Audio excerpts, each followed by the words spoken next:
So Bruce was singing, "Oh, when the saints go marching in, oh, when the saints go marching in, oh, I want to be in that number when the saints go marching in."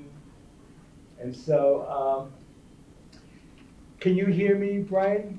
Loud and clear. Do I need a microphone, folks? Do I need a microphone? No. Not at all. Okay, so the reason we chose that as an opening song to have playing as you came in and didn't work out so well because the technology is not as great as our hearts. But because to emphasize that this is sacred work that we're talking about. It's really, really very deeply profound and sacred work. And we're all engaged in sacred work. And the idea of the Live Oak Regenerative Community Project is to really create that center of the home in which the sacredness can flourish. And so I wonder if somebody would like to read the definition of an elder for us. Can you see it? Anybody? Yeah, the reflection's kind of bad, It so is.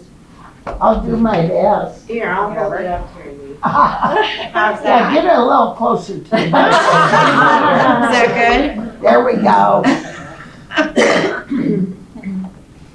An elder is a person who is still growing, still a learner, still with potential, and whose life continues to have within it promise for and connection to the future. An elder is still in pursuit of happiness, joy, and pleasure, and his or her birthright to these remains intact. Moreover, an elder is a person who deserves respect and honor, and whose work it is to synthesize wisdom from long life experience and formulate this into a legacy for future generations. So when we introduced that definition of an elder for the first time back in 1977, there was a maid sitting there. We asked for a volunteer to read it, and a woman read it, and her husband, who hadn't spoken, really initiated a conversation in any way in years, stood up and led everybody singing, "Amen, amen, amen, amen, amen." Everybody, amen, amen, amen, amen, amen. So that became our first ritual, because what we really set out to do was to create a new culture, to transform the culture of elder care, which at that time was focused on disease, it was an extended hospital culture. And we believed that it needed to be a community. And so we've been working on that for all these years, to create a community that builds, create many communities that builds a sense of connection, meaning, purpose, joy, empowerment for the elders of the home and for the staff members who work with them. And so the heart of it all, as we talked about last time, is the community meeting. Now, the thing that's really important to reiterate once again is the community meeting is not an activity. It is not an activity. It is to create an energy center for the home. Because when you walk into a home, where's the there, right? And so we want to create a there in the midst of the home, and that's what the community meeting is about. And so during the last gathering that we had together, we introduced to you the concept of the community meeting, the structure of the community meeting. For those of you who weren't here, it's all in your source book. Do you have source books? How about going to develop a community meeting within your home that engages staff members and residents and brings them together and welcomes new residents and welcomes new staff members. And new staff members have the definition of an elder read to them so that they begin to know that this is a very special place. And it's very important to us that people understand that the homes that you're coming to, the homes that the elders are coming to, is a very, very special place. So for example, one time when we had our first community meeting well, actually it wasn't our first, but we had a community meeting at the Live Oak Living Center, which was a home that we were privileged to steward many years ago. And at a community meeting, we have a welcoming ritual. Every new member gets welcomed. And so one of the residents said, I'll never forget, it's indelibly written in my heart. One of the residents said, the new resident said, this is the worst day of my whole life. Because after all, it's not like going to college, you know? And I don't know how to be here. I don't want to be here. And another resident across the circle said to her, I felt exactly the same way, but this is really a wonderful place to live. And this is what we want to create, is wonderful places for people to belong, to be part of, to grow within. You know, and what we saw with the definition of an elder was that all this began to be realized among the people with whom we began working. And again, it's realized again and again. And so we like to have, as part of our ritual for the community meeting, the reading of the definition of an elder. And one of the most important things that we do in the community meeting, when we start the community meeting, is to walk around and greet each person. And to greet each person in such a way that we're really giving over our life force to them. Amazing that we are able to take the spirit within us and to give it over to somebody else. And so we'd like to invite you, in opening our meeting today, to walk around, greet one another, and make eye contact and give over your energy to one another. And so, is that okay with everybody to do that? Mm-hmm.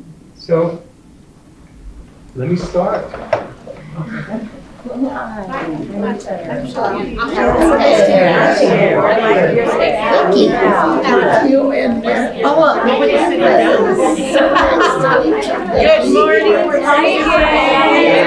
I've been around for a while. I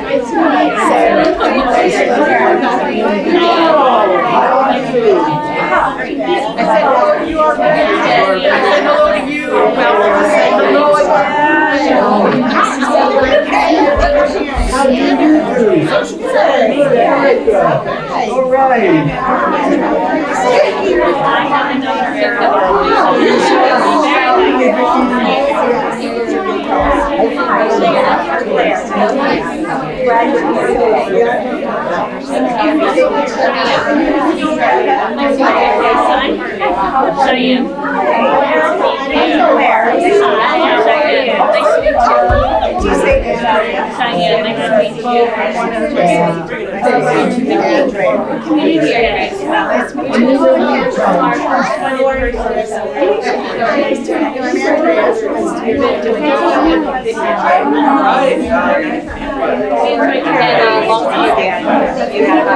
Long time. I wasn't here the last time that they done it. I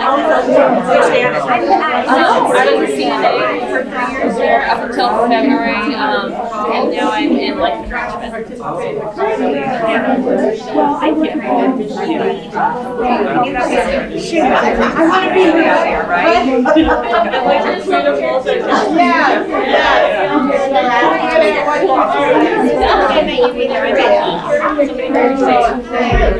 Okay, I'm glad you're here.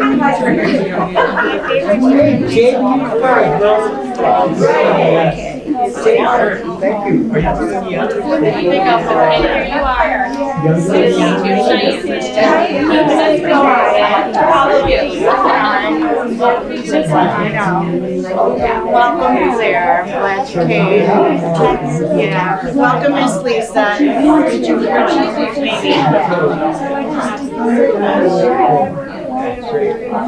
Yeah, well, I was a teacher aide too, years ago. However you want. No problem. So they all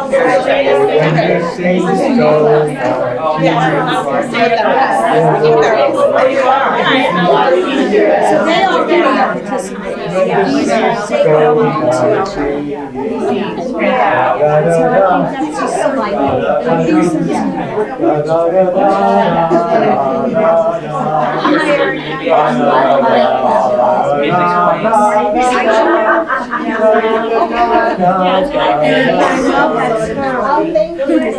Yeah, it's really, and it kind of goes with that. We were thinking the same. Wear it together. So, How are you? And so Terry Lee, Yeah. I'm not sure who's older, you or me, You've got me beat by a little bit. by a little bit. Yeah. have the most So- amazing refrigerator.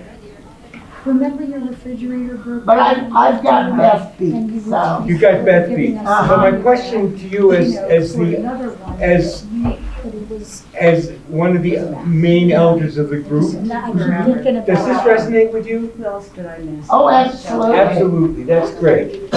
Yeah, That's and great. we have ours framed and it's hanging in our, where we do our community gathering. I know, I've seen it there. That's Well, right. we should welcome Carmen. I can't pick it up, it's duct tape stuck.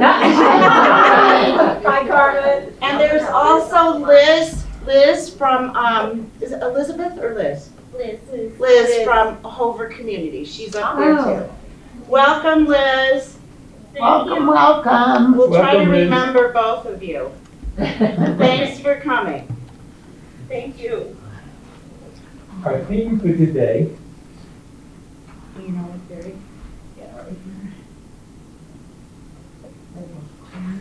we're calling this a recharge. And it's actually more than a recharge, it's a regeneration, a renewal of the program. And our theme is, Jake, get this thing to run for me. we may not be strong on technology, but we're very, very strong in the heart. That's right. And really, it's the heart. That's right. It's the heart that we want to build and extend. We want to create the heart for the community. We want to create the heart for our homes. And we want to bring that heart into the places where we live, into our lives, in a stronger and stronger way. And so our theme today is cultivating connections. Cultivating connections. You know, doing outreach. Building connections among other people on the staff, family members, residents, to become part of the community of change makers within your home. And so it's building connections, cultivating connections to grow the impact of the resident-centered community meeting and the culture that supports the human spirit to thrive. And so we'll talk a lot about describing of the human spirit in a few moments. But at the last meeting, we had Jeff Derepka here, who is at Hover today at a board meeting for the whole Hover community system. And so he's not here with us today, but it's his gig leading the opening meditation. Because Jeff's community, his organization, Pinion, was one of the great organizations in the country for the empowerment of staff and residents. And for him, it all started from a very spiritual place. And so we're not talking religion here. I don't want to alarm anybody. God forbid we should talk about religion, okay? But I'd like to start with a little brief meditation. And so in whatever way you want to get comfortable. You may want to close your eyes, you may want to keep your eyes open, it doesn't matter. You may want to just Hey, everybody, let's welcome Eddie. Spaghetti. We're happy to see you. I'm happy to be here. Eddie, we started by greeting everybody warmly Okay. and asking everybody to greet one another warmly. All right, we How can are do you, that. my dear brother? I'm good. Good, welcome. Staying the Ah. one. You all, maybe this, before we meditate, Barry, Yeah. maybe it'd be a good idea, I'll do it, to just introduce the people that weren't here before. Very good. Is that Why don't okay? we introduce our faculty, please? Hi, Yes. greetings, Hi, hi. Eddie.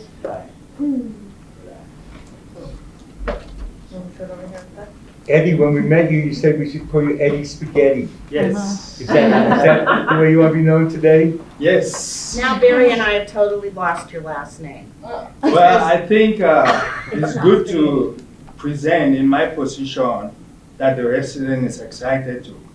So the reason I said Eddie Spaghetti, who doesn't like spaghetti? So anytime they need my attention, instead of struggling to call a last name called Egbe, which you will never remember how to pronounce it, Say it slow. Egbe, Ekbe. Egbe. E-G-B-E. Egbe. Yes. So you just give something that is easy. Life shouldn't be difficult, right? Okay, so I'll be Barry Macaroni for the Barry Macaroni. Oh.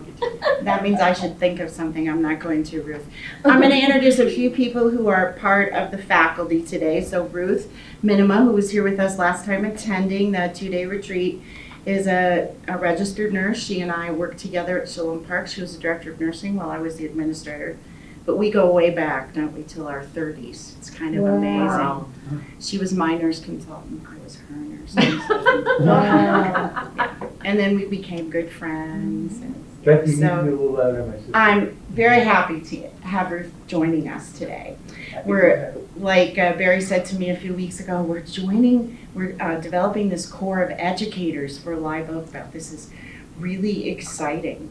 Not that we're modeling after anyone, but hoping to grow it some more. So thank you, Ruth, for coming. And she is a great educator. It's her favorite thing. Beth, I need to give you the microphone, my sister. All right. I was trying not to be too bold, Barry. You can be as loud as you want, Well, I'm bold all the time. because I don't hear so good. So this is Ruth, this is Ruth Minima. And Claire, where'd you go? This is Claire Lucas. Claire and I go back a long time too. Claire and I worked here at Pinion together. She and I worked at Hillhaven at the same time, but we didn't know each other. If anyone's old enough to remember Hillhaven. But they ran a lot of nursing homes in the country. And Claire did a lot of work with dementia for them. And recently she's been with the Greenhouse and has a lot of experience with person-directed care and the small house model that the Greenhouse operates. So we're really excited to have Claire with us. Is there anyone else who's educated? Oh, well, I could tell you a lot about Jake, and he probably will educate you this week. He educates us every time we're with us. But the excitement for Jake is he recently joined the Colorado Culture Change Coalition. That's what Terry Lee wants me to say. So he's on the board of directors at the Colorado Culture Change. And that all happened out of here because he grew so much excitement about this model. And he's young, and we need young blood. Moving these kinds of models forward, not just these oldies. I'm not saying I'm bad, I'm just old. We're Okay, like fine wine, we get better with age. I do, Terry, I I agree do with too. you. I can't say my memory does, though. And let's see, Shannon, were you here with us the last time? No, you're new at Bruce McCandless. So Shannon works in social services at Bruce McCandless State Veterans Home down in Florence. And this is the first time I met her yesterday. Yep. What'd you do before you came to Bruce McCandless? So I was the social service director at Canyon Lodge, which is a life care owned building. In Canyon City? Yep. Not too far away. Not too far. Yeah, pretty country. Yeah. You like what you're doing? I love it. Good. Good. We're happy to have you. Thank you for Thanks coming. having me. Let's give Shannon a round of applause. You kind of met Eddie Egby who I've known for a long time, really. And Eddie works at Harmony Point. He's the nursing home administrator there. He's, I don't know, how long have you been there? The last time I saw you, you'd been there less than a week. Yeah, 2 months over. 2 months, yeah. But this is not a new role for you. No, it's not. And what did you do before you came to Vivage, Eddie? I've been with Vivage for maybe 12. I've been with Vivage for maybe 12 years. I started off as a director of nursing. Then I became the nursing home administrator. It's just same thing, dealing with people. You know, it's just connection. Once you create connection, it's the same. Well, let's give Eddie a round of applause. And I guess you can get away with calling him Eddie Spaghetti if you want to. And now Barry Macaroni. No, I don't need to be Barry Macaroni. You don't, you're No, just Barry. I'm just Barry. Yeah. This is Erica, and Erica is also new at Harmony Point, and she's working in social services there. Tell us a little about yourself, Erica. Well, I'm a retired correctional officer for one, from New York City. I am a therapist also. I worked at a eating disorder clinic as a therapist. I also did private practice in New York City. I worked in nursing homes with dementia in New York. What part of New York are you from? Manhattan. I'm from Brooklyn. I worked in Brooklyn. Did foster care too. How long have you been in Colorado, Erica? Since June. Oh, wow. So very new. Well, let's welcome Erica. And this is Alicia, who's also at Harmony Point. Yes. And you're working in social services there? No, I'm an activities director. Activities director. Yeah. Oh, well, that happened fast. That's good, Eddie. Yeah. Great news. I was worried. Good news. Yeah. I was just there a couple weeks ago visiting. Mhm. And so welcome. Thank Can you you. tell us a little bit about yourself? So I've been a CNA for 17 years. I worked at Harmony Point. I was there 6 years ago, and then I left and came back. I've been there a little over a year now, and I'm in activities, and I love it. Yeah. Is this a brand new role for you? Yes, it is. So you're kind of working up the career ladder. I hope so. Yeah. Oh, we hope so too. That's wonderful. We have a friend in the Live Oak world called, her name is Lori Porter. Okay. Maybe you've never met her. Some of you have heard of her. She runs a national organization for CNAs. And so now she thinks there should be a lattice, not a, so Yeah. a lattice, like flowers grow on a lattice, Yeah. instead of a ladder Yeah. I like that that. takes a CNA on a really wild career pattern. So, Sure does. yeah. I like that. Well, congratulations. Thank you. You did sacred work. Yes. It's very hard. I still want to work as a CNA Yeah. occasionally, but yeah, Yeah. keep that up to date because that's like my favorite. That's been my favorite job for 17 Your years. your previous role is going to be one that you'll remember forever and Yeah. will come in handy. Absolutely. Absolutely. That's Yeah. kind of where I started Yeah. a long time ago. Yeah. Yeah, and I can still do some of that. Yeah. Well, let's welcome Alicia.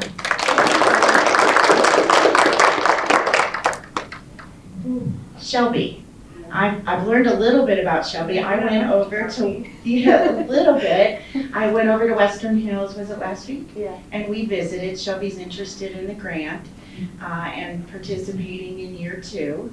And she also, I think, was a little worried about whether she gets support from her organization, but she has. Yeah. And they said it was great for her to join the grant, so I'm excited about that. Western Hills is a life care community, not too far from here, over where you are, and Terry Lee is Too Many Beds. Eddie's your neighbor too. Yeah. Terry Lee's your neighbor. They're also great resources. Yeah. Yeah, and so you were working in an AIT position when Amy Gagline Yeah. was at Western Hills. And here's the story I can tell you about, just a little about Amy Gagline, not to put that in your face, but Barry and I have known Amy Gagline and many others for a long time. And Amy's whole excitement ever about person-directed care was because of Barry Barkin. Every time she could see him, she would just spoon. She was just so in love with Barry Barkin and his whole concept, and She'd run after him at conferences. This was a long time ago. But she just really enjoyed the message that he had about spirit, and she really took that to heart. Yeah. So tell us about yourself, Shelby. So I went to CSU. I couldn't find a job after I went to college, of course. And I actually never worked with old people. I had no idea what I was doing. It was an activities director, or sorry, an activity assistant position, or working at Subway. I had never been in a nursing home. I worked as an activity assistant, and I absolutely fell in love with it. And then I was the activity director for Columbine for 3 years. And then I got my license almost 2 years ago, and I've been at Western Hills ever since. And Amy was my preceptor. She was amazing. She did community circles almost every morning before the pandemic. It kind of fell after, but I think it was Conversations with Amy, I think it was called. So she did that at Western Hills. So it is something that's been at Western Hills for a long time. It just needs an upkeep, we'll say. So, yeah. Well, let's welcome Shelby. Who else was in here? Cheyenne, Well, were you- those folks were all online Oh, with they're us. all online, so you would like me to introduce No. them? No. Barbie Moore is the nursing home administrator at Bruce McCandless State Veterans Home. And Barbie and I have known each other a long time. I consulted down there when I was here at Pinion. They're an Eaton registered home. And I think they were the first, the Eaton registered home in the veterans system in the nation a long time ago. So that was a pretty cool experience. And our friend Debbie Kugelman talks about you in things at Bruce McCandless all the time. How many years have you been there? We love all of you, and what's not to love about Barry? Yeah. Let's not start a cult of personality gang. I'm just Barry Macaroni today. Well, we've had amazing mentors and coaches, and Beth is definitely the one who first introduced us to not just Eden, but the whole concept of person-centered care. And so we've been really fortunate to have such amazing leaders along the way. Including yourself. Well, we're constantly learning and growing, aren't we? How long have you been at Bruce McCandless? 27 years. Wow. And this is Andrea Salazar. Andrea, who's also been there a long time because Andrea was there when I first visited. So tell us a little bit about what you do. Well, I've been at McCandless for 22 years. We have been in the Eden Registered Home for about 15 years now, and I started out doing social work there, and then I do community relations marketing, and I'm an Eden educator. So I was one of the first in our state veterans nursing homes to become an Eden educator, and it's just been an amazing journey. Like Barbie said, we've learned so much from Beth, Evie, everyone that mentored us, and it's just been really fun and very rewarding. So I'd say stick with this, Live Oak, everything, it's well worth it. All about, creating that individualized care, community, it's just a fun, very heartwarming ride, so stick with it. They have the coolest thing down there. They have a massage table that you wouldn't believe. It's got water on 2/3 of it. It's like a water bed that does this. The other end, you just put your feet or your head on. You could switch around. Barry and I got to use it yesterday. That wasn't a treat. That was wild, and it felt so good coming home. Vicki, do you want to introduce yourself? She's the director of nursing at Bruce McCandless. Hi, I'm Vicki Gallegos. I'm the director of nursing, like Evie said. I'm Evie. It's okay, we're interchangeable. I'm interchangeable. She's going to be here today. I've been there 23 years. I've actually had the opportunity to be not only the director of nursing, but also a family member of 2 uncles that have died here, that died there. Barbie knew one of them very well, and several of us have had family members there. So I think you can say if you've had your own family at your home and they've done a good job, I think you're doing something right most of the time. So, and I started even before Eden started with the LEAP program. So person-centered care is, even before I started nursing homes, I was a director of nursing and hospice, and I believed in person-centered care then. And people were dying, but they were still living. And I remember this one wonderful lady that she was an educator. She was superintendent at District 70, and she was in the end stages of life, but every single week she wanted us to celebrate a country. So we had the music, we had the food, we had the drink and everything at her home. So it just is kind of with me. So I believe in it, and I'm so glad that we have it at our home. Thank you for coming. Let's welcome Vicki and all of you. I was never a Girl Scout, I can't imagine why. but one of the songs I learned from a Girl Scout friend was, make new friends and keep the old. One is silver and the other is gold. So why don't we quickly ask everybody who was here last time to introduce themselves as well. All right, but I'm going to finish with Cheyenne. Yes, of course. Okay. I don't think Cheyenne was with us last time, were you? I wasn't. Were you a Girl Scout? No. That's okay though, but it's fine if you were too, we don't care. So Cheyenne, what do you do at Hover? I'm in the life enrichment position now, but previously I was a Shabazz there for 3 years. What's a Shabazz? It's a CNA, but it encompasses like all the aspects that you would do at home, like the cooking, cleaning, life enrichment. So I help empower the other CNAs there to engage and live real life with the elders there. It's kind of a tough role, isn't it? Yeah. Yeah, it's a real shift in the paradigm where they think there's an activities director, but really the Shabazz, the universal worker in a greenhouse, has got that as part of their job duties. And so for every 10 elders on, correct me if I'm wrong, there's 3 Shabazz working on days and evenings and 2 on the night shift. Do I have that kind of right? 1 overnight. 1 overnight in each house. 3 days in Evenings, yeah. So for 10. But they're doing, so it's hard to compare that, right? Because that sounds like they have 3 or 4 elders to care for, right? But they're really doing everything. They're seeing that activities in the house are going on, that the meals, they're making meals. They work with dining on menus. And the Shabazz are also supposed to be the activities coordinator in that house, right? And at Hover, they have 4 greenhouses. So, and they stay full, and they take Medicaid. So this isn't a place where just people with a lot of money are able to live. I think that's important for you to hear, that when new models evolve, people who have been living a life with not a lot of financial resources can also live in a greenhouse.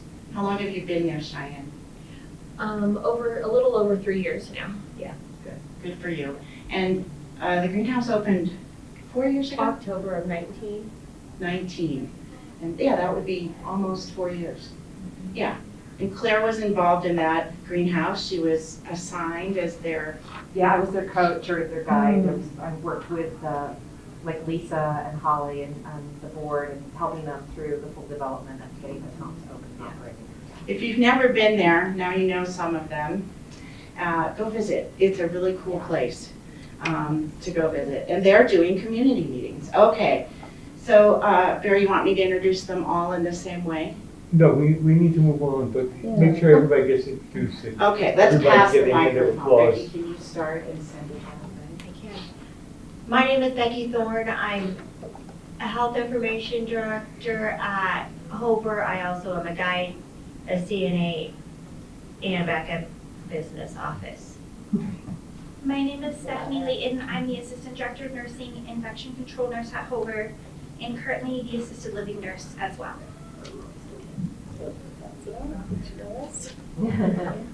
Sorry.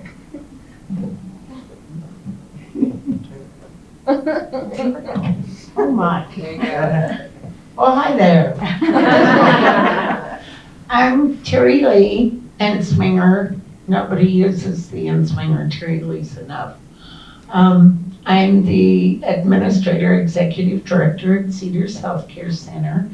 I've been there almost a year, and we are undergoing the most massive renovation I've ever seen before in my career. We have 5 different units, 3 of them are closed for total renovation, top to bottom. So every resident room will have beautiful new flooring, paint, ADA handicap height toilets, which I think is just a marvelous thing to have in the facility.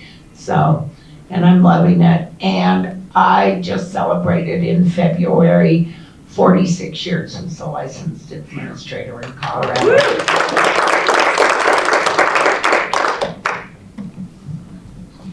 I'm Lisa Nordhauser. I work at Cedars Social Services Director. Been there about a year and a half, and yeah, it's exciting to do all this. You know, I think we got away from so much of what this brings during COVID. So it's nice to get all reintroduced and do this again. I'm Marissa Branson. I am the Director of Nursing at Cedars. I've been there since 2016, but took the Director of Nursing position in March of 2020. I think exactly 5 days before COVID hit. Exactly. Wow. So yeah, it's been great. But this is actually my second community that I brought through culture change, person-centered care. Before moving to Colorado, I was the Director of Nursing at a community in Kansas.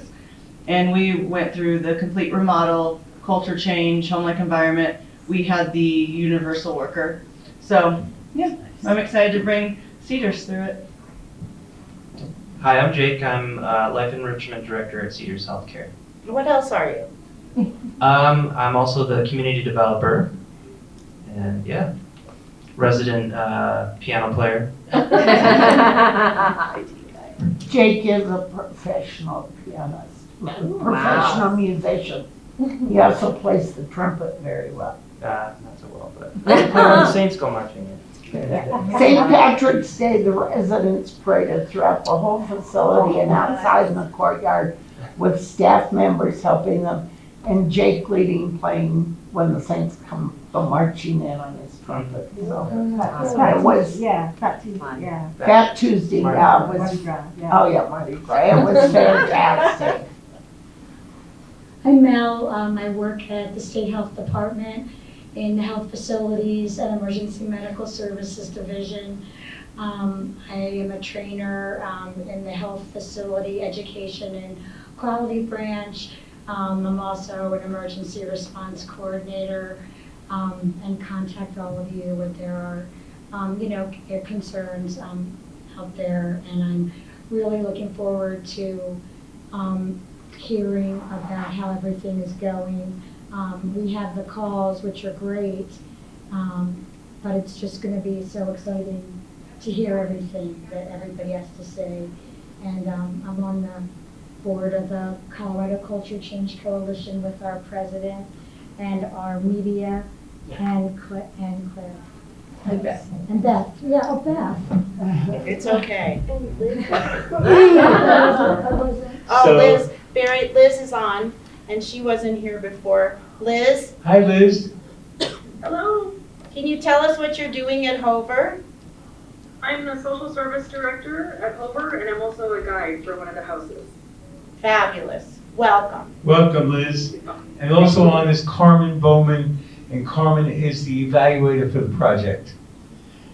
And so, do you mind if I just recap a little bit for Eddie, because it's important, Eddie, that you're a little late, but at community meeting we say nobody's late. Whenever you get there, you're right on time. And so, so we started with the definition of an elder, and the definition of an elder really shifted the paradigm. We introduced it in 1977. There are tens of thousands of these posters around the country now, and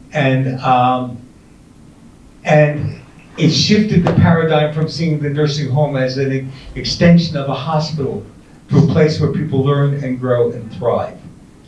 And we introduced it in the first community meeting. And the community meeting is not an activity. What we're doing with the community meeting is we're correct me if I'm wrong, we're creating, in the work you're doing, is creating an energy center within the home. You walk into a home and there's no, where's the there? you know? And so by creating the community meeting, a place where new staff members get introduced, new residents get introduced, where staff members come and participate in the meeting, we're creating an energy center within the home. And it really is. I was so impressed yesterday at Bruce McCandless at the level of engagement of staff and residents around issues that really were of deep concern to the residents. And so it becomes the life of the home in a real way.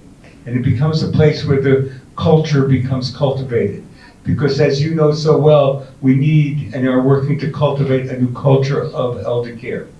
And so, welcome. We're so glad you're here. Whole team. We're glad you're here. We're glad you're here. We're glad everybody's here, in fact.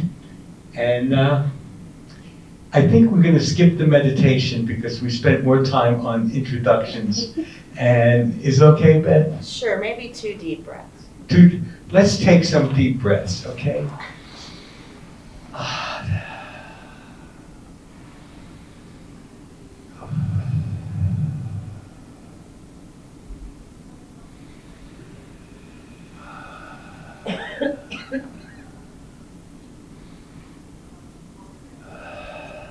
Breathe in joy.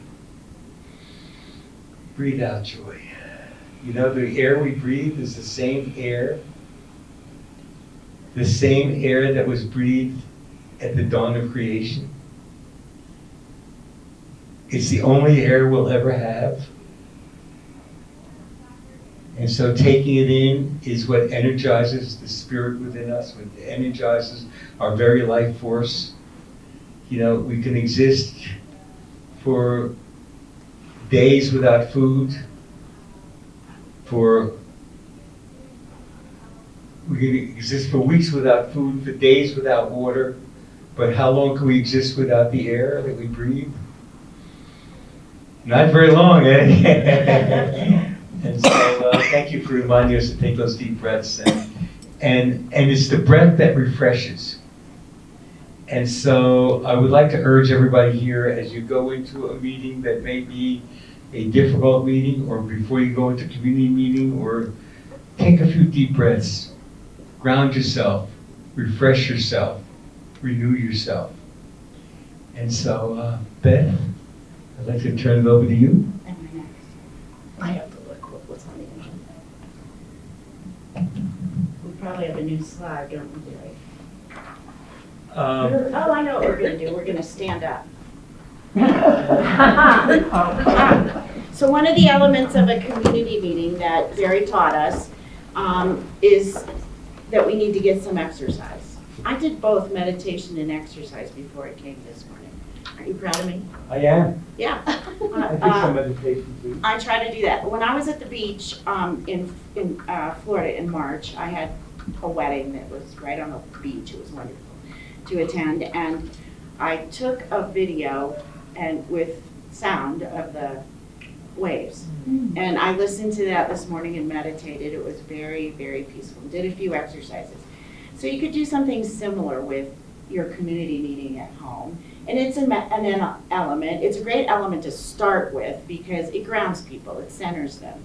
If they came really wild up about some issue, maybe it won't be so awful to listen to them. Or you won't let it absorb. You know, Barry thinks that sometimes you have to put Teflon on. He blesses people with Teflon so that, you know, you won't be so absorbent of everything that's going on in the world. Yesterday, when we were at Bruce McCandless, the elders didn't want to do world or local news because they think it creates trauma for them. So we had to talk about that for a while and understand you could take in the news, but maybe news that's fun and positive. It doesn't have to be about the horrible things that we hear that are going on all the time. So let's take just a couple minutes. Maybe you would just raise your arms above your head. Take in a breath and down. And do it again. Take it down. I don't know if you know, sometimes you may think I'm being really snotty, but I have 9 vertebrae fused in my back. And so this is an exercise that's really good for my back. That's why we're doing it. Okay, and maybe if you can bend over just a little bit at the waist. And if your arms can gently flow down to your toes. Yeah, right. You could have the elders doing both of these in a chair, right? Hoping, and you know, don't expect that they'll get their rear end off the chair, but just bend over. So it's good for us to be standing because we can, right? And we want to keep standing. So let's do a couple side bends. There we go. Side bends. Same direction. Yeah. And then how about if we turn our neck? So if we could just turn our neck to the right, and then center, and left, and center, right, and center, and left. And you could go on longer than that, but there's a lot of exercises in this source book for those of you who haven't had one or looked at one, but there's a whole group of exercises in there that Barry's wife developed and wrote for the source book. So take a look And at now she them. does the exercises every morning for herself. She does, yeah. Yeah, because she said, lo and behold, I'm 75 now, and it worked for the elders, and now I'm at that age, and every morning she does them, I don't. Well, we want to keep moving, right? We want to keep that joint mobility that we have and maybe even get a little bit better, right? Yeah. And somebody at your community meeting that might say, oh, that hurts, or I can't do that anymore. Last week I could do it. Maybe that's a clue to check in about something. Okay? Have a seat. Maybe that'll wake you up. So we wanted to talk this morning. Maybe I'll use the microphone, Barry. And I might pass it around. Now, Barry and I have a microphone here, not because you can't hear us necessarily, but Barry couldn't hear me this morning. You know what? I wear hearing aids. Maybe you should. Did my wife put you up to that? No. But you know, Ruth remembers this. I got hearing aids at Shalom when I was at Shalom Park as the administrator. We did our morning briefing in a circle like this. Circles were really important in our community. And I started realizing I couldn't hear Eddie or someone across the way from me, and I'd have to ask them to repeat what they said. And I thought, Beth, you need hearing aids. And you know, they say that the longer you wait to get a hearing aid, the more cognitive loss that you're at risk for, losing your senses. So there you go. Here I I'm am. not giving you a hard time. So, and my hearing aids are really cute. I want you to know they're pink. They're very cute. And I'm kind of proud of them, aren't I, Ruth? I had to learn to turn up the volume and turn down the volume, and then in the middle of a morning briefing, the phone would ring. Where does it ring? In my hearing aids, because they're Bluetooth. So they're pretty remarkable today. All right, that's enough of that. So we want to know how it's going. How it's going, and for Melanie, that would be even how's it going at the health department relative to teaching about this, and how did the elements of what we taught you in the fall at the retreat. So just for those folks who weren't here, we went through this whole source book, and about 6 times in 2 days, at least 6 times, right, we mocked a community meeting, which is what we're doing this morning. It's just taking much longer than it would in your home. And you may not ever get through the whole agenda each time. But we want to know how those things went. What went well for you? What didn't go well? Was it going well before and not going so well now? Did you get a slow start and now what happened? So we just want you for, let's see, how long did we take for this? We're behind. So for about 15 minutes, we'll talk about how it's going. Don't be shy. And don't be positive necessarily. We want to hear everything. Yeah, Carmen's writing. And, you know, these testimonials and things that you tell us will be things that we're able to put in our report. But I really want to emphasize, Right. we want to hear about the challenges. Yes. Particularly, at Harmony Point where you've turned over the staff in a lot of ways. And so we want to hear what's going on, what's new, what you've learned, what you need. And we'll talk more about what you need out of the day after this. What we're going to do after this is we're going to break down to home groups, and for each home group to begin to name what you want to get out of the recharge today, so that we're sure that by the time the day is over that you get everything you say you need and want. And so who wants to start? All right. You want me to do this? Okay. Hi, Becky. Hi, Barry. I think one of our main challenges at Hobart with having the 4 houses is that it never fails to rain or snow the morning of community meeting, and the elders do not want to go to another house. So whatever house it's in, that's primarily the elders that we have for a community meeting. Could you help them a little bit about understanding physical plant and how everyone else has a huge dining room or some other space? Right, so we have, it's a home-based community, so we have like a farm table, we have a dining room, our living room that we all bring everybody to in one house. We have 4 living homes, all with a big living room. And so we have like week 1, house 1, week 2, we have the house 2. So we try to do things in the different houses. So we try to bring the elders from other houses to that main house for that meeting. But the weather, they really are like, it's too cold, it's too hot, it's wet outside. And so the elders only want to come if it's in their house while the weather is iffy. Of course, the antidote to that may be to have a community meeting in each home, and then once a week to have them have a group community meeting.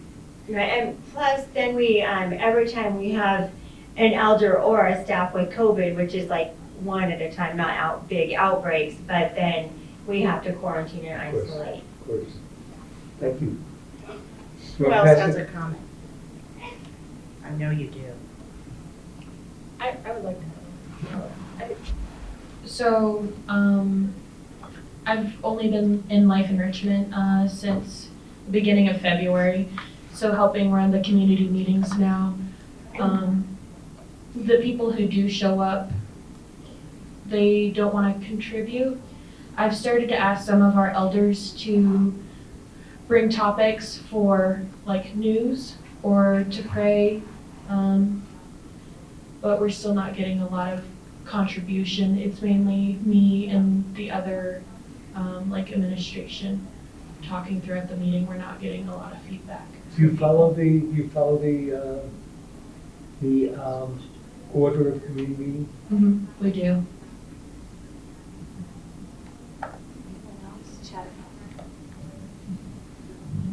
I was just gonna ask, do you ask your elders questions to kind of start? Because there's some good little games you can play that get them going. Like, with Eden, we have the game, and that's where you pick a card and you say, what's your favorite holiday, what's your favorite pet, things like that. And to get that discussion going, just one question like that can help you get the discussion going. And something they might really love to talk about, like, their favorite holiday, describe your mom in 3 words, things like that. And it does get people going pretty good, so that might be something you want to try. Well, at Bruce McCandless, we have plenty of salty veterans. And we have non-veterans, spouses of veterans that also live there. And our council president is beyond, he's more like rock salt, I would say. He's real salty. He's like rock salt. He's very salty, our president, our resident leader. When we presented the ideas to our community, we already had a community meeting in place, but we were struggling after the pandemic, and we really wanted to regenerate it. So this was perfect timing and such a beautiful opportunity for us. When we presented it to the community, we had difficulty with our resident leader because he has a hard time accepting things that are a little too warm and fuzzy. So he's pushed back on us with a lot of things, and he has that leadership role, and he does take command of that role. So one of Barry's visits, he wouldn't even show up to the meeting. And we sort of nabbed him. After the meeting, we were still hanging out when he decided to kind of make an appearance, and we nabbed him and we brought him in and we worked with him. He has the whole source book, and he's read it cover to cover. He has to have time to absorb it and really think about things. And then we have to connect with him and find ways that make it work with him before he will help lead the others along. So things that he is really adamant about is the singing. He can't stand the singing. And we've tried multiple times to bring the songs in, and we continue to work on music, but not necessarily in the same way. You just can't force a square peg into a round hole. So the other, like yesterday, we talked about the community and the world news, and it just depends on the day of the week and kind of what's going on. But we do have engagement, and one of our objectives was to get less of a business kind of a meeting and more of that relationship building, the connection, so that we could hear from lots of residents and staff about things that are meaningful to them. And just like Andrea was saying, you know, asking some questions to spark a conversation about things that have been in their lives. They have so much to tell us about, and so do staff, because there's a lot about us as staff that we don't get to know each other in our work roles the same way as if we ask some of these questions about, hey, where would you like to travel? And so so those are things that we have been really focusing in on. It's been good, but also difficult to convince everyone that, you know, the things that the objectives here, like to have the meeting every day, they don't want to do it. They're pushing back. When we first started our community meeting, we tried daily meetings. We tried 3 times a week, different times of the day, and they really don't want to repeat that process. They're happy with the 1 day a week, and that's what they keep wanting to stick with. So again, I think as your community evolves with the people that are living there and working there, that's when you see some of these traditions kind of evolve. But in the moment, that's where we're at. Thank you. That's okay. I do think Barry has won over our Beg your guy. pardon? Yeah, I think you've won over our guy though. I think I've worked You've won at him it. over. I've worked at it. Yeah, We did some good trouble. yeah. Barry and I created some good trouble, and it fostered a relationship with Jan and Barry. He calls and emails Barry. Yes, so that's a good thing. He has great regard Better for sometimes you than me, Barry. According to him, we have too much estrogen. I'm not sure I have any, but he's not interested in any estrogen anymore. You know, one of the says things that, but that's interesting that I learned from you, but of course it's real, is that the World War II veterans were very different than the Korean War veterans. The Korean War veterans were very different than the Vietnam veterans. And he was a draftee in Vietnam, very disillusioned with the Army, very disillusioned with being a veteran. And so he brings all of that into the community, and he's got charisma. And so we're cultivating him and helping him to see his potential as a leader of the community. Eddie. Well, the one thing that is constant is change. And being an administrator is a lifestyle. One thing I learned is that after being in a comfortable facility for 5 years plus, and you have to change facility to go to a different facility, it's the unknown. It's the unknown that is bringing all the tension and the fear. So taking over a new building that have a culture, it's very hard when there's turnover. And I just think that how you connect and desensitize that fear is what's going to make a difference. It's their home, they direct what happens in their home, and we are guests in their home. So at Harmony Point, it's kind of interesting because I transitioned from Highline. I was there for about 5 years. We had stability, no agency. We were good outcomes. My job was cut out for me by noon. Then I get moved to a building where agency is in the 90th percentile.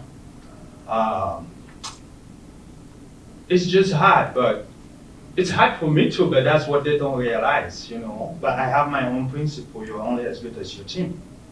I like what Bobby said. One of the things that when we have our meeting, they look forward to who's going to dance with Eddie. It's that common ground, one common thing that you can relate with all the residents. So I told them that, you know, change is something that is constant. And in order for us to be able to move forward and work as a team, we have to embrace and accept the change. Until we do that, we cannot move forward.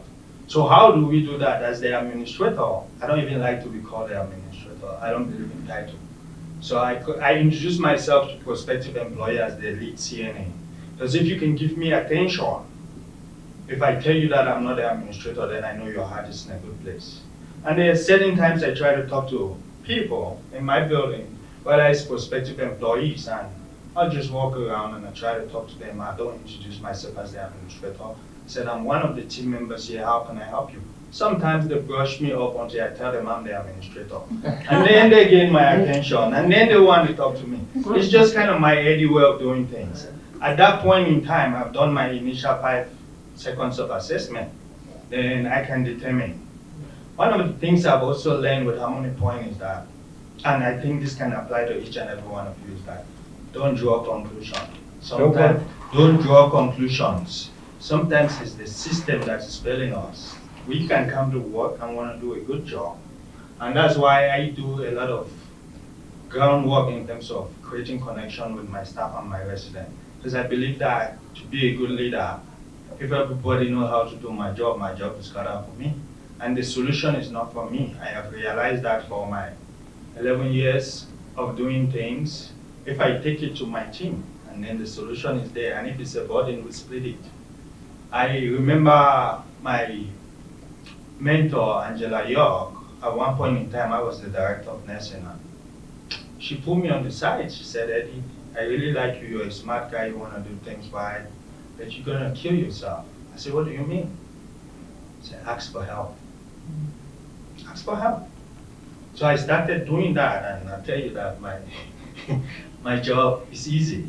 Because if there's a systemic issue, I pull my team together. And I throw it out there. And before I realize it, all of us has taken a piece of the pie. And it's easy. So I'm doing that too with my resident. I think one thing I relate with Barbie is that resident and staff like to know what is different from one another. With my kaleidoscope of experience of traveling the world, speaking a couple of different languages, when I did do my initial introduction, and I told them that, you know, I was born in West Africa, I went to school in Paris, I studied in the Netherlands, and I finally settled here. And they were all fascinated about that. And all of them now want to see me on the hallway and want to talk to me a little bit about my experience. And then now, the most attractive thing when we have our gathering is what is different among one another. And we're all interested in knowing what is different. So I'm glad changes are good, especially if you've been in the building for a long time, you know, same old, same old. Sometimes fresh air is good. And fresh air is always good. But we can make the air fresh every day. It's up to us. And in a nutshell, we are in the forming phase, given that I've been in the building just 2 months, but we've made some great strides. You know, I identify the goodness in people. I notice her skill as the way she interacts with the resident. And I called her in my office. I said, have you ever thought of doing something different? And I said, you could really be, I see your interaction with the residents and staff. I think that doing activities is a niche for you. It's a calling for you. And she looked at me like, and then I said, do a little bit of homework. You just go talk to people. Just like for us administrators, the time that is my evaluation, the person who is coming to do my evaluation has never worked with me, doesn't know my work ethics. But they want to evaluate me. So I decided about 8 years ago that I'll do my evaluation quarterly. And the way I do my evaluation, I go to my staff and I write a piece of paper, don't put your name on it. What is it there that you like? What is it there that you think I need improvement? So I gather all of these things and I come to my office and I read them one by one. Then at that point in time, I really am getting the right current from the people I work with, because this is honest evaluation. And that's how I've been able to grow myself. And I tell all my staff and my residents, I say sometimes we act in the moment. In the moment, the best thing to do is always to take that time to reflect. Just reflect. And there are situations where we act out of the ordinary, out of emotions, and it's okay. It's okay. See, because it's not the problem, it's how we go about resolving the problem, but more so is how we work together as a team. So at Harmony Point, we are in a forming phase, and it's great, and we're moving along just right. Excuse me, I want to ask a question. How are you doing with community meeting in Harmony Point now? Well, we are doing it, last time you visited, we were still gathering at 2, but with my new team, they are talking to the resident. I think they are planning on changing the time. Yeah. So having it at 2 o'clock, I feel like is during shift change. A lot of staff doesn't show up. Residents are already in bed because they've had lunch and now they're taking a nap. So we're not getting as much feedback at 2 o'clock. So after talking with the team, we decided maybe starting May 1st, we're going to start it at 9:30 in the morning. Kind of tell everybody the activities for the day, kind of set the tone for the day and see how that works. Great. And are you both going to be leading that? Social service will be there. Yeah. Great, great. We're trying to get as many. So consider us a resource. Yeah. You know, Beth is available at any time. She's nearby, and we really want to help you to make that successful. And so, look at the source book that you just received. It lays out the order of the meeting, and the important thing is that someday you won't get beyond the news of the home, and that's good. It's not the order of the meeting that's sacred. It's the meeting itself and the flow of the meeting that's sacred. Yeah. So thank you. Good luck with that. Thank you, Eddie. Okay.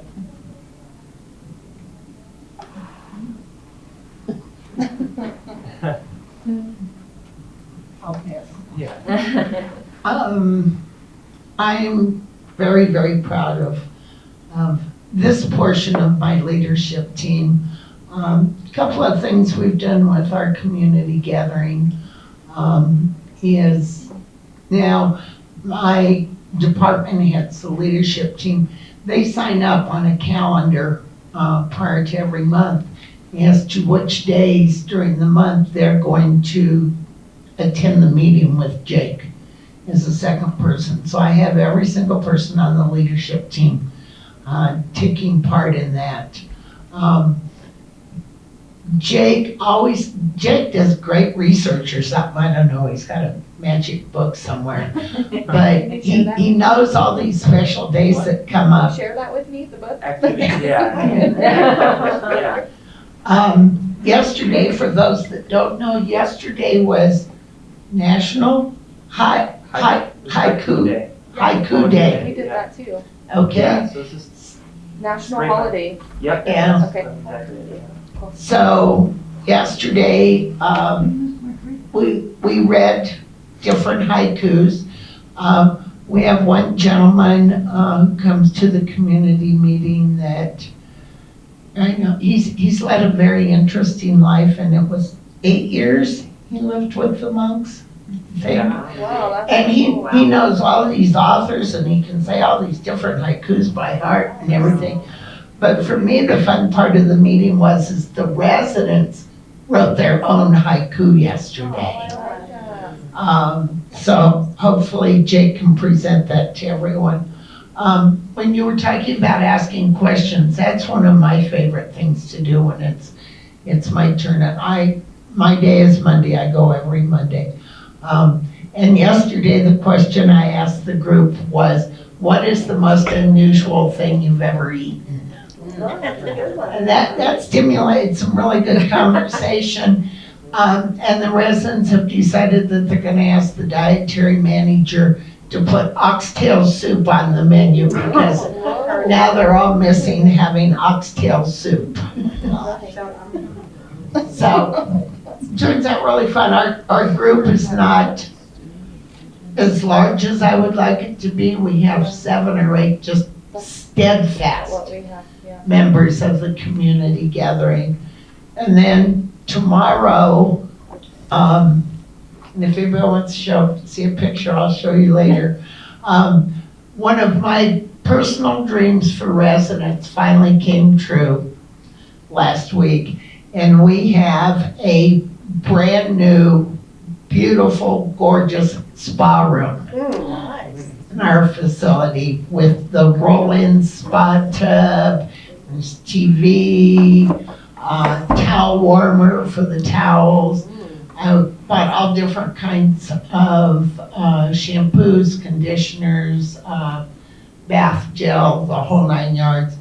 And for the christening tomorrow, there is going to be a wine bar. So I know, all the staff want to know when it's open to staff. This bathtub is absolutely the most amazing thing I've ever seen. It has a big, it's beautiful reservoir on top, so it holds the hot water so you don't have to wait for the water to get warm. You just roll into the tub and you automatically have warm water. So, has a scale on it, the whole 9 yards. That's super cool. And I've wanted a spa room for residents. I can't tell you for how many years, and it's there. True. I'm as excited as they are. So, but I'll pass it to Jake now so he can share our residents' haiku. Yeah, that was, thanks to Terry Lee. Does everybody know what a haiku is? Yeah. That's great. First line is 5 syllables, second line is 7 syllables, and the final line is also 5 syllables. So, which adds up to 17, and so I think 417, that was yesterday. That's why it was haiku day. Okay. Yeah. Didn't know that. I know, I put a light bulb went on. So, I think it was Terry Lee that kind of came up with the first line. So here's our Cedars haiku. Cedars is our place. We all live together, forevermore, home. Oh, So nice. that was, I like so that was that. nice. And thanks to Barry, because we had that poetry workshop and it came to fruition. It was good. We both me and Marissa. What? Didn't even need me there. No, I know. Marissa's our she's our poetry. You took poetry in college or just love poetry? Wrote poetry. That still So, counts, though. yeah, definitely counts. So, yeah, it's something that a select group of our residents, really look forward to every day. And we have it on our schedule Monday through Friday at 1:30 right after lunch. And because we have it in the dining room, so it's just a natural progression. And again, like you said, Andrea, bring up, just certain questions and special events, during the month and stuff like that. And I think the thing that I've gotten from it, and that's in the spirit of the community, meaning is that sense of real life, it's how you said it's not really an activity. Even though we think of all these things as, 1:30 is this, 2 o'clock's bingo, it's the complete opposite of bingo, which is is great, you know, it's, it's a great change up, you know, it's that real life element. Nothing wrong with bingo, I know. but, you know, yeah. So, yeah, it's got that real life element to it that we like to bring, so. Thank you. You know, one of the things I would like to, are we coming to? Oh, sorry. no, I didn't have to No, are we stand. coming there tomorrow? Yes, we're going there. Tomorrow, right? Yes, So one of the in the things. morning. Okay. Like 10:30, right? One of the things that, that struck me last time, and this may be a difficulty in a number of homes, is that there is a large population of residents there who are younger, perhaps with some mental health issues, perhaps who've lived on the streets. And I would like to be able to meet with them tomorrow, if we can arrange that, to see if we can't get them to come into community meeting a little bit and to be helpers to building that community. Because I think that would be a real energizing thing to go on there. Does that make sense? Is that okay with you? Yeah. The last time we were there, you met with them on the I went out on the porch and outside. hung out with some of them, and you know, one guy said, "I can't wait to get back on the street again." And another guy said, "You know, my wife is here. I come visit her every day. She's been in, I don't remember, 4 or 5 homes, and this is the best one she's ever been in." And so I was really moved by that. And so I happen to like people who are from that group of folks. And so I would like to be able to see if I can help to build a bridge with them tomorrow. And Barry, one of the things, and Jake and Christina, who is Lisa's assistant in social work, they've taken the lead on with our younger population, is we have started what we call a life purpose program. And so residents apply for a job, and then they have a supervisor, someone they report to, and it's all written out, they sign it, they understand if they're doing their job, whatever, 3 times a week or every day or whatever, and then they get to pick the reward that they want. And with our younger population, who we have very much a pretty good population of people with either a mental illness or an addiction problem, or both. So the reward of choice is almost always cigarettes. But you know what? We don't run out of cigarettes and we don't have behaviors because we're out of cigarettes. We make sure that, but that's something that you want to talk more people into doing, Barry. Great. Barry, can I add something? I know you're ready to move on. No, go ahead, please. We're all right. Okay. I was thinking about Mel across the room, because in our community meeting, since we restarted it in person coming out of the most difficult times of the pandemic, we were doing it all virtually on paper to try to still keep communications going. And once we came back together in person, we were hyper about everything, you know, with all the infection prevention requirements. Everyone was still 6 feet apart, and we're almost out there with the measuring sticks to make sure, you know, we were a little tense, right? And they told us how much they disliked it, and we continued to explain over and over why we had to do all these things. And then they would say, you know, we really want to have coffee at our meeting, or we really want to have a snack. And we're like, nope, can't do it, nope. It's all against the infection prevention. No snacks are allowed during activities.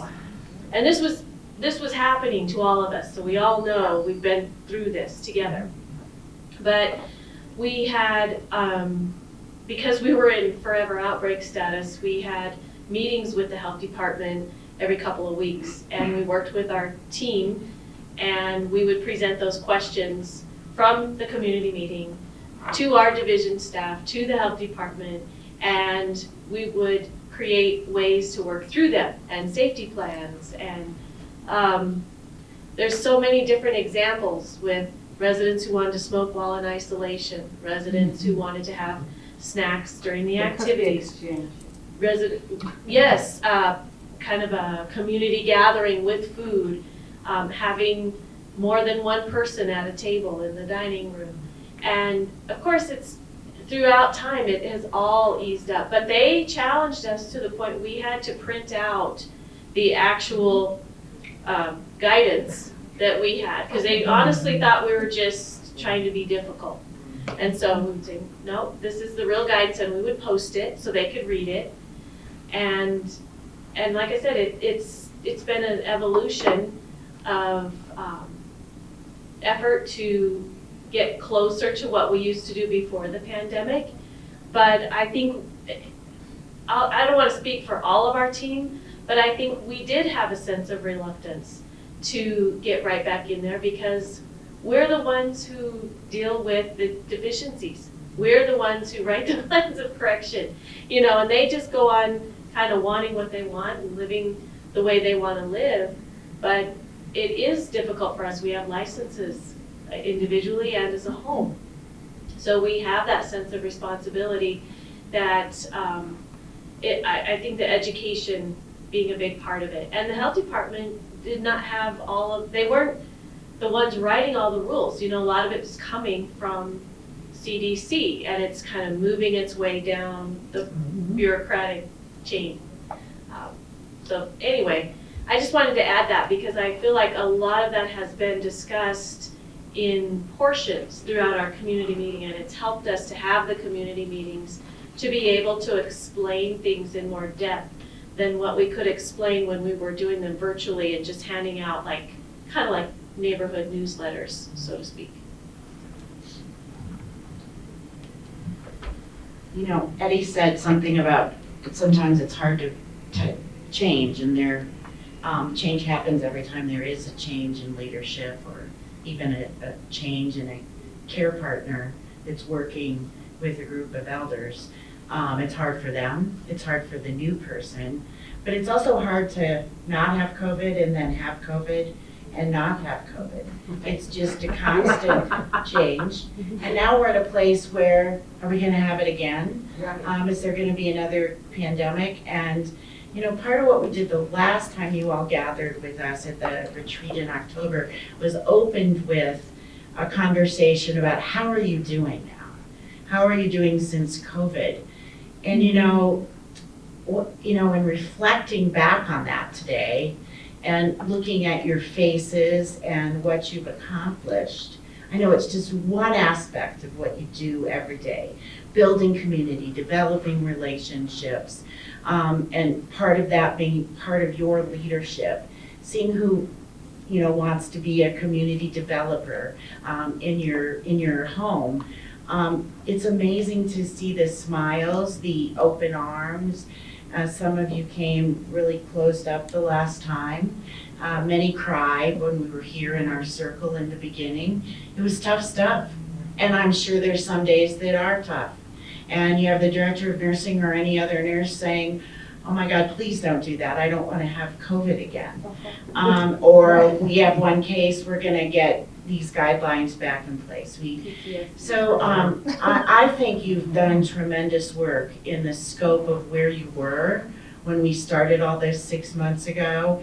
And I hope for someone like Shelby coming for the first time, or new people in your homes, that you can see that this did provide an opportunity for residents to be together in a different, Barbie spoke to it, in a different way, and not in a structured resident council meeting. You had trouble with that, trying to figure out the difference between resident council and community meeting, and whether they could eventually be blended. We have an ombudsman, Kate, who was here the last time with us, who couldn't be here today.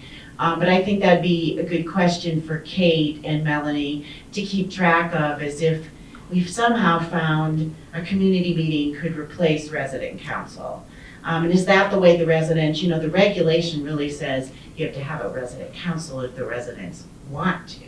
If they don't want to, and they can verbalize that to a surveyor, you don't have to have resident council. Did you know that? Yeah. So I just think it's amazing listening to you. Barry asked you to talk about challenges, and we didn't get there, so we're going to try to get there now. We're supposed to move into some group activity with your home team, but we're going to try to do that together. Just stay in your circle. If you need to stand up, get something to drink, there's stuff out there in the cooler. Feel free to get up. But we're going to move on, and we're going to talk for just a few minutes about things that Barry and Ruth and Claire and I can review over lunch and come back to you with some maybe ideas. Once you've talked to us about, what exactly does it say, Barry? Well, in essence, what we want to ask you is, what would you like to get out of the day today, in addition to what it is we want to give over to you? And so maybe you don't have any idea what you'd like to get, and that's okay too. And maybe the things you'd like to get, like a magic wand to heal, that we can't give you, but we would like to hear from you about anything you would like to get out of the meeting today, so that we can provide you to the best of our ability with what it is you're looking for. Yeah. So we just want to talk for a few minutes. You can shout them out, I think, without passing the microphone. Ruth will scribe. And just what are the things that you came here today hoping that we would talk about? And we'll bring those back this afternoon. And they can be color code too. They can be anything. Good too, it said. I mean, maybe something grew out of community meetings that are challenging or wonderful. But what do you want to bring up? Well, I mean, I'd like to hear about, from you guys, if family members or friends, ever come, to the meeting. And if so, I'd like to know what their impressions are. And, it's not a question, but, It's okay, I think Hover could report on that, as far as I know. Well, the other phones as well. Yes, as well. I think of visitors, I've seen them at Cedars that are attending, so we'll go through that, okay? And so I hear you say, do family members come in outside participants? Yeah. Okay, I want to just get it right. Other outside participants, okay. Yeah, and I mean, if they, have they made, remarked, about, just what a great concept and, what a great program it is. Because I think it is, Yeah, maybe surveys, would we invite them, would we invite ombudsman? Yeah. Yeah. Okay. I mean, and I did tell, I did a presentation to the long-term care, to the nursing home program in December. And basically, and it was a very short presentation, but I told them about the concept and the goals and bringing people together and building a stronger community, so I told them about it. And I did tell them the homes that were, participating, the communities that were participating in the program. And, and I did encourage, them that if they were there, on a survey, to stop in. And I'm going to reiterate that after this meeting today. Thanks, Mel. But that's one of the things I would love to know. Yeah. Yeah. Anybody else, Barbie? I would really like to find ways to help engage more of the nursing staff, nutritional services staff. I think, housekeeping staff, some of the staff that come, they might pop in for a little bit, but they're not consistently attending.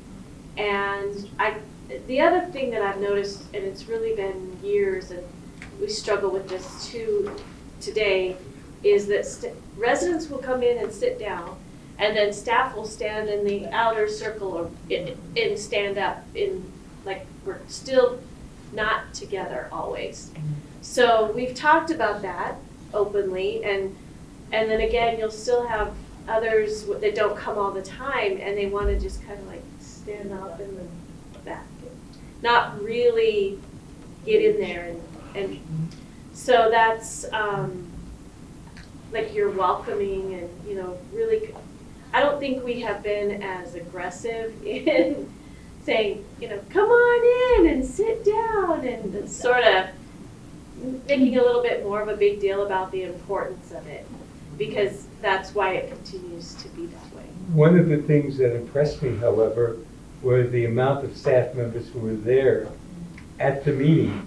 We do have pretty consistent people coming. Yeah, and so we'll talk later about how. But it would be lovely to have a broader representation with our staff that isn't as so heavy with, you know, leadership. And I think a lot of it is time management, that we have time built into our schedules where they are really hustling and bustling in the neighborhoods with, again, you know, like the tasks. We also have a lot of agency staff.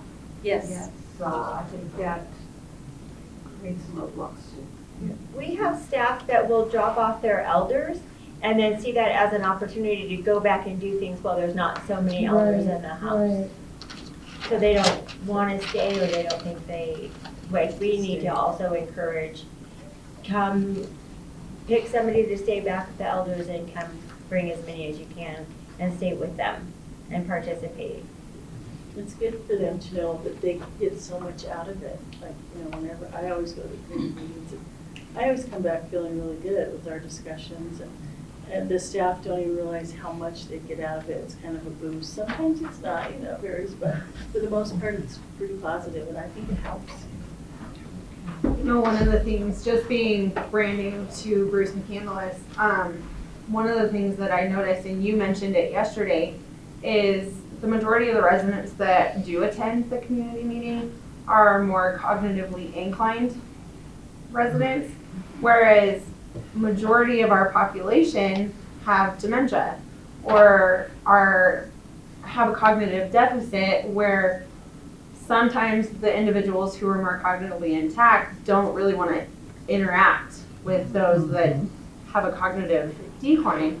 So that kind of makes it a stigma, because I know it happens in the dining room all the time. Like, I don't want to sit with them. I can't have a conversation with them.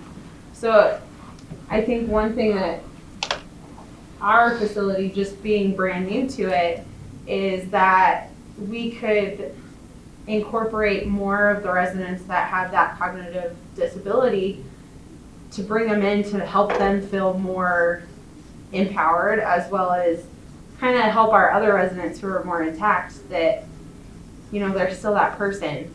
Just because they have that cognitive decline doesn't mean that they're not important, that they're not part of that community, because a community in general is all sorts of people. So I think that's something that we need to kind of struggle with.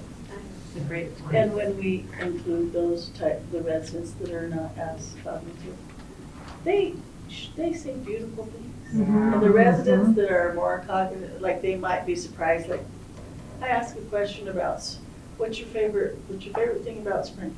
They come up with these beautiful things. They might be quiet and seem a little less, you know, cognitive and able to interact, but sometimes they come up with some beautiful stuff. So you have to, you can't always judge that, you know. Yeah. What other things do you need help with? Your question. I'd like to know how structured it should be, if we should be following the guide through, or if we should be more loose with it, and how prepared us leading it should be coming in. Like, should we already be researching, like, a couple days before about what news we're going to bring up, or should we just open it up to everyone to just discuss what they already know what's going on? Good question. Yeah, absolutely. Anyone else? Can we be of help with you in any way at Harmony Point? No, what I have learned is that, sometimes when you plan a certain structure, you really don't end up good. So what I've been doing is throwing it back to the resident when we gather and say what is meaningful for them for us to discuss. They may have different talking points, and then we hammer it, and then they're happy. And back to your point about those that are cognitively not there with dementia, what I've noticed is that anything exciting, like music, I see all of them move. It really doesn't matter. That engage everybody. And especially when I have gotten staff participation. She likes to dance. And then before you realize it, somebody that you think is not there start to extend their arm and want to dance. So I think every case is unique. I think we just need to individualize our facility and kind of go with the flow, because one size will not fit all. So that's just what I've been educating my staff and say, let it be acceleration of free fall. Give it back to them and let it drive it, and let's support it and be engaging with them. So that's what I have. I'd like to engage with that a little bit later today, because I think this is an important question of the balance between free flow and having the meeting structured so it becomes ritualized in the life of the community. And so we'll talk about that a little bit later. Thank you. Just to add, when you're dealing with our elders, sometimes they like to steal the show. That's why you can have an agenda, you have a structure, and you say you're following the agenda. And they will steal the show, and what I've realized is that when they steal the show, I see that all the other residents want to partake in that area. So I just let it go if that's what's going to end our meeting, and then we all end up happy. So and I think that that to put it another way, we want to go with the flow. Okay. And that the agenda is not written in stone. The structure of the meeting is not written in stone. And some days you don't get beyond the news of the home. And some days you don't get beyond the news of the world. And some days the whole thing just gets put out the window, but then the next day you come back to the structure again, so that it has so that it's built into the life of the home in a ritualized kind of way.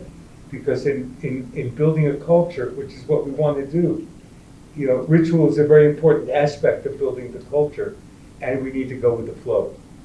And I think it's a balance. Right. Thank you for that, Eddie.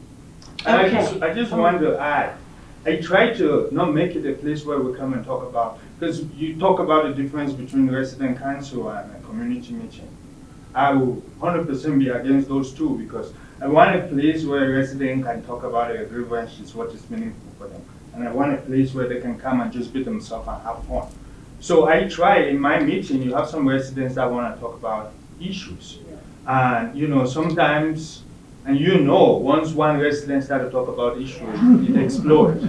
So I try to make sure that is very well distinct, that this is not a place that we don't have to wait for resident council, we don't have to wait for community meeting to talk about our issues. We want you to be able to talk about your issues when the issue arises. And that's why I just started, it's an old program, but during the pandemic it went away. I just started the ambassador program where all of us are assigned particular residents, and that's your ambassador. So you visit with your resident as many times as they need you to. You come in the morning, it takes 2 minutes. So you can have that outlet so your problem can be addressed in a proactive manner rather than coming and other residents trying to have fun and say, I didn't have a shower last night. So, just good point. Okay, we're going to take, unless there's any other pressing thoughts, we're going to take a break. Can I say 7 minutes would be enough? Okay. No, Terry Lee, it's not enough. You're all right? 7 minutes? Okay. Feel free to go outside. It's beautiful. The elevators and the restrooms are down the hall. Away down the hall, you kind of have them. And there's still some snacks left, so help yourself. No,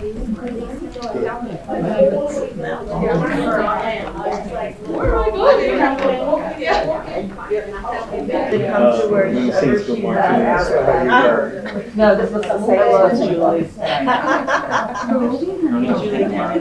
Dear sisters and brother, you're back to being, Jake, you're back to being the only. Yeah, I know. The only rooster. I'm gonna put that up here. Yeah. So, isn't that how it always is? Did anybody lose the earring back, by the way? The earring back? No, you didn't lose them, Jake? I'm just gonna put it right there in case. You guys, what you said is in green because green is the universal color of growth. So these are your challenges and opportunities. I just wanted to let you know that. And we'll come back to this at the end of the day. Okay. Green. And I had got one more that was just said to me. Okay, didn't mean to interrupt. Okay. She's just gonna write there. Okay.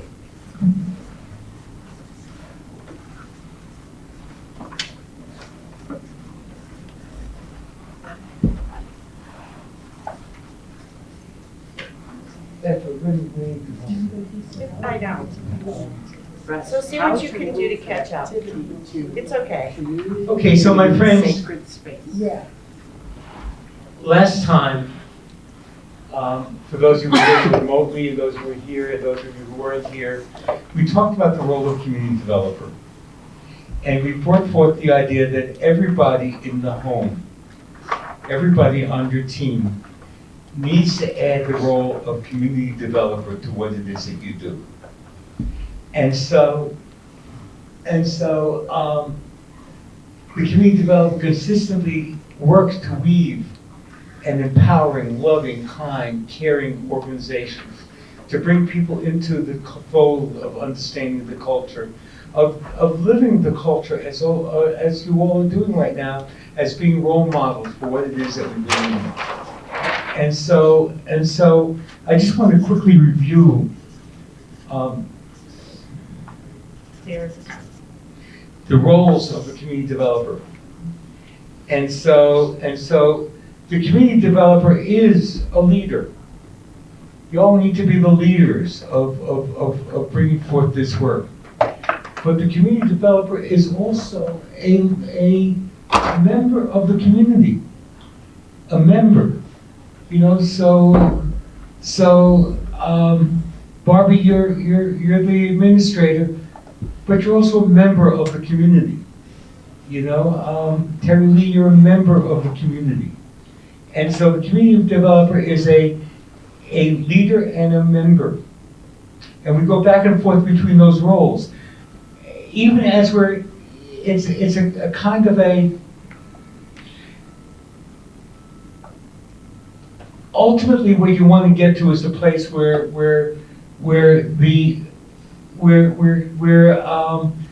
your professional role is diversified among all the people, you know, and at the same time, you know, you need to be the strong administrator sometimes, and sometimes you need to be the administrator as the community developer, for example. You know, we want you to go home teaching a message.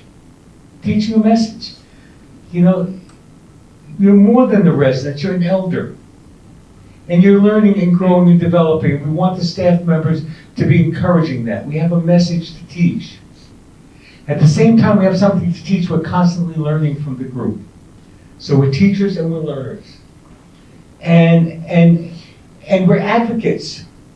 You know, we need to be the chief advocates for what it is that the residents are asking for and needing.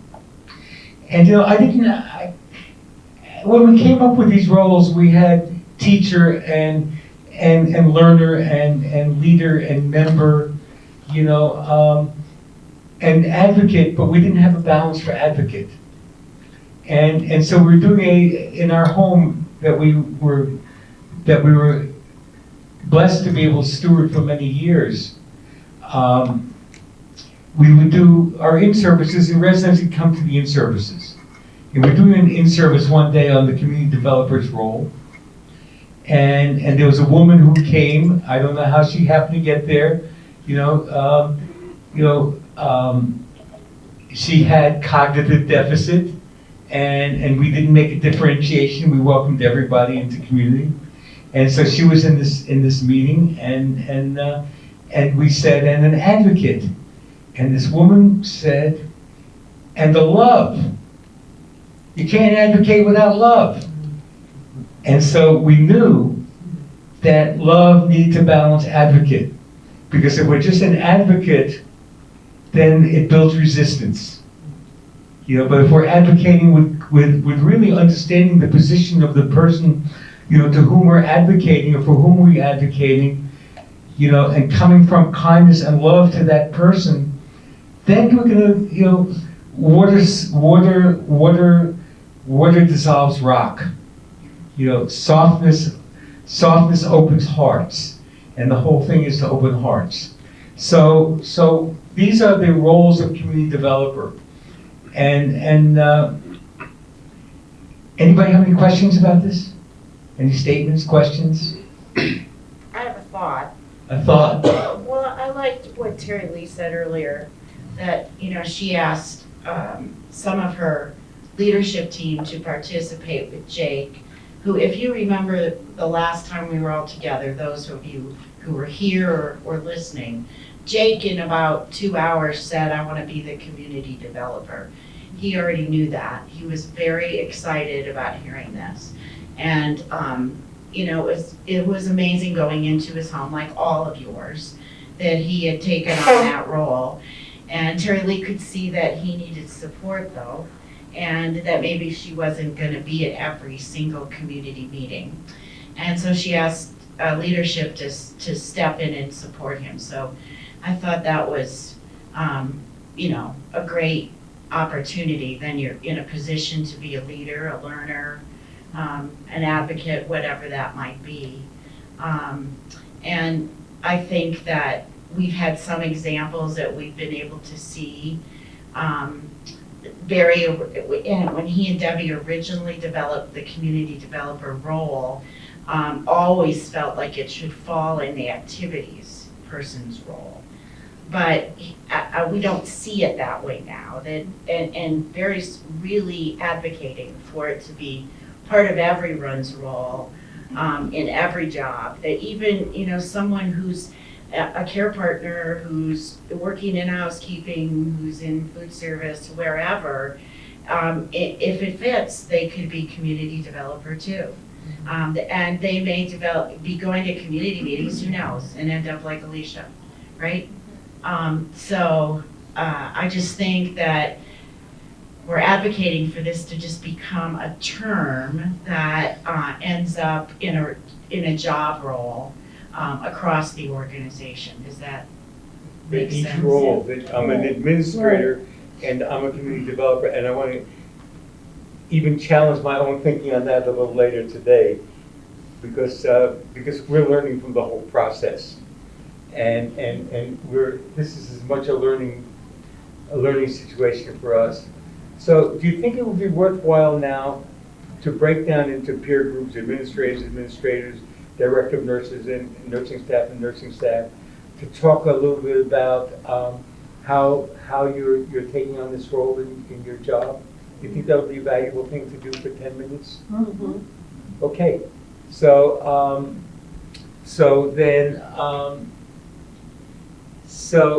Ruth will work with nursing staff and staff developers. There are no staff developers here, unfortunately. They really are a key member of our team. Claire will work with leadership. I'll take the laptop, and Carmen will work with the activity people, because Hope should be back very soon. Okay, but we're ready to move on. So maybe you work with activity Yeah. people and social workers together. Okay, that would be fine. Tell us the question one more time, Barry. The question is, how are you on your journey of adding the role of community developer to what it is that you do?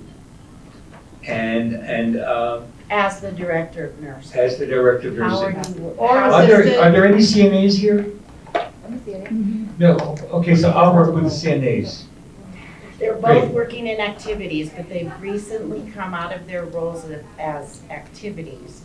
So that would be a good idea, The Barry. greatest community developer we ever worked with in our home was an activity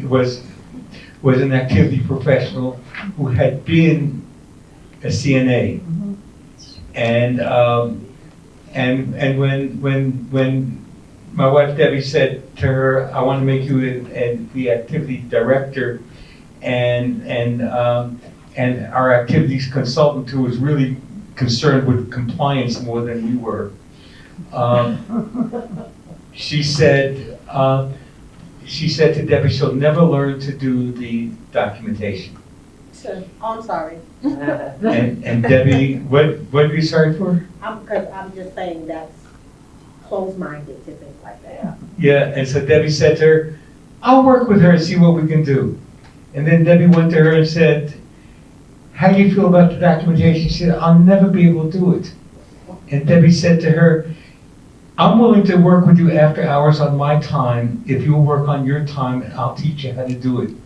And she became a crackerjack at it, you know? And so this is what it's about. It's encouraging and developing. So again, Okay. we are ready. Yes, I know. So far behind, it's unbelievable. But we'll be okay. We'll catch up. You know what, we will, we said this yesterday. Yeah. How about ask something else? We're an unruly bunch, aren't we? Beg your pardon? Unruly bunch, aren't we? It's great. It's great. Barb said, "Unruly bunch, aren't we?" And I said, "It's great," because I think you should skip on. I think what we should do is they should take this conversation that they had, unless there's something really important to bring up right now that they learned in their group, they should take this conversation back to their home teams. You guys can take a picture of that. Each of the leaders that were in our circle, kind of just take a Yeah, picture let's and see you can what take you it do. back. You don't, that way you have it, share with your teams and what applies as opposed to taking time now, but you've got all that. What are you doing? here comes Hope Carwile. So just take a picture. Hope Carwile, a great American. So Ruth, what, you flip charts in your group, what you talked about, right? And so, did all the directors of nursing get a picture of that? No, we will. No? They will. They will. You'll do it. Well, they got phones. Okay. They are, okay. So for those of you who just came back, unless there's something pressing, the directors of nursing and Ruth, they flip charted what they talked about. So they're gonna take a photograph. And if there's anything else that came up in another group, we could talk about it, but you should take it home to your home team, what you learned from others, and talk about it there. Is that, and that's gonna help us catch up. Does that sound okay? Everyone, was there anything pressing? Should we just mention our seventh role? Yes, you should. Sure. Well, we talked about, and of course Barbie and I have been doing this for so long, especially with younger residents, many of whom are younger than my own children. Sometimes we add to that role of community developer, and as the administrator, we take on the role of mother. Everything from the loving, kind mother to the very stern mother. The tough love thing, getting people to bathe when they should. Sometimes I bribe with cigarettes, but it's okay. It was interesting because everybody kind of resonated with that word. Yeah. What, mother? Mother. Mother. Yeah. Especially, Yeah. There's a lot of mothers in here. especially Jan, who said there's too much testosterone, too much mothering around here. Yeah, but he's growing. Isn't he growing? He's growing. He's opening up. He's a really beautiful guy. And so I have this vision. because this has been tremendous learning experience for me. You know, as much as you've been learning, maybe I'm learning as much, maybe even a little more, maybe a little less, but however it is, you know, I'm thinking ahead to the next cycle of doing this work, that the structure of community meeting is just the structure of where we develop the dining room table for the home, so to speak. And but really what it is about is the development of community developers. And so I got this vision that maybe what we want to do with the Live Oak Regenerative Communities, one of our next steps, is starting right here in Colorado to start a guild of community developers. And as I think about it further, I said to my wife Debbie, who co-founded this work, she's taking time away to take care of her health right now, but I said to her, I think we should call it a community weaver rather than a community developer. Could you put that up on the chart?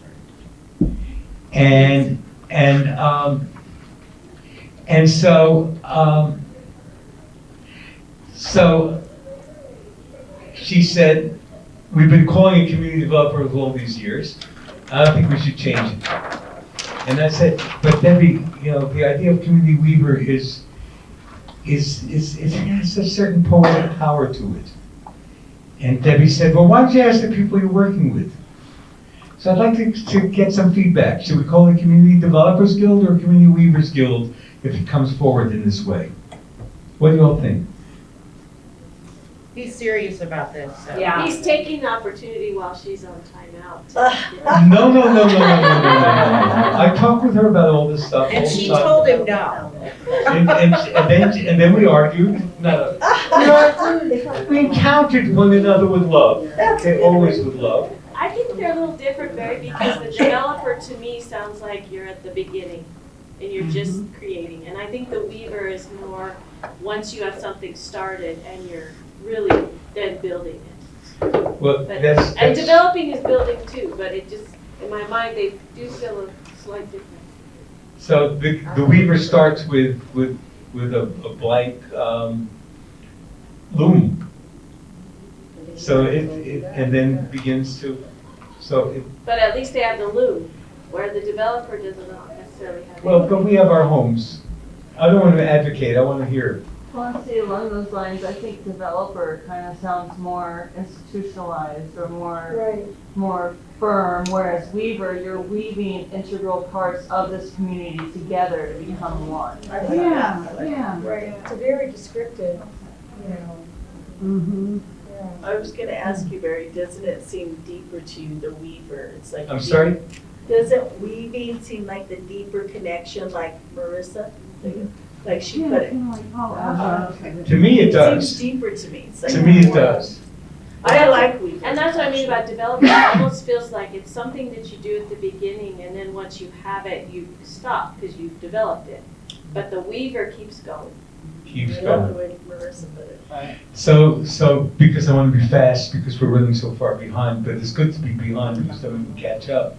How many people here think that it should be, if we were to create such a thing, it might be called the Community Weavers Guild?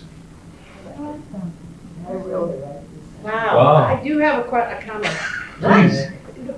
Because most of this team is into the process now. So you appreciate the word weave. I wonder, and I don't have, but what would your response have been in the beginning? And is this something that you work towards as soon, within the mid, you know, there's like an achievement. You start with developing and you move to weaver. I'm not telling you what to do, but I wonder if it'd be less intimidating to do it that way. And I'll be quiet. Yes, please. Because I haven't gone through the process, I would have just instinctually gone with developer. I would not have picked weaver. I think weaver's less intimidating.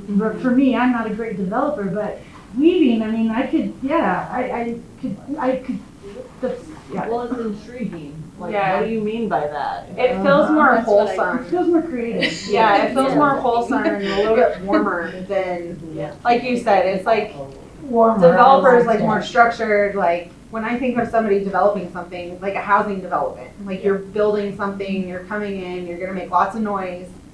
But weaving, like you can sit back and you can do it in a group. You can, it's more of like a wholesome, hearty. And we all weave, Yeah.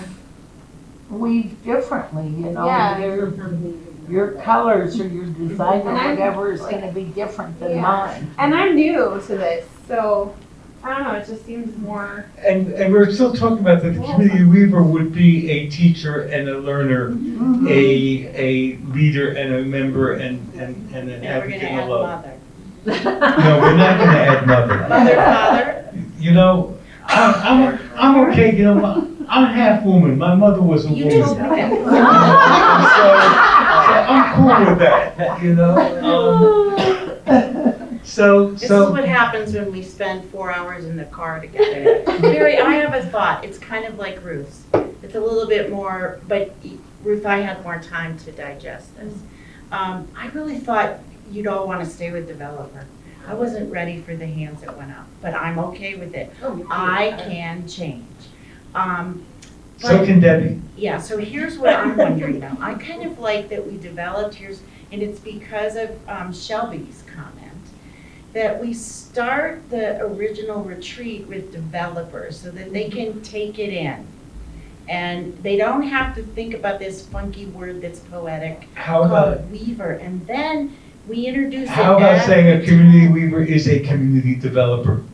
Or how about a community developer is Is a community I think you should just weaver. sit with it. Right now. Okay, we will sit with it and I'll take all of this in. But I think it's important to sit with it with incredible conservation. So, you know, one of the things that we have a slide that says, I'll get it. The previous slide, the next slide, that we're really talking about embodying this principle of the prayer of St. Francis. That what we really are is taking responsibility in the process of doing whatever we're doing within the home to develop harmony, to develop peace, to take anger and turn it into joy and so on and so forth. And so this is something I always like to use when I teach. And it's the essence of what we're talking about in terms of being a community developer, community weaver. And it may be that the person, that everybody takes on the role of community weaver, and the person who takes responsibility for the community meeting is the community developer. And to make that differentiation. So this is what I'm You're getting thinking. back into problem solving. I can't help it, you know. You were gonna sit with it. And I will sit with it. So to move right along. Okay, now we're at the break. Okay, in terms of our schedule. So At 10:30. at An 10:30. hour ago. An hour ago. Okay. All right. So as community developers or community weavers, our task is to engage others in building the community in our homes that will enable people to thrive through participation in the community meetings, in our daily practice, and in all our interactions so that they are all flowing in harmony. I have a story, interesting story to tell. I told it to Eddie Spaghetti a little while ago. He lit up when he heard it. You know, in the old model, you know, you didn't want, God forbid, they didn't want, you know, people to fraternize on the floor, you know, like two nursing assistants to be able to talk between people and their tasks and all that. And so one day I'm walking through the halls of our home, and there are two nursing assistants standing there. And I go up and say hi to them, they say hi to me, and I say, by the way, I haven't seen Veronica lately, who was a new hire, recent hire, CNA. And one of them said, oh, Mr. Barkin, I could never get her to call me Barry, you know? And, oh, Mr. Barkin, you always see the best in everyone.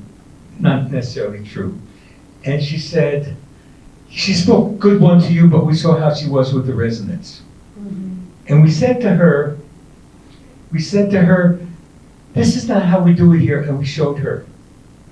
And she still did it her way.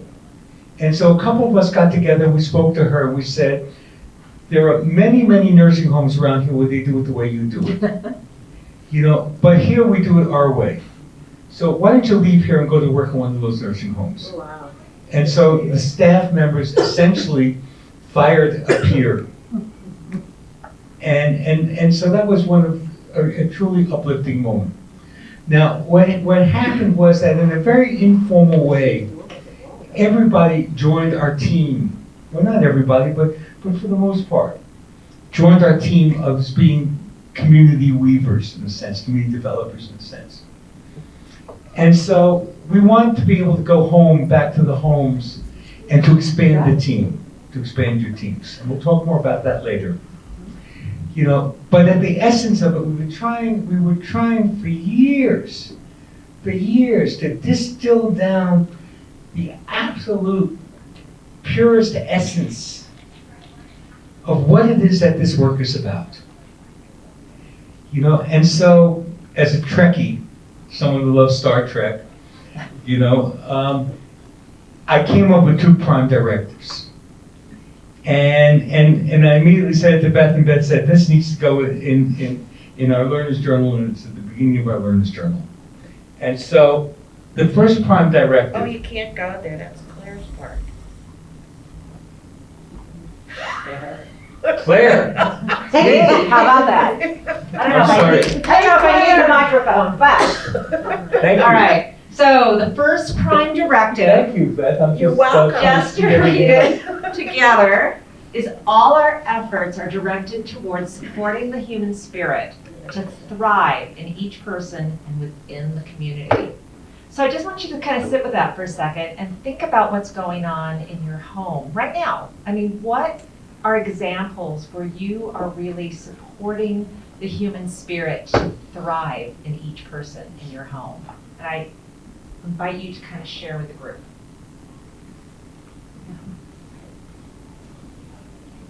Well, I know in our home, it's not always easy, but we really want to try to, like, I love all the words that you use to describe community developer, weaver. I think empower is a good word, because in our home, I mean, that is a lot of my role, is to help teach, because I'm an educator, to teach and to advocate and all those things. And so, but empower, because I see even in our community meetings, like, it's Barbie or I who often facilitate or assist the residents in doing it, but we really want to develop our activity staff to feel comfortable, because we want them to feel empowered, because a lot of times we do have strong personalities with our residents, and sometimes they get a little intimidated. And so we want to teach them how to be a leader, how to teach, and facilitate or run these meetings, or just, assist the residents, but feel empowered to do it, not like, because sometimes they do get a little intimidated, and we don't want them to feel that way, and we want to teach our residents, let's empower everybody. We want to empower you, but you also want to empower the staff, because they don't always feel like they can do that. And, if you don't have that taught to you, some people just naturally take charge like that and do it in a nice way. But not all of them feel that way, so I think that's really huge and important to do. And when you're trying to teach and develop and, do it with love and of course advocate for the residents and the staff. Sometimes the staff don't get it from the residents. And so I always try to help, and I know we haven't even always had the opportunity now since the pandemic to really help develop those skills, but I want the staff to feel empowered and learn to develop those skills so that they can work well with the residents, even when it's not always easy. Thank you. That's wonderful, thank you. Anybody else have an example of what they're doing to help support the human spirit to thrive? I think something as simple as asking them how they're doing. Something as simple as asking them how they're doing, what's going on for them for the day is very important. Having that interaction, it livens them up, I've noticed. So. Nice. Thank you. Anyone else? That's so, may I just say something about that? That's so important because it's in the individual interactions. Mm-hmm. And it's rampant normalcy, isn't it? Rampant normalcy. Yeah, absolutely. Yeah. It's what goes on in our, we hope for in our own lives, right? I just wanted to touch about what you were saying too. I've started to ask them, like, how are you doing with helplessness, loneliness, and boredom? And I get so much conversation from that compared to just the normal questions for my like quarterly or annual activities assessment. Like they'll answer so much more to those 3 questions than all the other questions. So can you give me an example of how you kind of opened up that question? So I'll go through like the first question I'll ask is I'll say, what do you love to do? And then I hit their interests, their hobbies, what things that they like participating in, what they'd like to see more of. And then at the end I'll ask those 3 questions because I feel like they're opened up by the time we get to them. And they'll tell me things that they wish they were doing more, even though I kind of already asked that question with the other ones, but asking it like that, like how are you doing with boredom? Because then my other questions, they'll tell me, oh, I like watching TV, I like being on my computer. So then in my head, I'm like, oh, your day is fulfilled. But then when I ask, how are you doing with boredom? I'll have people actually open up and say, you know what, I have all these things to do, but I'm actually bored. I wish I was learning something. And they didn't previously say that. Yeah, that's beautiful. That's a great way to do it. Great, thank you for that. And for those who don't know, what she was naming were the 3 plagues, which when you're going through Eden alternative training is part of the principles of the Eden. Claire, I have a little story if no one else does. Sure. A few years back when it was before I was at Shalom Park Group, so that's more than a few, maybe 10 years back. I was doing some work out on the Western Slope in a nursing home that was having compliance issues, we'll leave it there. And I had to fly out to Grand Junction and then drive into the nursing home in a small town. And it was, you know, a quiet little fun town. And anyway, they had a dementia neighborhood. They called it Willow, I believe, was the name of the neighborhood. And it truly had a lot of elders living with cognitive loss. Before you go today, I want to ask you about neurodiverse, but I'm not doing that now. That new term, neurodiverse. So they had a lot of cognitive loss, and I had been going for a few weeks. And so I decided I was going to do a little thing called time slips that day. Do you remember what time slips are? We used to teach things like this at the Colorado Culture Change Coalition. You can look this website up. It's timeslips.org. It's a nonprofit. And on there, and there's some videos, it could be self-instruction, but they have a lot of pictures that you can print. But that day I brought a calendar. I didn't print a picture, I just brought a calendar. It was a cliff in Scotland or Ireland somewhere that dropped straight down to the ocean. And so in time slips, you ask the people that are living with dementia to tell you about the picture. That's all you say is, can you tell me about this picture? And then someone else is scribing, usually on a flip chart like Ruth has been doing. And they scribe exactly. They don't paraphrase it, they don't change it to some sentence that we would say, but what the elders said. And then when you're finished, you read it back, and it's a story. And they're usually beautiful. So there was a guy, I'll never forget him, who lived on this dementia neighborhood, Willow. His name was Albert. And Albert paced back and forth all day long, down the hall, into the dining room, back down the hall. He did this kind of pattern all day long. And so we were doing time slips. And the first time he came in, he just stood there and looked at the picture, and he left. And then he came in a couple times later, and he sat down in a chair, which he would do sometimes. He ate in that dining room every day. But finally, he said, let me get this right. He said, oh shit. And he didn't speak. And so, oh shit ended up in the story every time Albert came back into the document. And so we read this, Claire, that's exactly what happened. We read this story, oh, it's a cliff. There's ocean. Oh, look at the trees. Oh, shit. And then someone else would say something else, and oh, shit would happen. But they told me when I was finished that Albert hadn't spoken in quite some time.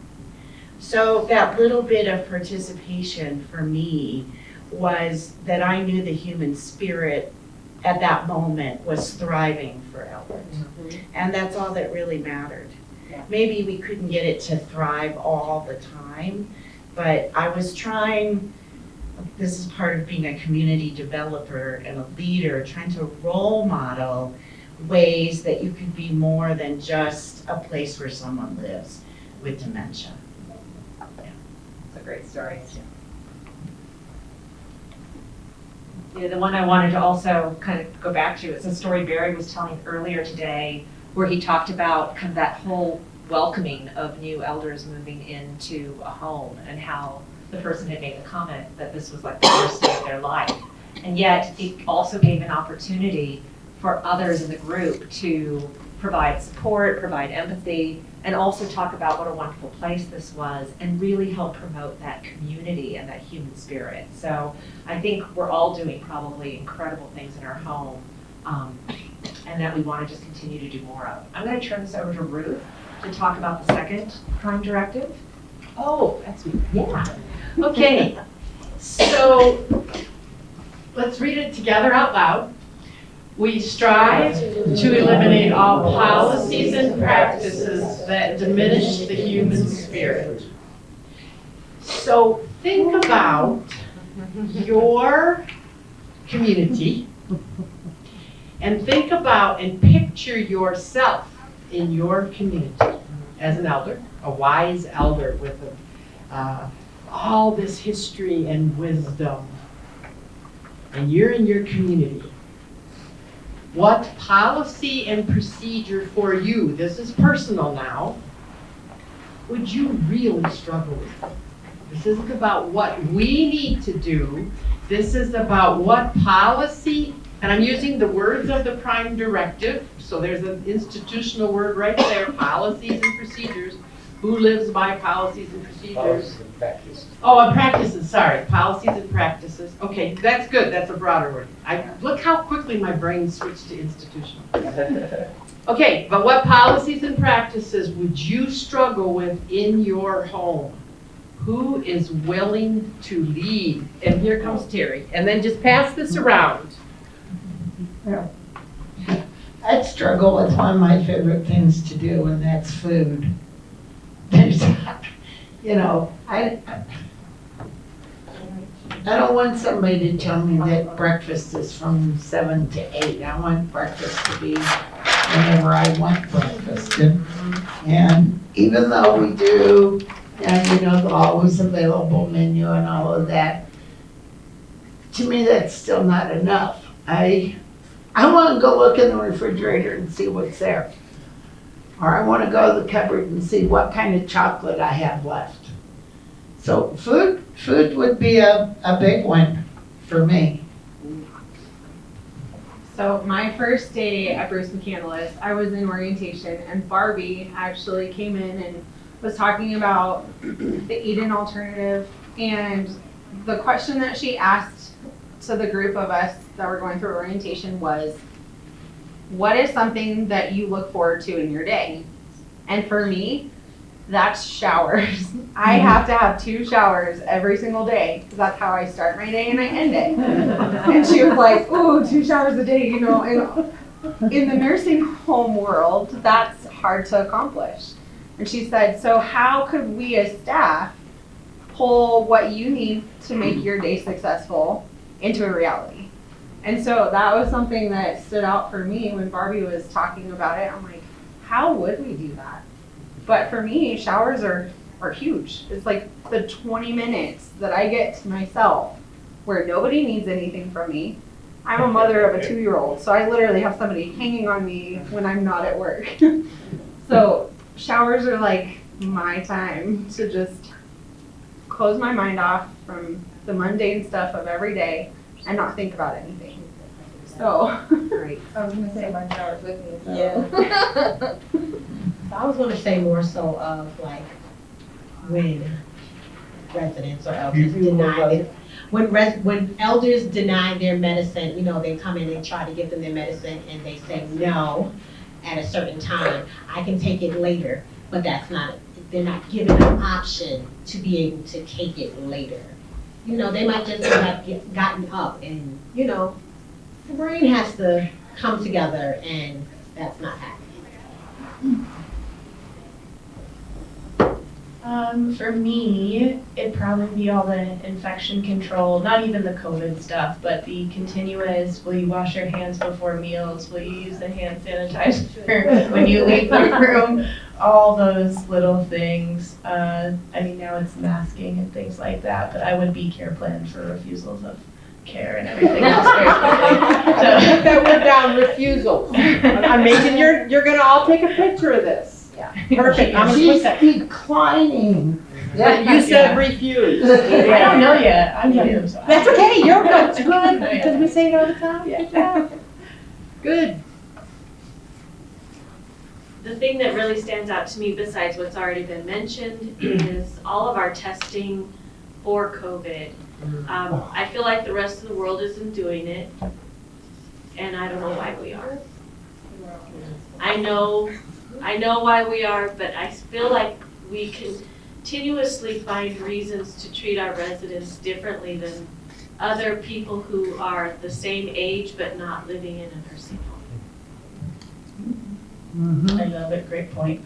That's what I was gonna say was, yes, I understand masks, yes, I've got all my vaccines, I'm not against all these things, but by now, I think enough, just let go of the masks. And I know I'm not a nurse or a doctor, but I just think enough is enough already. And so I do see our residents' point of the way we wrap them in a bubble wrap and treat them too delicately. Yes, it's our job to care for them and keep them safe, but at the same time, I can see where they see it's an extreme thing. And so when they say, your mother is too much, I don't even think they necessarily always mean it's us. It's the policies and the practices that it hinders their independence. And so, and we agree, but you know, sometimes their hands are tied. So that's what I have. I agree with what they say. That's what I do is enforce infection prevention all day. And I'm in that position, I'm not gonna wanna follow the rules. Well, can I ask a question? Everyone still has to wear masks at this time? If you're an outbreak. If we're in Okay. Even then, I'm like, right, like we had a staff member that had been in the building for 5 days. She went home, she tested positive at home. And now everybody in the facility is at masks for at least 2 weeks. I think that's okay. Yeah. Keep going, guys are doing great. Yeah. Keep going. What I appreciate about the difference between a traditional facility where I came from and Hoover is that we do kind of honor like bedtimes, like it's not like set bedtime, set all of that. But what I want to see us get out of is like some of the houses say, we don't have staff after 6 p.m., so everybody has to be in bed. So that kind of stuff, it really gets to me as, you know, like I want to go to bed at 9:30 or 10:30 or but I on my phone or, you know, like we have other, like we need to give them back that say of bedtimes, nap times, you know, things like that. So I put bedtime routine mine by yours. Right. Is that what you mean? Be selfish about it. Mine. I think part of the infection control, like something that would be hard for me is like wanting real relationship, like wanting hugs, wanting real like personal conversations with people. And I feel like as a CNA, like there have been times where able to have like more personal conversations, but there's other times where there's so many call lights going off, you're more task focused, and I feel like if I was in that elder's position where someone was just coming in to do the task and not really making deep conversation or connection, like it would make me really sad. You can. Well, I happen to have the opportunity to meet everybody yet. I'm going to do that later because I need to be on, get through this. But I echo everything that you all saying. My name's Hope. I'm hopping around here. I'm sorry. It feels awkward just to come in and sit in your circle without, No, let's give Hope a hand as well. Thank you. We love you, Hope. Thank you. Hope works here at Vivid, you all. Yeah, so I, LCSW, and I work in innovations and love this project. I think it's definitely going to do wonders for communities because we need community building now more than ever. First of all, I wouldn't end up in a nursing home. I'd be that one that would elope. I definitely am one that would go out into the forest and you couldn't find me. I think the human spirit, unfortunately, is stripped, not only for the elders that we serve, but for the people that work there, because we do focus on task and we don't have the opportunity to have meaningful relationships and get to know one another. And we don't get enough outdoors and nature and fresh air and songs and music and the things that all of us enjoy when we're outside of work. So my question would be, why can't we have that at work too? And yet again, all of those things, it just continuously depletes the human spirit. I would say, I was talking to a chaplain a couple weeks ago, and I said, how much do you think the human spirit is left in nursing homes? A percentage. She said about 5%. Yeah. And that's what this is about, is to change that. Exactly. Thank you so much for letting me just kind of pop in and share with you. What was the question? Was about policy overseas. And it was personal though, it was a personal question, not generic about your home. What policy and practice would really you struggle with?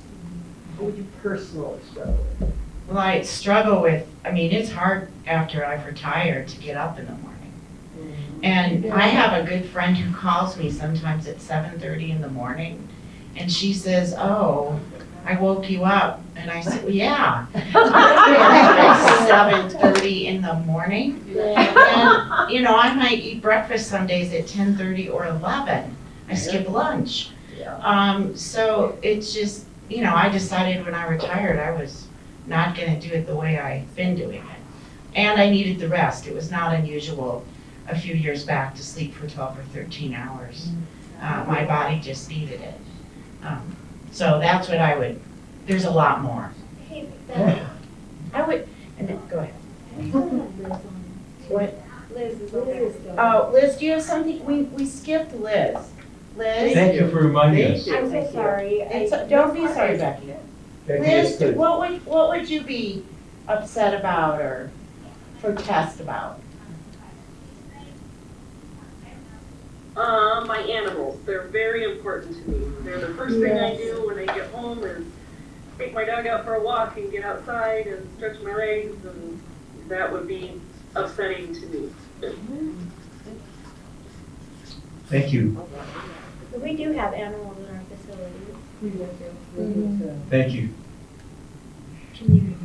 Did anybody else, congrats, I didn't tell you to do a circle, but you kind of did. Yeah. That warms my heart. Yeah. Anybody else, you didn't have? And we have word. Come on. Well, mine, if you, like Terry Lee mentioned the food, I want to eat what I want to eat, when I want to eat. The showers is me for, huge, or somebody said showers, I want to, sometimes twice a day. Twice a week would kill me. Twice a day, Oh, and especially with menopause and this hot flash, oh my God. You went to estrogen or And the visiting hours, sometimes I get home late and I want to still maybe go out and do something at 10 o'clock or even, I want to have my family come at midnight because I'm still up. I don't know, I would struggle with a lot of things. Sure. I have several things. I don't want to share a room. I want a private room. Oh, yeah. No, do it. Do it. I would want to have my grandkids be able to spend the night like they do now. And I would want for the staff to eliminate the unnecessary reporting. Because I think it's overabundant with COVID.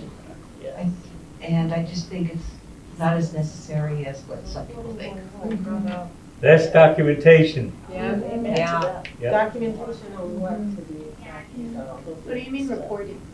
Reporting like NHSN and those type of things that we never did before until we had COVID. And in my feeling, once the federal government gets involved in you, they're not leaving you. And it's just going to be more and more and more. So, And dude, I have allergies, so it's like, my nose is running. yes, I'm coughing. we got to test. Your vitals is negative. Let's do a cepheid. I walked through the grass to get here. Yes, I'm hoarse, and. So that, I know we need to, thank you, oh, there's still one, sorry. I think there was one more, sorry. No sorry, I don't smoke anymore, but the smoking times, we've had a huge issue at our home about smoking times. We just had to recently change it again, to like kind of be okay with staff and elders. I still have a lot of pushback on smoking times. I think they should just go out whenever they want, which I agree, but that's not safe, so. So, as a 1960s guy, I would like to be able to smoke grass occasionally. So,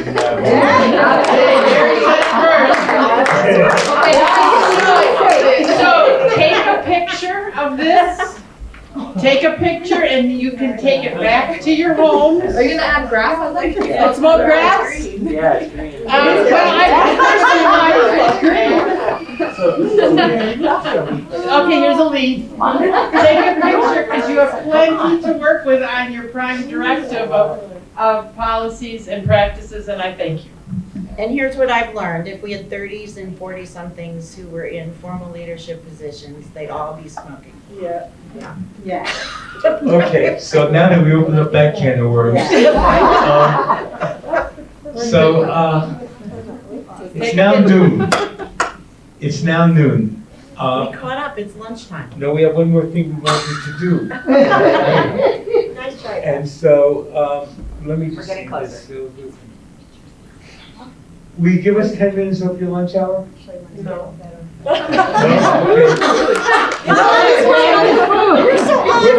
Okay, everybody, let's go eat. Thank you so much. cars, because we need to do what you need to do. She was kidding. Okay,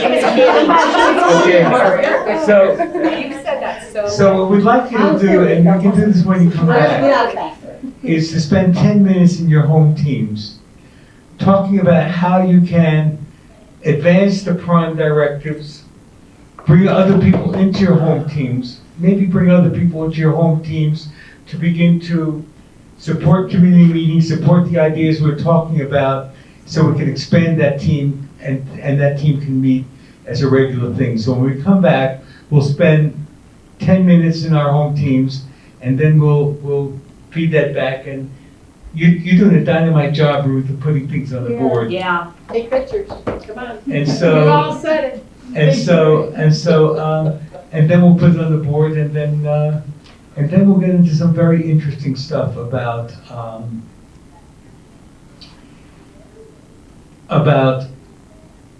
what it is.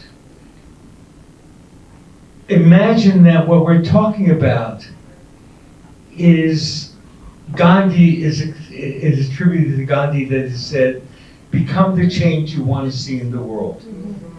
And so we believe that there's a certain kind of practice that we want to bring into, realms of practice that we want to bring into our lives and the lives of other people who will join us in that, to become true agents of transformation in the world. And so we'll talk about that when we get back, but we'll go right into home teams at 1 o'clock. And Why don't we go into home teams at 12:50? at 12:50, we will go into home teams. For 10 minutes. For 10 minutes. Is that okay? Yeah. Okay? Okay. Okay, so I just have one thing to say. Love you all. Is there somebody here who wants to lead us in a song? Don't all volunteer at once. All right, I'll do it. Oh, Hey! Some musicians in the house. Yeah. Is there a musician in the house? Everyone good with the key of that? F sharp, F sharp. Oh, yeah, that's right. Give me a harmony. I always sing solo. Solo, nobody can hear me. How about You Are My Sunshine? That's what we do Yeah. frequently. That's our residence Yeah. theme song. You are my sunshine, my only sunshine. You make me happy when skies are gray. You'll never know, dear, how much I love you. Please don't take my sunshine away. The other night, Yeah. I dreamt I held you in my arms. When I awoke, dear, I was mistaken. And I hung my head and cried. You are my sunshine, my only sunshine. You make me happy when skies are gray. You'll never know, dear, how much I love you. Please don't take my sunshine away. So we want to have a minute or two feedback from each group about what. Yeah, if we could. So I would like a chance for us to kind of share, because I think you might get some ideas for your own team based on what others are doing. So who'd like to go first and just kind of highlight one or two things that you guys came up with? We can go first. Okay, great. First thing new staff would, that's an easy one, kind of, incorporating it in our orientation process. Whether that's 15 minutes or however long, but scheduling it so that new orientees can experience it and see what it's all about. And Marissa, would you say that we're, we mean what we say, or we're practicing what we preach? That's what it was, yeah. So inviting new employees to Inviting attend new the community employees, meeting. yeah. No, actually making it part of orientation. Oh, Yeah. okay, part of it. After lunch. They would come to Marissa- the community meeting as a group. Marissa and I Nice. I do a thing on abuse. Marissa Like does that. the thing on we have a culture of kindness Okay. that we go over. We do that, and then we'll take the orientees with us down to the community I like meeting. that. That's a great idea. Right on. Nice. Very good. All right. Who wants to share next?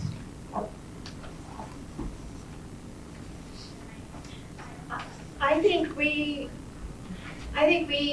kind of just, we have Liz on the phone with us, but maybe just really finding a date and a time, a day of the week and a time that works better than, last minute going from morning meeting to community meeting and not being very organized. So you're feeling that maybe the time of day that you're currently holding a meeting is not the best for getting participation, and so looking at other, have you thought about how you might figure out what that time is? No, we would just need to talk to the rest of the leadership team Okay. about being on task, either from morning meeting and going, and because we have to get people from house to house, or maybe making a time right after a meal. So, but I'm hearing you say kind of connecting with the leadership team and together kind of deciding what would be a better time of day to hold the meeting. Right. Okay, good. Can I have a question? I hear you're talking about your leadership team, but I don't hear you talking about the residents. What time would be best for them also? Right. That's just a thing I heard. Okay. So maybe it's the leadership team and the residents Right. to really come up with the best time. Because obviously you wouldn't Yeah. want to pick time people are taking a nap or that Exactly. maybe it's their favorite. Well, and we just thought capturing them while most of them are out for lunch at the tables, and then they're more likely to come out is our train of thought Okay. with throwing ideas. Maybe after out. a meal, Right. breakfast, lunch. Exactly. Okay. Anybody else want to share? We were going to bribe people with donuts. Right on. So food, donuts. that might get both the residents and the staff attracted to the meeting. Okay. Or like having a staff say, if you bring a resident with you, then you get a donut. So if you bring a resident with you Right, to like, the so we're community going meeting, together. you get a donut. Okay, I like that. Anybody else? Another thing that we've talked about is changing the location of our community meetings. Currently, we do them in the dining room, but the way that our community is set up is that we have long halls, and then in the center of everything is a giant rotunda. And moving it to the rotunda, so that way as people, other residents go out to smoke, staff are passing by, they become interested and stop. And even if they listen for 2 minutes, it sparks something. Right. So it sounds like that plan would help increase visibility so that others are kind of, oh, I should go there. And maybe also allows for room of growth of the community meeting because it sounds like it's a bigger space. Nice, okay. Anyone else? We had also talked about, so one of our issues is staff don't think that these meetings are important. So that's why, like, we need leadership to help gather the elders. So we were talking about trying to identify staff who do think it's really important, like at least 2 in each house, so that they can lead their team to know the importance, and maybe find a day where those staff who are really excited about it would want to join and help gather people. Kind of build on the enthusiasm you already have in the home. Yeah. Yeah, nice. Okay, excellent. I think, Barry? Okay, so, let me get my book. You guys can take all these pictures to take Yeah. home with you. Should I put these up? So I you think can- maybe putting them up on the wall, Yeah, and that maybe way I'll it'll be set them very like- easy. Then I move them out of sight. That's not good. Will you all remind me before you go home, all of the training that Brian's already recorded and some of the short pieces are on YouTube. All of them. You can use those in the staff orientation. To try to introduce community. And if you got a head start, Shelby, I mean, that might say something in kind of evaluation about, not that that makes any difference, but. I think for me, it's really it's a culture change. So I would like to start it soon, regardless of what the start date is, and I hope that You it's can. months out. It's months out. I hope so, because it'll take a long time, I think, after the pandemic. There's so many systems that have returned. We didn't even use the word culture for years in the building. So it'll take a long time. It'll be great.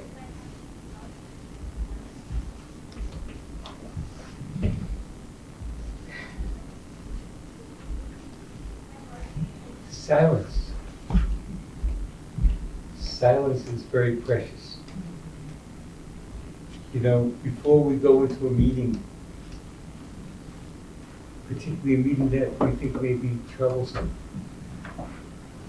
to take a moment and breathe and ground yourself so that in a sense, a few deep breaths clears out our minds so we can be fully present. And what we're really talking about is Mahatma Gandhi said, at least it's attributed to him, become the change you want to see in the world. That we need to, in essence, become the change that we want to see. And so we're thinking of 3 realms of practice to bring into our daily lives. Because you see, working with elders all these years transformed my life. I remember my father always talking about my father used to say, you don't have a chip on your shoulder, you have a big plank on your shoulder.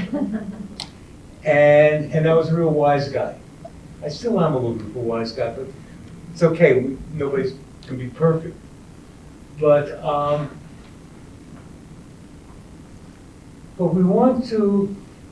I learned to listen. I learned to be centered. I learned to learn from the elders, and it began to change my relationship.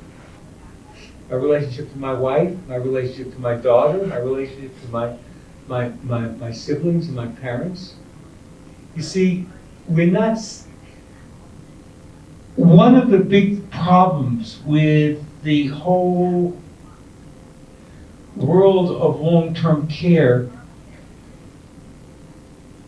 is that, in a sense, we leave our whole selves at the door when we enter into the environment. And what we want to do is to be able to bring our whole selves into the community and into the environment. And what we want to be able to do is to work on ourselves within the community, because we spend 8 hours a day or more in the home. And so what we want to be able to do is to work on ourselves within the environment so that we become more adept at being all we can be as human beings. And so, does that make sense? You know, that it becomes it's not only the place where we do our work, but it's the place where we do work on our own transformation. And so what we're proposing is 4 realms of practice. And the first realm of practice is that we're urging everybody here to take 20 minutes each day to connect to spirit. Now, it doesn't matter. Some people can do it by chanting and singing, other people by meditating, some people by praying, some people by dancing. It doesn't matter how we do it, but with the intention of being able to align ourselves with a spiritual force. And we're not talking religion here. You know, I don't want to upset anybody in a way. We're talking about aligning ourselves with that life force, that we want to have thrive within each individual, to bring ourselves into that alignment each day. It's changing my life, this practice. It's been really changing my life since I really got into it about 4 years ago, of spending time each day connecting, aligning myself with spirit. Debbie says, I'm a nicer person than I used to be. We all want to be better people than we used to be. And so that's the first piece. How do you feel about that idea? We need to. We don't take care of ourselves enough. Could you speak louder? Or We don't take care of ourselves enough. We don't take care of ourselves enough. And that's a good way to take care of ourselves, right? Yeah. We're taking care of other people, right, all day. All day, we're taking care of other people, and sometimes we forget ourselves. And so the second realm of practice is to reflect upon ourselves. How was I today? You know, I was really short with so-and-so, not because of so-and-so, but because I was troubled. And to be able to look at yourself and then say, hey, you know, I need to make a correction. I need to talk to so-and-so tomorrow. Or if there's a real issue, I need to go deeper with that issue with that person. But to reflect upon yourself and how you've been. And so we've come up with... Mary? I was going to review the poem. It's Oh, you're going to review the poem. It's Oh. Claire's turn. Claire's turn. Really? I just, before Claire does this, I just want you to know this entire body of work, and there's a lot more than just this source book, it's all here, Barry's head, is Barry's life work. Excuse me. And so he writes these agendas that are somewhat scripted. And so we're helping Ruth and Claire so that they can help Barry and I and all of you. They have a lot to offer in their own experiences and backgrounds. And so we get lost sometimes in the agendas, so you'll just have to excuse us. Okay. And God forbid I should ever step on the toes of my colleagues taking your space. And so I just wanted to say something about that poem, and then I'll turn it over. Okay. So Debbie and I started something called the Elders Guild.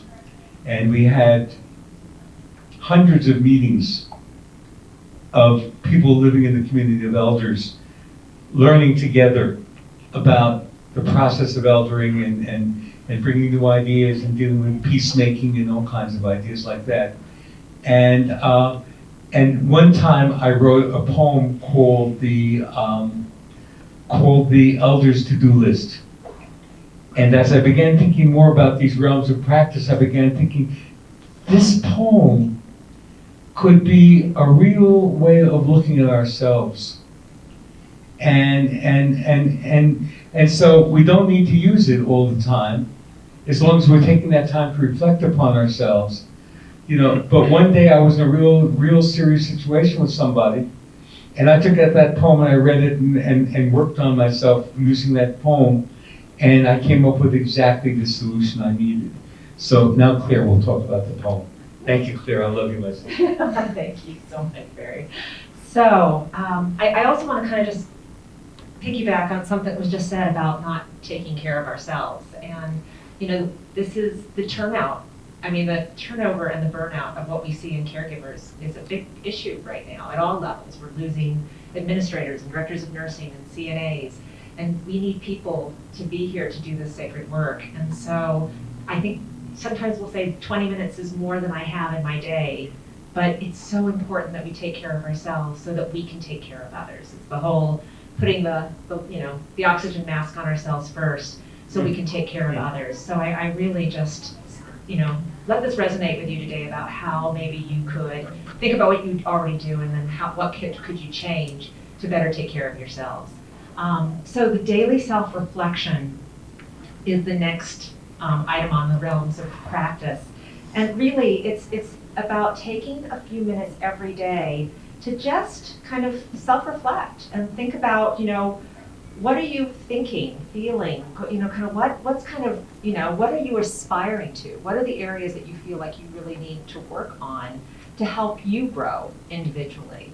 And so this poem that Barry is referencing is really a tool that is there if it helps. And the idea is that you can either read it in its entirety every day and kind of go, oh, yeah, that's something I really want to focus on today. Or others may have an area they're really already have identified, and maybe just rereading it as a line, a stanza from this poem is kind of just a reinforcement of kind of resetting your focus for that day of what you want to aspire to, what you want to work on. Maybe you've got a tough meeting coming up, and so you're kind of doing some self-reflection of how you want that meeting to go, how you want to show up, how you want to kind of control maybe maybe they're going to push your buttons or it's going to generate some anger. How are you going to go in with some focus and direction so that it doesn't kind of control you, but you control it? So what I want to do is kind of go through the poem with you. It's in your source book.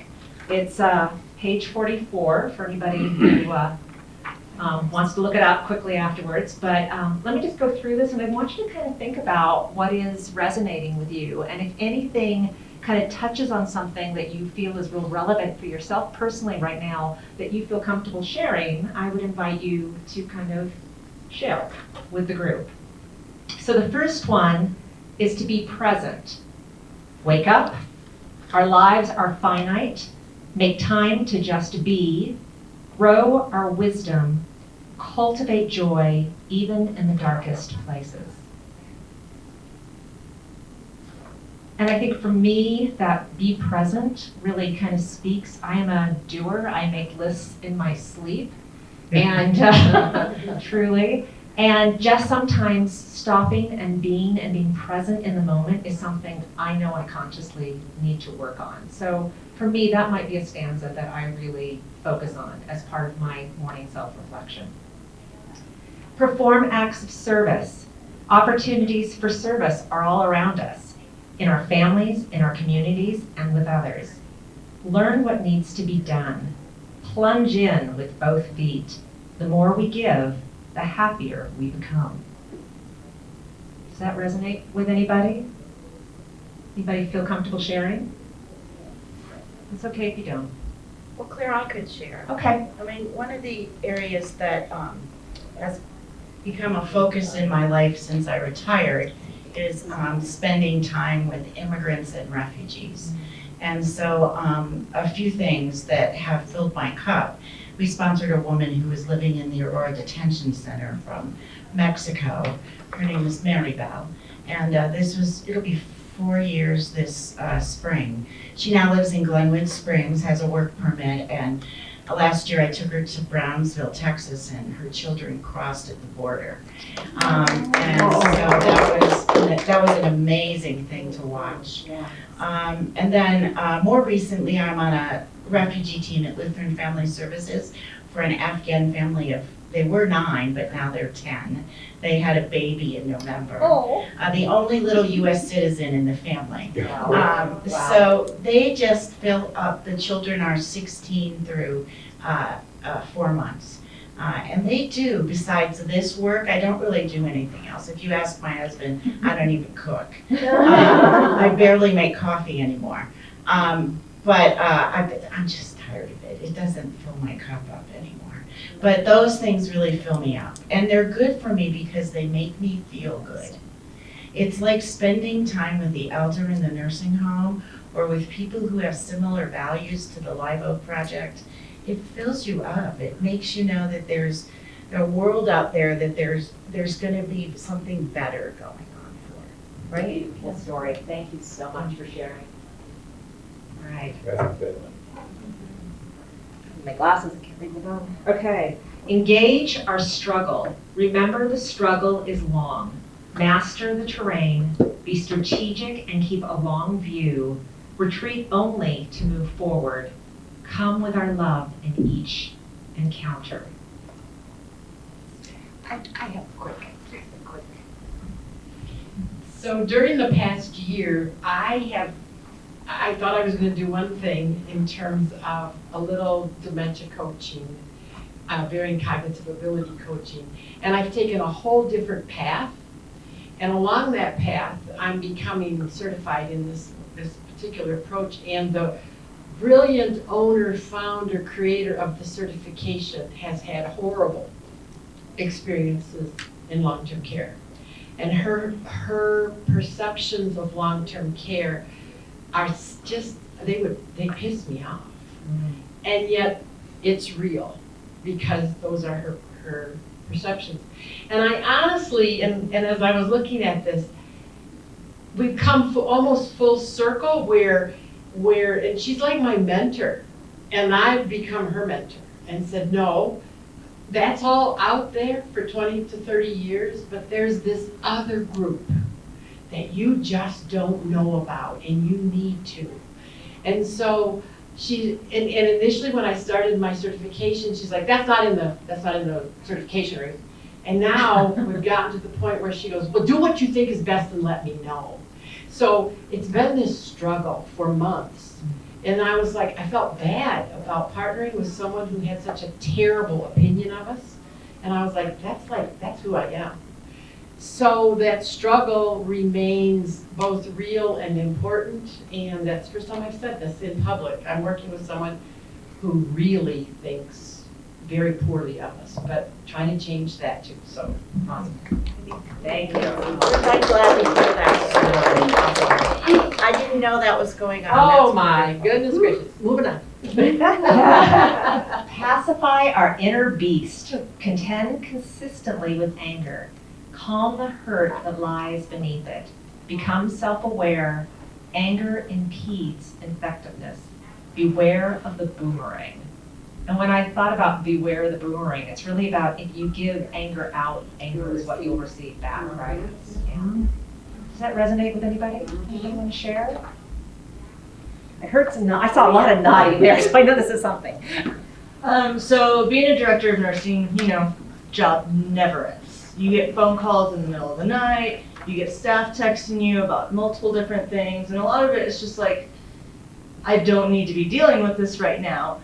And then I've got 2 young kids, and I found myself being more short with them when I got home. Because I'm like, I get in the middle of something and then a staff member calls me. And so I have to stop what I'm doing with my kids and attend to that. And the more drained and depressed you get, the less and less time you feel you have. And it actually took my 10-year-old son saying, Mom, I have a hard time telling you how I feel because you're just gonna blow up. You're gonna take offense to it. And that really hit, because like, that's where I should be. And so a couple weeks ago, me and the kids started doing yoga at home. Yay. Oh my goodness. Like, I have more energy. I'm able to stay up a little bit later at night. So that time that I thought I was losing, I've actually made up for. I'm happier. And I've had a lot of personal issues. My grandparents, my grandpa and my dad both just recently got diagnosed with cancer. We had to put my 15-year-old dog to sleep. All this stuff was piling up. And I actually found myself being able to handle it better than what I would have been a couple months ago because I took that time with myself and with my kids. That's a great story. Thank you. Love one another. Be kind to each person. Be kind to ourselves, which we all know is sometimes the hardest thing to do, right? Be kind even to those we don't like. Our kindness is healing. Anybody have something to share? Okay. Cultivate our power. Gentleness is our strength, and often where our power comes from. Listen with an open heart, and I would say also with curiosity. Soften resistance, be generous, bring one another closer. Anybody have anything they want to share that resonate with you?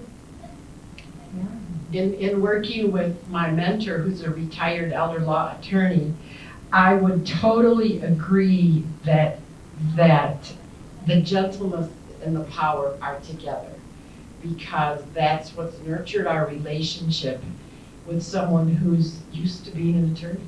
So I totally agree with that. Well, and I would also just add, I mean, I know that sometimes when we see resistance in others, our response is like, we just got to beat them down. They're getting in the way. They're our obstacle, right? Rather than saying, what is it maybe that they know, or is something that they're thinking that I don't understand, that maybe would change my opinion if I understood their point of view. And just taking that time and kind of approaching it with curiosity rather than assuming that they're just creating a roadblock that we have to overcome, right? Well, Claire, I would also say that there's this thinking about scarcity versus abundance or generosity. And that if you can get a mindset, I mean, I think it's easy to have a mindset about scarcity when you're working in long-term care and a lot of the residents that live in your community are on Medicaid. It's hard.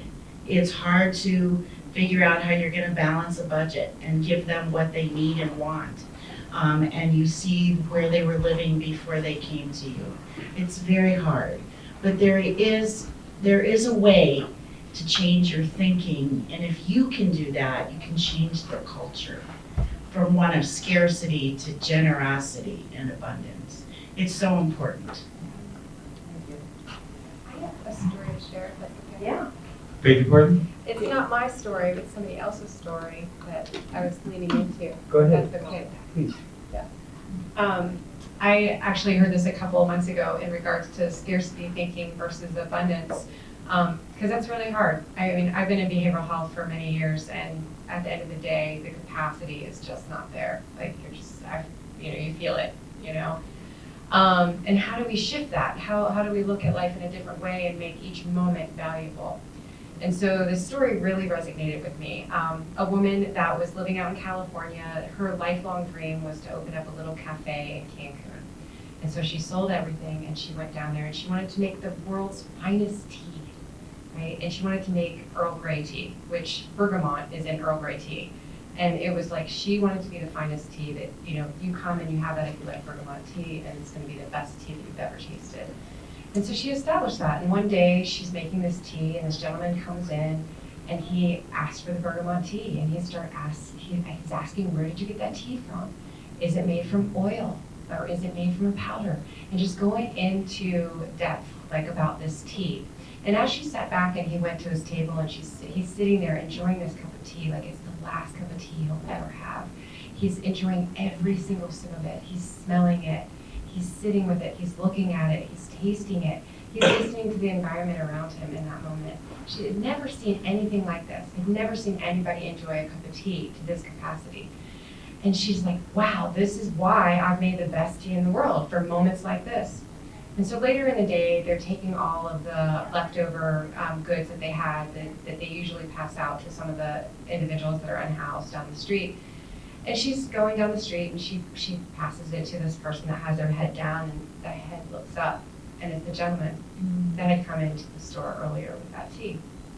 And so I think of that with the individuals that we serve that maybe have been living in what we perceive as scarcity. And what are some of those moments that we can find that bring so much joy and pleasure just through the senses and connection and meaning and conversation. So when you hear scarcity and abundance, that's the story that continues to pop up for me. What a cup of tea. Beautiful. Yeah. Aaron, want to say something? I just want to repeat the line, gentleness is our strength. Yeah. Gentleness is our strength.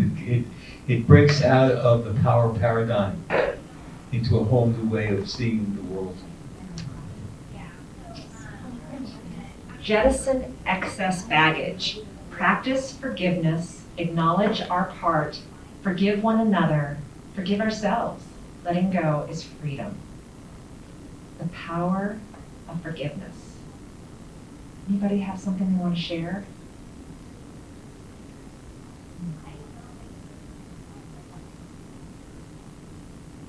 No, I mean, I think about, sometimes people slight you, because so often when things are going on, it's not about you, it's maybe something going on in their life that you have no knowledge of or don't know what's going on, and yet we can take it so personally sometimes. And just to kind of let go and just say, this is somebody I've cared for a long time, they were having a bad day, and how can I give forgiveness in that moment? Right? Yeah. Hold one another together. Nurture community, become a living bridge. Learn, teach, and just be. Support one another's initiatives. Practice wherever we are. When I see that becoming a living bridge, it makes me think of our role as community developers or community weavers, right? That part of our role is to create that bridge and help support building community, inviting others, making them feel welcome, making them feel like they have permission to step away from the work and come and join the meeting. That is a big role that we play. Accelerate our growth. Learning makes us stronger and healthier. Form learning partnerships, be self-reflective without blame, pay attention where we feel challenged. Making corrections is joy-making. Sherry Lee, is that making you think of something? I just love that thought. Love that thought, yeah. Ground our actions in vision, keep our eyes on our purpose, play the game accordingly in the moment for the future. Yes, we shall overcome. And then last, what else? Our lives have many challenges. What is calling out my attention?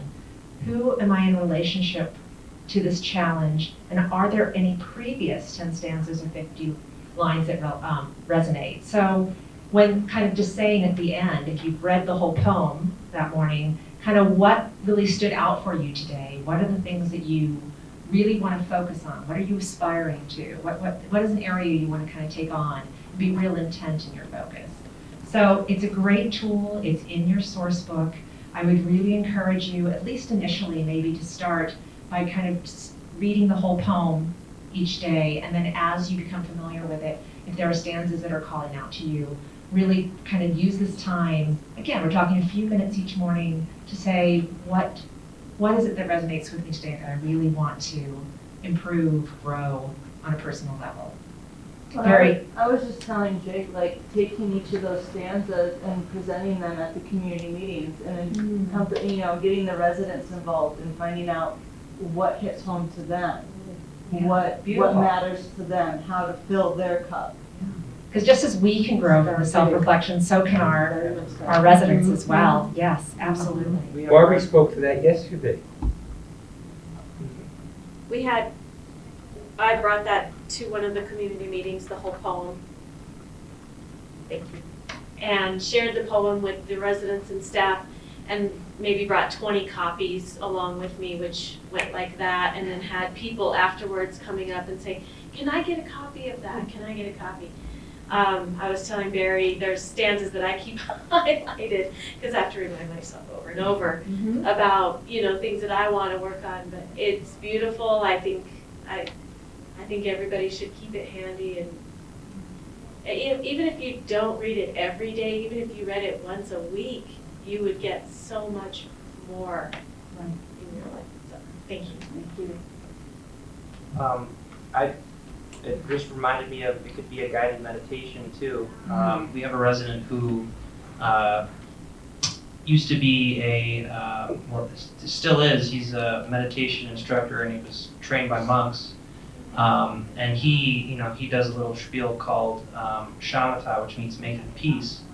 And he gets a little distracted, but the one thing that he always says is, all we have is here and now. And he kind of elaborates on that, but that's, in that poem, and I think that definitely resonates with him and a lot of people. Yeah. Anybody else have anything they want to say? The one thing towards one of the last stanzas, Claire, we always teach it's about being, just be. I think that's a hard thing for us. If you're an Eton associate, you learned about being versus doing, and we're certainly culprits of doing, and then if we're like Marissa and have young children, we're doing 16 hours or more a day. I remember doing that. I was a director of nursing, and it's a really hard role, and you don't just go home and give it up. Even more than the administrator, I think. It's a tough role, and so I think we have to do time to just be, and I really never understood that until I had grandchildren. But I want you to understand it before then. Children and grandchildren can help you just be, and so can older people, because they're comfortable just sitting and being and not have to be doing anything. They don't have to play cards or a game or drinking a soda or a tea. They can just be. And I think that we have to take time for that. And I know every time we have something going on for the grant, I'm just doing. So now, having listened, I'll take some time to just be. Thank you. Claire, I want to thank you so much for reading that and the way you did, Yes. for leading that discussion. Yes. Thank you. So I'm going to talk about the next page in your source book, which you can check out later. It's page 46, called The Sweet Spot of Change. And we all know, and I'm going to state the obvious, that our work is in an ever-changing environment, but so is most people's work now. That's not unusual. So I'm going to start briefly with an old joke. But I'm going to do this. Who wants change in your home? How many of you want change? Who wants to change? Good job. I want to grow, not change. You'll always be the same person, you just grow as a person. So Far out. that's a really interesting. And I think change is growth. So in my mind, where change is like the tree, it changes its form and, so it's growing. That's an interesting, so we're all about having you bring things back to your communities. That's a fascinating circle to start with, and then just spend time on that. And what that means for individuals, who wants change, who wants to change, see what you get, and what does that generate? Because we could spend a half hour on that. So thank you, that's one thing you can take back. The title of this page is called The Sweet Spot of Change.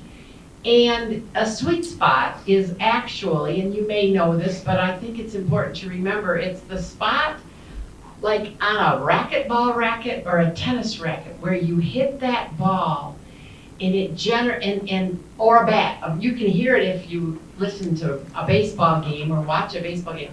When you hit the sweet spot in a racket or a bat, it generates the most energy, and there's a sound and a feeling to that. And so that's the real name of, or the real understanding of what it means to hit a sweet spot. So I used to, when I was young and had good knees, I played in city racquetball leagues, and tennis was way too heavy for me. I liked the wrist thing, but when I reminded myself of that, I remember when you hit the sweet spot on the racket, and you could do that kill shot, and it was wonderful. And that's what, so I think that on this page, talking about the sweet spot of change, really is taking two different concepts that are very diverse and putting them together. So I encourage you to think about what that means for you personally, as well as take it back to your team. So there's another idea of when do you have that feeling of the sweet spot? When do you hear it? When do you see it? Because you know it when you hit the sweet spot.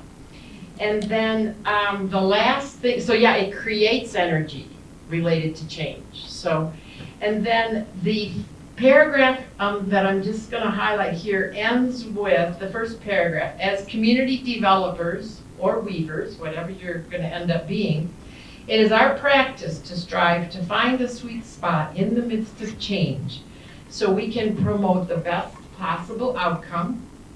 Being in the sweet spot involves, and this pulls right back into what we just came out of reading, involves peace, love, understanding, compassion, and grace. So even though that was a power kill shot and I was proud of him, that's not necessarily what it's all about. So there's more information on that page. I encourage you to look at it, and I hope this brings you some ideas to take back to your community for more community meetings, learning circles, leadership challenges. Thank you. Thank you. When you had that sweet spot hit, you were gonna celebrate, weren't you? Oh, yes. Thank you. And think about how to celebrate. I just happened to be the person, which was more than compassionate. That's also real. It's also real. And then we did, absolutely. So a piece of this is coming full circle to notice when there's those moments of celebration and truly joy and true joy. True joy, true joy. So I have a little story to tell about that. I was talking to my friend Jeff Durup, who some of you may know Jeff. Jeff is one of my heroes. I think that as a manager, he probably was one of the two greatest managers of nursing home companies I ever met in my life. And that, so he was telling me a story the other day about, we were talking about the sweet spot of change. And how important it is that in every moment we want to develop the practice of being, because change is the only constant that we're ever dealing with. Nothing is the same. Everything is constantly moving. Eddie Spaghetti talked about that this morning, about how it is that change is the one constant reality. And so Jeff said, you know, we had this building that I was managing, and I loved Dobermans, and I had a Doberman and a real peaceful, kind dog, and I took the dog to the home with me, and there was a woman in the home who hadn't spoken to anybody in years, and he said that he was in the middle of a meeting with the staff, and they were talking about whatever the issue was, and all of a sudden everybody just sort of looked with amazement, and he turned around, and the woman who hadn't spoken in years the Doberman had her head on the woman's lap, and the woman was talking to the Doberman. So that was a moment of change, right? And so he stopped what he was doing with the community, with the staff meeting, and he went over to the woman, and he asked her, "Do you like Dobermans?" And she said, hadn't spoken in years, "Yes, I used to breed them. And he said, you think it would be good for every home to have dogs in them? And she said, oh, yes. And he said, this is something I've been this was before Eden. This is something I've been advocating for years and years. And I'm going to be going to give talks around the county about this. Will you come with me and do these talks with me? And she agreed, and they did that. And so that was a moment of change in which he completely shifted his agenda and went with the moment and had an outcome that was beyond anything anybody could expect. And so we're in those moments all the time. Conflict situations that we're mediating, that we're seeing going on. And what we want to be able to do in that sweet spot is to be present, because we're working on ourselves with relating to the spirit. Doing yoga with your son is all you need to do for 20 minutes a day to relate to the spirit. It doesn't have to be formal in one way or another. And because we're looking at ourselves in terms of that self-reflection, we're really preparing ourselves. We're preparing ourselves to be in that sweet spot of change. And so the fourth realm of practice has to do with, you want to talk to this, Beth? I can. I'm supposed to. Yes. I don't know if he knew that or it was the eye contact that we made. I'm not completely dumb. No, I would never suggest that.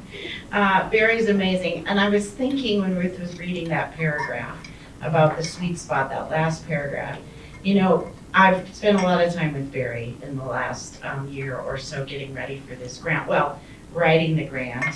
And thank God Barry could write, because we would have never had a grant, but I don't think. But that's a whole nother story. But Barry is a journalist. I don't know if, I think we've talked Years about. ago, I used to be journalist. Well, I don't think that skill set ever went away. In fact, yesterday he told me that's what he put on his application for that they required when he had to report for the draft. He wrote writer. Anyway, I just think that paragraph is amazing. And you know, Barry just sat down and wrote it. He doesn't have to look for any research or think about it for a while. He just sits down and writes. Right on the keyboard. Because it comes through. Everything we're talking about is, you all are vessels for it to come through. It's not like I'm so smart. You know, I spent years doing my scales in terms of writing, you know, but it comes through. There's a source of wisdom in the world that is bigger than any of us. And this is what we want to be able to tap into and grow in the community. Well, it's wonderful writing. Thank you. And it's helping all of us and the elders that live in our nursing home. So using the the home team as your place for learning. And I think this has been a place in the grant that has been hard to follow through on at home, in the nursing home. Maybe you could, if it's going well in your home, congratulations. Because it's not been a place that we've probably had enough focus on or really given you enough to really understand what to do with this meeting. But the idea is that you would take this home team that came for the retreat and go back to your nursing home. Generally, there were 5 or 6 of you, sometimes 4. You would go back to your nursing home and you would plan for that first community meeting together. And a lot of those people are around your leadership team, but they don't all have to be by any means. But the idea was then you would meet on a weekly basis for 30 minutes. You could set your timer. And if you're not finished, well, you could just pick it up the next week. But I do think that you could use some of these things during that 30 minutes with your home team to reflect, to meditate. Maybe there's something that's gone on this week that's been tough. Maybe the community meetings haven't gone so well. And in those cases, then I would say that you could use this as a time to do those things. You don't have to, but it's a time then to evaluate, how's the community meeting going? Is it going well? Have we ritualized it? Have we carved out the time for that sacred time in our community? And this home team meeting could also be sacred time, should be sacred time. That just that 30 minutes, and so that you're beginning to really come together as a team. That community meeting is starting to develop culture for your nursing home. And you'll know when that culture is spreading beyond the community meeting, because you'll feel that ball in your racquetball, in your racket, right, Ruth? You'll feel it, and you'll know, it's palpable.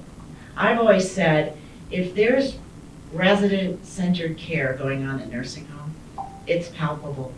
You walk in the front door and you know it, for a variety of reasons, but our senses pick it up, and we can feel it in our human body and in our spirit. It speaks to us, and it's always been that way. And later in my life, I could feel it in the nursing homes that I was in. And it was like that ball hitting the sweet spot of the racket, because I felt like, wow, they were able to do what they wanted to do. Sometimes I was working there, but sometimes not.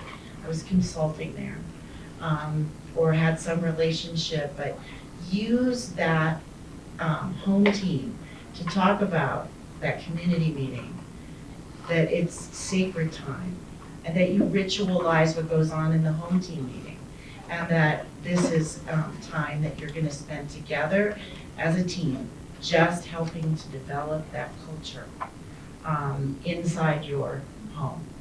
I think that if you don't feel like you've gotten to that sweet spot, and I wouldn't have expected that to happen at this point, but to get closer, maybe try having that home team meeting consistently once a week for 30 minutes. You want to say something? Yeah. I'd like to go a step deeper, Ben. Sure. If I may. And it's not, I think everything you said is really crucial and right on. And as I've been thinking about it, I think of it on an even deeper level. That the home team, if we want to expand, we want to talk later about how to expand that home team, becomes a place, anybody familiar with the term of a dojo? You know, a place where you practice. That the home team becomes a place where we share our practice. And so we might open our home team meeting by each person or whoever wants to speak to how you've dealt with what your issues may have been in your self-reflection. Or you may want to speak to your practice of relating to spirit.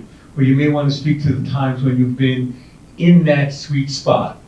So that the home team is not only developing the community, but it's a place where we're learning and growing and bringing others onto the home team so that they become agents of change and renewal.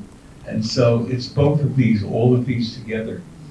Who might you expand the home team to? Who might we expand the home team to? Let's ask the group. Who might you expand the home team to include? Who's closest to the elder? CNA or providers, or the families even.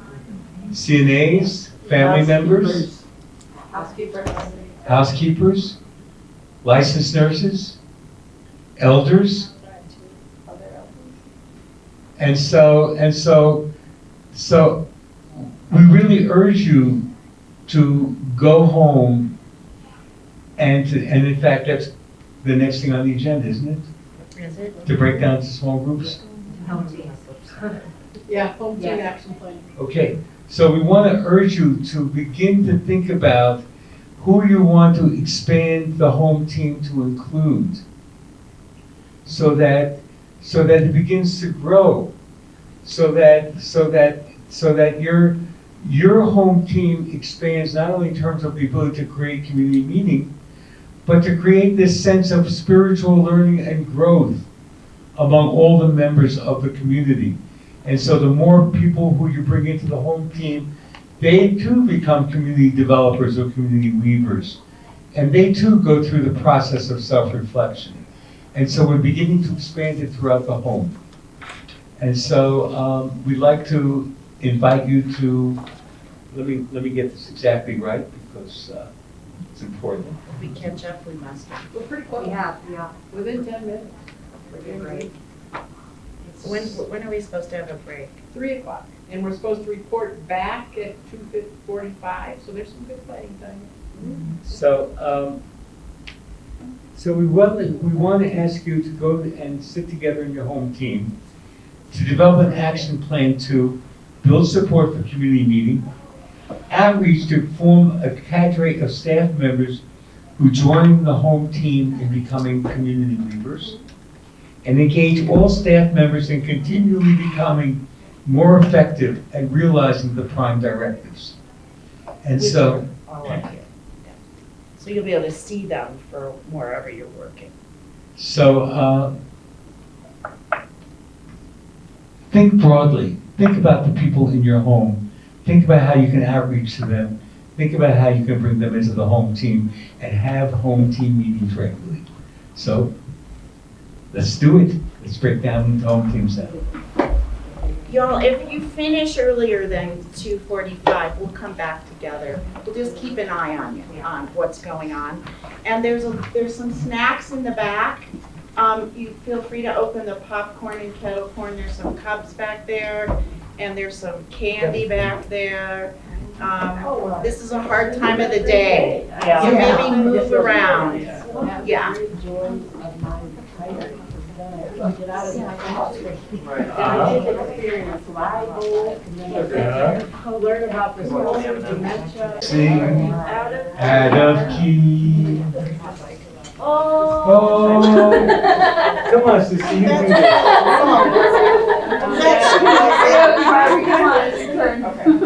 I get back a little help from my friends. Oh, gonna try a little help from my friends. Oh, get high with a little help from my friends.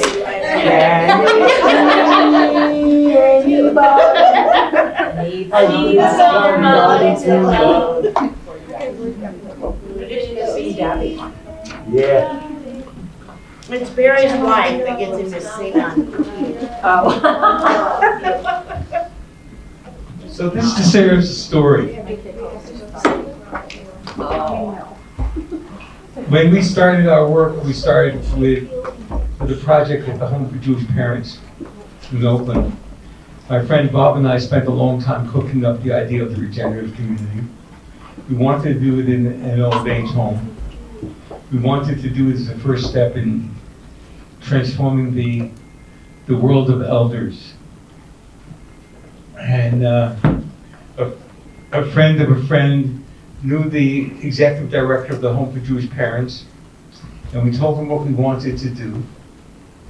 And he said, you know, there are things I've wanted to do for a long time in the home, and haven't been able to do it because it can't happen from the top down. It has to happen from the bottom up. So, with the caveat that we had to raise our own money to get in there, he gave us completely free range within the home to do our thing. He trusted us, and so most of the people there were born, this was 1977, 1910, 1900, 1890. There's one woman there who was born in 1880, she was 104, she was born in 1880, you know, I can't do the good math, but she was born early on. And most of the people there were born in different countries, you know. you know, they were survivors of the Holocaust. They were the survivors of pogroms in Eastern Europe. And there's one woman there who was what they called a Yankee. And they called her a Yankee because she was born in this country. And she was an elementary school teacher. Very elegant. And one day she came up to me and she said, "Barry." And by the way she said it, I suddenly was back in elementary school. And then she said, "Barry, you say you really respect the elders, don't you? That you believe in respecting the elders." And I said, "Yes, May." And she said, "Well, if you really believe in respecting the elders, you'd go take singing lessons." So I called a friend who turned me on to somebody who taught singing lessons. And every Saturday afternoon, I drove 25 miles to this class on singing for the tone deaf. And I got to be pretty good, except I stopped practicing and now I've fallen into old ways again.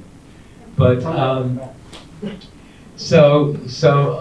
what would you say if I sang out of tune? Would you stand up and walk out on me?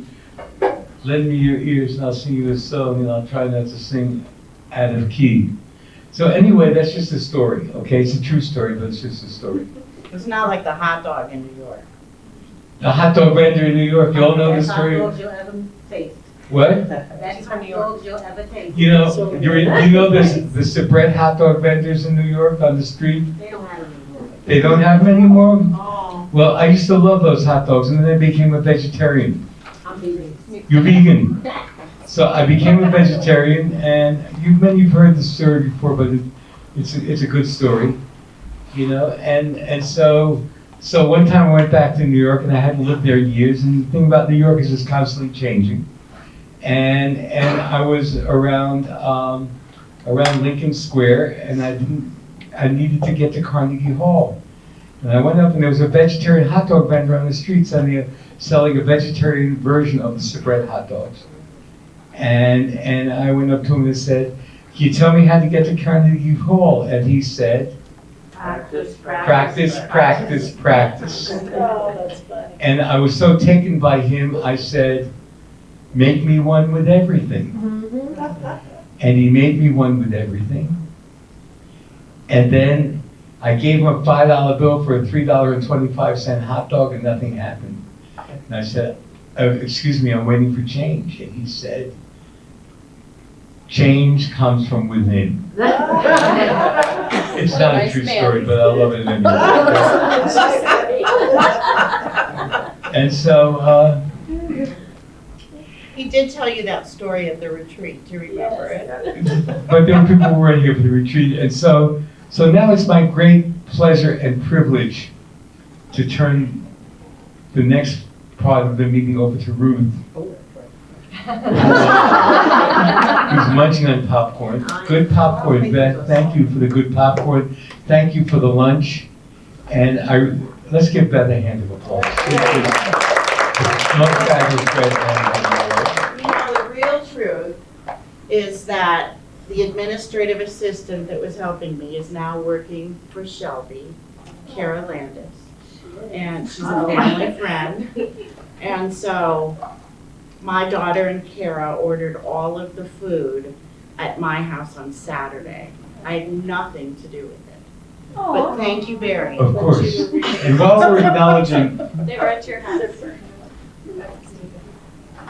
I would like to acknowledge our videographer, Yes. who does a fabulous job, and who's off to New Orleans to do the jazz festival in New Orleans. Wow. And then he's going to come back and do Red Rock. Yeah. So, I didn't know that, Michael. That's awesome. Brian. It's a pretty exciting job. Yeah. So Brian is really an ascending star in the world of videography, and he's here because he loves us and he loves what we're doing. So let's give Brian a big hand. Thank you, Brian, for all you're doing for us. And so now it's my great pleasure to turn it over to Ruth. Thank you so much. Hope, would you describe for you? Describe. So each home, if you could share one idea, because the point of this is to share that may benefit each other. So how do we mutually learn together? And if you don't have an idea, there's no pressure as well, because you can learn from each other. Who is bursting forth to share their An idea from what We you have just a whole did. list over there. Over here. Yeah, So you just can look ask- at No, we don't. Give the mic to Marissa. Okay, thank you, Jake. Marissa she found Okay. our first idea. Cool, all right. So I'm going to combine two of our ideas because it kind of goes together. So I'm a big wino. I like wine. And those of you who like wine know that each wine has a different flavor, a different energy, a different strength. Well, if you look at our staff the same way, you can incorporate them and their strengths. And how do you get them then engaged to do that? Well, we talked about having a staff meeting, but formulating it as a community meeting. Our staff are our residents. They are on the opposite side. They're seeing the benefit of it, and through that, we're finding their strengths to then bring back to the community meetings, and they can share those strengths with everyone else. So am I hearing you right that you want to have a staff meeting? A staff To focus meeting, on their strengths. a staff meeting in a community meeting setting. Okay. They're the residents. We're leading it as such, so they're on the receiving end and they can see the benefit from that end. So they're sitting in the residence seat. Mhm. Okay. They're gonna mock up a community meeting. Yeah. So what else do you have on your list, as long as you're on the roll? Well, that's, I take notes very poorly. Also getting the doctor buy-in, inviting our physicians and medical director to sit in and us educate them, and then have them sit in on a community meeting, because a lot of the doctors and physicians in the area are still very institutionalized, and it kind of poses a barrier when you're trying to move forward with resident choice, resident direction, and so getting them involved and empowered as well. Thank you so much. Let's give them a hand of applause. Good work, Stevens. It'll stop somewhere. Harvey's got the list down there, so.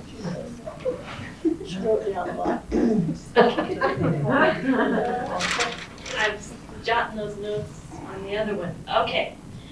We had a lot of ideas in terms of how to promote, to outreach to staff, including a lot of electronic communications to reach all of the shifts and to reach all of our families. We are in a rural community. A lot of our families drive maybe an hour or so to come and visit.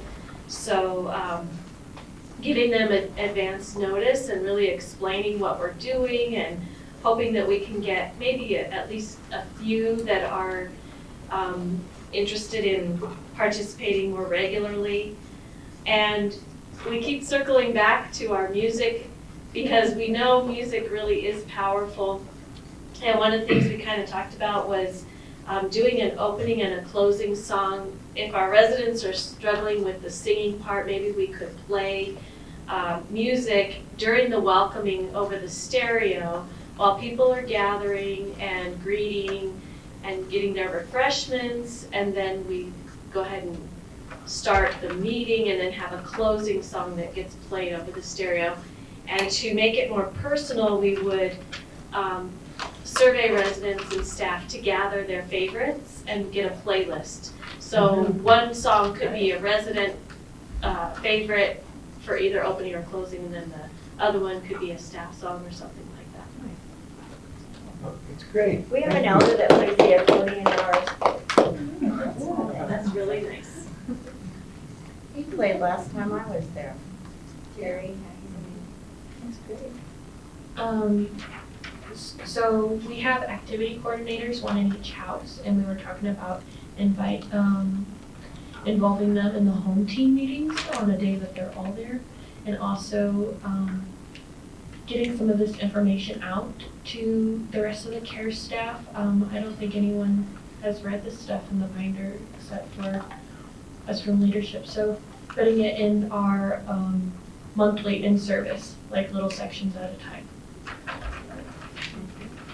Great, thank you. Erica, did you have anything you want to share? Well, like the music thing, I was thinking like when it's the residents' turn to pick it, why they pick the song, what inspires them to pick that song. It helps them to serve their memory about how they're connected to that song. So that's what I was kind of like thinking. Thank you. Anybody else? That's a therapy anxiety. So I just want to end this section, and thank you all, those were great ideas, with the word courage, because this isn't easy work.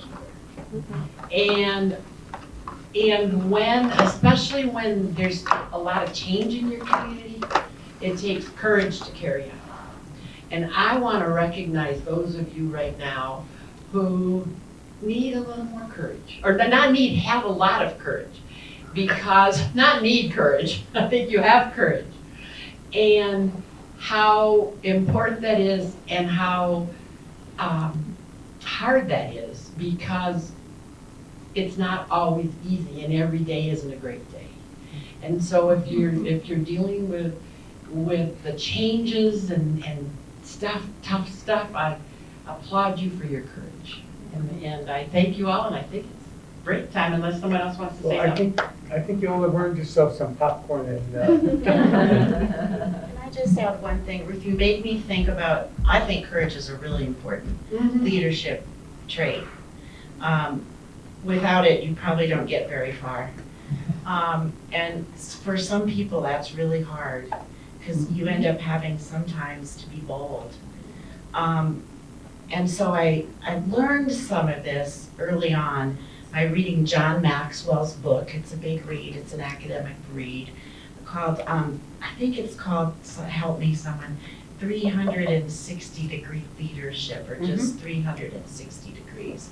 And he talks about leading down, so you can all imagine what that looks like. You probably do most of that today. Leading across your peers, to your peers, department head to department head. I would imagine that doesn't happen very often, but it could. It could. And leading up, that is really hard. So it's very hard. Terry Lee's shaking her head. It's something I learned. Thinking about. It's something I learned that I had to do, or the change just wasn't going to happen. You know, the things that seemed important for the life of the elder and the staff.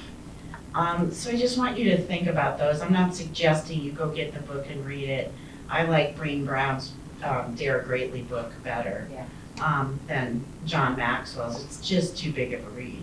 But there's a lot of great little leadership reads out there. But just remember what Ruth said about courage, and then you have to lead down, across, and up. It's what you have to learn as a leader, and you'll misstep about it. Leading up, I misstepped often.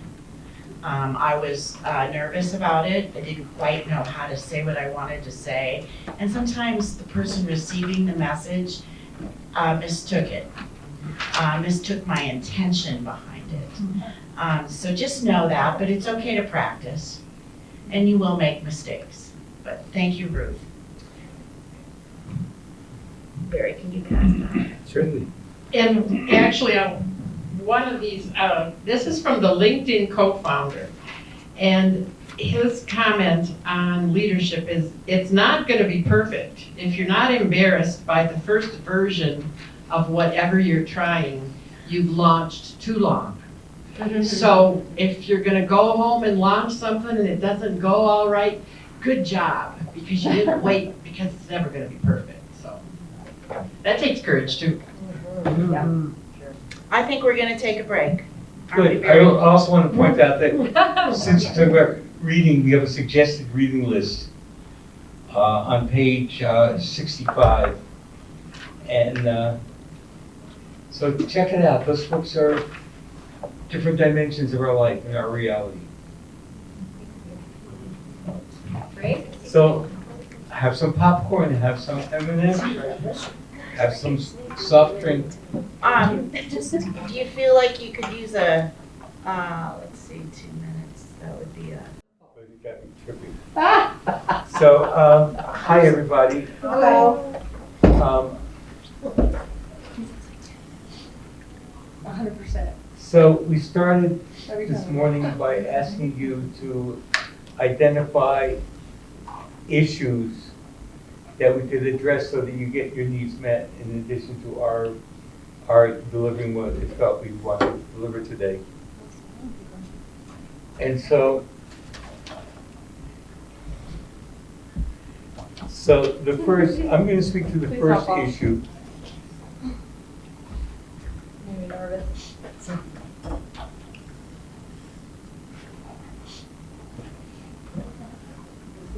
Do visitors come? First issue Family was, members come. do family members come? How can we get Where's the family microphone? members? How can we get family members and others to participate in the community meeting, the ombudsman, state surveyors, and so forth? I think reaching out to the families ahead of time, giving them time to prepare for it, laying out the schedule Here, time. let me turn the mic over to you, my sister.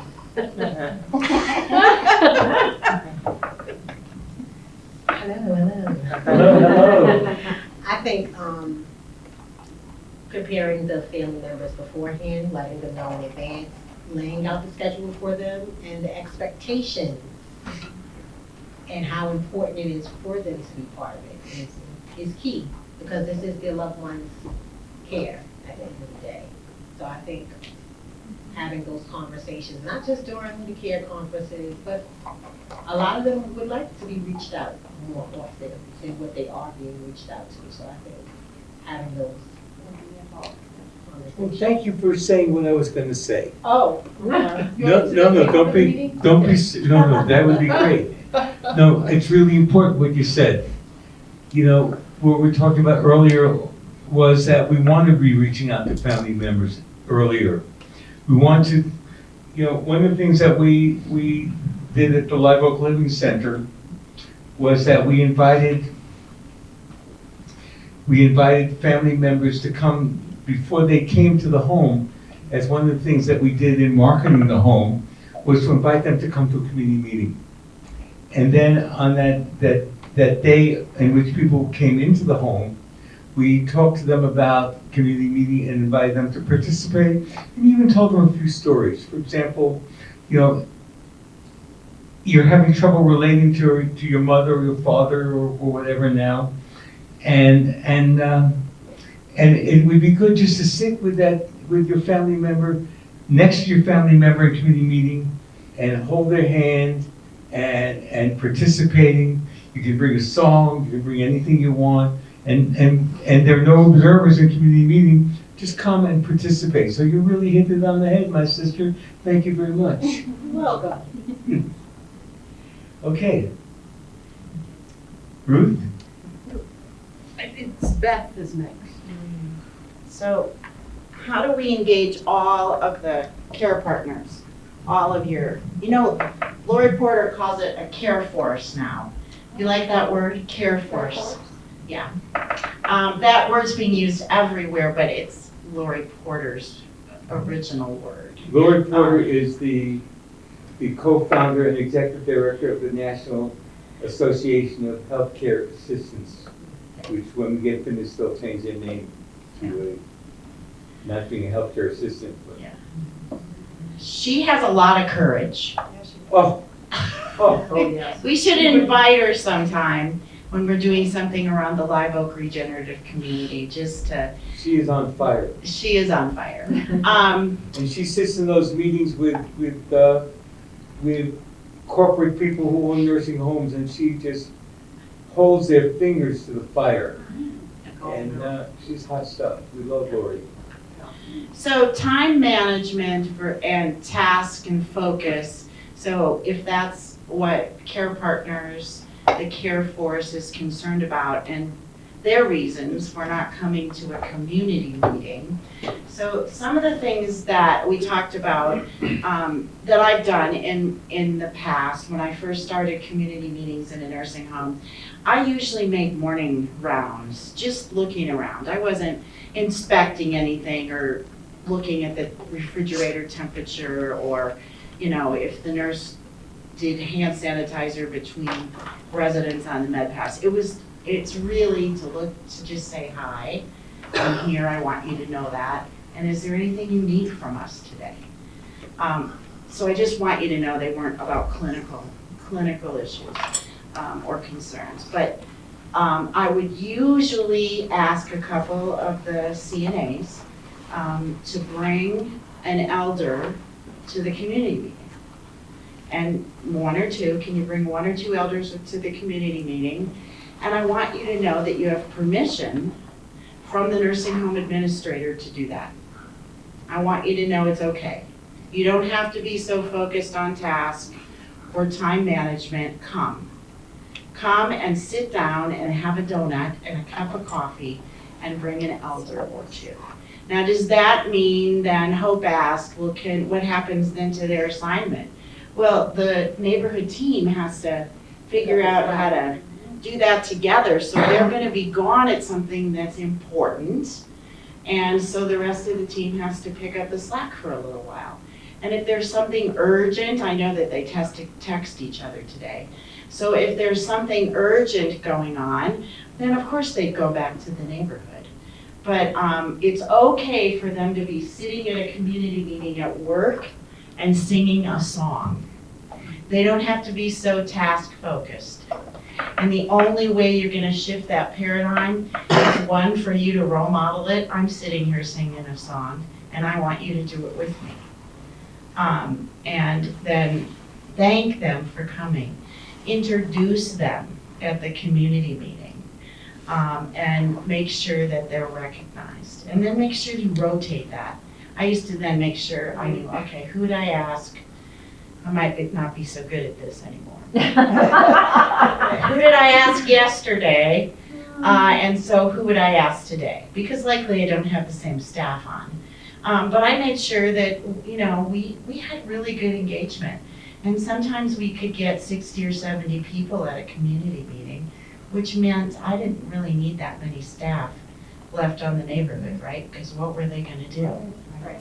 Yeah, I mean, maybe some documentation they could catch up on. Maybe there was a bet they could make, or one of the elders was there that was going to need something. But I think that an invitation, a personal invitation, and maybe have some reward. But I think they'll feel rewarded once they get introduced, and that you clap for their presence and thank them for being there. Anybody else have any other thoughts that Claire? You know, I really think it's all about leadership. I mean, as leaders, if we are making it happen, relieving staff off the floor so they can come to the meetings, that their managers are supporting their time at the community meeting, versus feeling like they really can't go. And I think that's what so often, it's like management says, well, of course they're invited, but don't step in and make it happen or verbalize that support, or give them the permission to be off the floor and in a community meeting, and therefore it doesn't happen. So as leaders, we really have to model the way. Yeah, I had something to add to with that as well. So just talking with Harmony Point, it came up with agency staff and how do... Careful. Whoop, I did that. Sorry. Yep, that happens. Oh, well. And it was light tea, it was a nice mint tea. But how we invite agency staff to the community meeting and maybe set what the culture of the community is thriving to be and what those expectations are for visitors to the community and what our expectations are as a community for those visitors. And I wanted to chime in with the rest of the other communities to see if is that a good fit for agency staff to join the community meeting as well. What do you think? It could help get them excited and maybe want to find a place to call home and call your place home. I think that's. Indeed, indeed. Yeah. I don't think it would be Um, a bad thing. Yeah. Yes, you may. So I would like to just talk about introducing the staff member in community meeting. We're now saying, this is Hope. Hope has been, some of you know her and blah, blah, blah, and this is Hope. Hope, tell us a little bit about your life. You have family?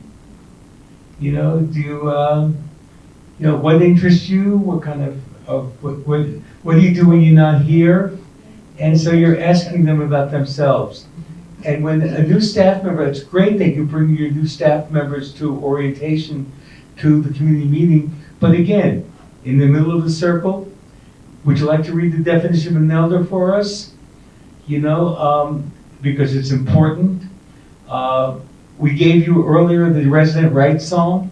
It's very powerful when the residents sing their rights song to a new staff member. And again, tell us about yourself. What brought you to this work? What brought you here? We're so glad you're here. Tell us about what you're doing when you're not here. So you're bringing the whole person to the table. Because the thing about institutions is they say, you got to leave yourself at the door. Mm-hmm. The thing about community meeting and community is, bring your whole self to the table. And so this is great stuff we're talking about. All of Elders- us, we're gonna talk about this next one. What? All of us. All of us are going to talk to Elders elders who attend with related to cognitive capacity. So this was something that somebody raised earlier about bringing residents to the community meeting who have limited cognitive capacity, and the question of people who are resistant to bringing them into the community meeting. And so we all have, the team had something to say about that. Beth, you want to talk to me first? Was I supposed to talk to you first? Well, we're all gonna I talk to don't you. remember. But it'll come to me. Does it come to you, Claire? Yeah. Oh, good. I'll just sit here. Okay, so one of the things that jumped out at me when I saw this item is that, especially for elders who are feeling like, they don't want those people at the community meeting because they are having memory issues, is that when we really truly form community, people start to care about one another, start to help one another. And kind of that whole idea that, if you start to know each other better, that it changes the dynamic, and no longer is it those people, because they're your neighbors, they're people you care about. So really fostering that sense of community and the benefits that come with that. And also the idea that if right now your memory is good, but something happens, would you want to then learn you could no longer come to this group? How would that feel? And so sometimes just kind of bringing it home on a personal level and helping them recognize the value of being with people who care about them and being part of a group, and what they're doing by excluding others. I know, Barry, you had quite a bit to say on this topic. I have a little bit to say. Yeah. So, that point that you brought up about people who are resistant to having people who are not on the same cognitive wavelength that they are, is that we are all one ischemic accident away from having cognitive deficit. One ischemic accident away. And that we want to open up folks to compassion and talk about it in those terms. That we need to be compassionate for people to treat others as we would want to be treated if we were in that circumstance. Also, has anybody here seen the movie Alive Inside? Yes. Yes. What happened in that movie with that African American man? Henry. What? His name is Henry. Henry. You want to talk about Henry? I'm sorry, get me going here. Music and memory. Oh, yeah. If you have not seen the documentary, Alive Inside, I would recommend, you can probably download it It's from on YouTube. someplace. It's on YouTube. And one part of the story, and there's so many parts that are wonderful, but in this one part that's become very famous, is a daughter talking about her father, who's been in the nursing home now for like 10 years, considered very demented, keeps his head down, kind of mumbles. And there's this occupational therapist that decides to try music with Henry and finds out what his favorite music was. As it so happens, it was a lot of the music from the 40s. Good, wonderful dance music. And she puts these headphones on Henry, and pretty soon the head comes up and the eyes open, and he starts keeping time with the music and starts singing the words. And then at that point in time, he can hold a conversation with his daughter for the first time in a very long time. And it's beautiful. But they also go into, I have to say, in the story, there's residents who are bedridden, who start keeping time with the music when it's played. They did some of the filming at an institute for the mentally ill and their response to it. And it's all part of what's called the Music and Memory Program, which I've done in a couple of facilities, and it's been hugely successful. And it's on our bucket list to get going at Cedars. But can I add about bringing people who are cognitively impaired to the meeting? I think it's important that we always remember it's not fair to our residents to just babysit the residents. So if a resident is not going to gain anything from the community meeting, or if it's too stimulating for the resident, don't just park them there. We've got one resident who we do not bring to the community meeting anymore because she gets so stimulated, she just talks nonsense constantly. And it's disturbing to her because she's overstimulated, and it's disturbing to the other residents. On the other hand, we have my precious, wonderful, I think I love her the most, Miss Beulah, who appears to be very cognitively impaired. I'm sure she can't tell us what year it is. But you start playing music, I don't care, any song. You can start playing any song, and Beulah will sing along and know absolutely every word to those songs. We had a guest fiddle player one day recently, and she was playing some famous song from Mexico, because a couple of our residents at the gathering speak Spanish. And I was sitting with Beulah, and I just looked at her, I was amazed. Beulah knew every word to this song in Spanish. You asked Beulah a simple question one day. Our question of the day was, have you ever been to an island?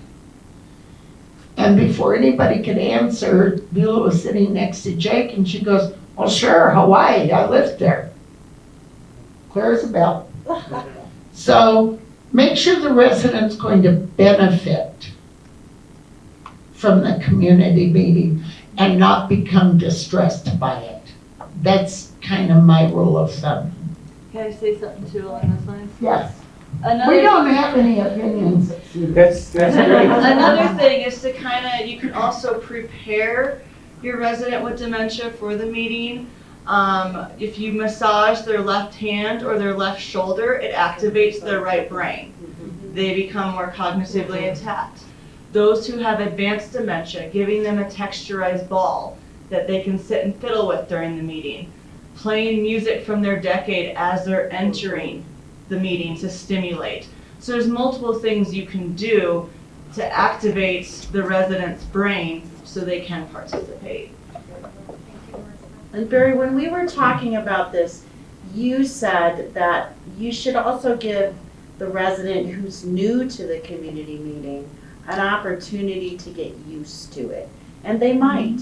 And, you know, sometimes that may take more than one time, that they would adjust and the whatever you might have seen before go on stops. Or maybe today's just not their day. Right. And don't force the issue. But we would think that about anything that was going on. If they want to go, great. If it's not their day, they don't have to go anywhere, right? Yeah, okay. So a rule of thumb that we always used was you ask a resident if they want to participate. If they say yes, of course they participate. If they say no, of course they don't participate. And if they don't answer, you take it as a yes. And so we got in trouble with. We didn't get in trouble. We had a battle with the health department one time because the surveyor cited us for having people who were passive in the community meeting. And we said, you know, they cited us for an inappropriate activity for the resident. And we challenged that because you never know what's going to touch a person. And like we have a poets workshop, and we did a if any of you haven't seen it, on our YouTube channel there's a webinar I did on writing collective poetry, which apparently you did with the haiku day. And so there was one resident there who, when we came into the home, they had his wheelchair with a bicycle chain to something they put on the floor and to keep him from wandering. And the first thing we did was, of course, we liberated him from that kind of thing. And often during the poetry workshop, they'd reach a point where they need a certain word, and he'd say the word. And over time, he became more and more engaged. And even though he didn't know what day it was, he knew how to be present and became the president of the resident council. And so you just never know. But let's say you have a resident who's sitting there and making and really interrupting the meeting in a strong way. Mr. Jones, we have to take you out of the meeting now because there's a meeting going on and it's difficult for people to concentrate. And if you'd like to come back tomorrow, you can come back tomorrow. And the next day, Mr. Jones, we have to take you out of the meeting. And if it's important, at some point, Mr. Jones will sit there silently during the meeting and begin to participate. I'm not saying this is theory. I'm saying this is what I've learned from the practice of doing community meeting over the years. There's something else that's important, and this is why, and it gets back to Henry. This is why it's important that we follow the structure of community meeting, having an opening song. Because the part of our brain that sings, that gets involved with singing, is different from the part of our brain that does something else.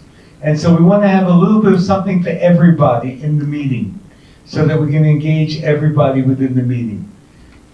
The issue that you may have with some residents is, I don't want to be here with them, and then you got to appeal to their compassion, their goodness, and really stand for this. We really stand for an inclusive community. It's not just, we have other activities that are for people who have one kind of a brain set, but this is an inclusive community, and you got to stand for that. Anybody else have something to say about No, that? but Barry, I pulled up the Live Oak Regenerative Community while you were talking. And On here's, YouTube. yeah, and here's the Poets Workshop that Barry was talking about. So this is one of the webinars that he did.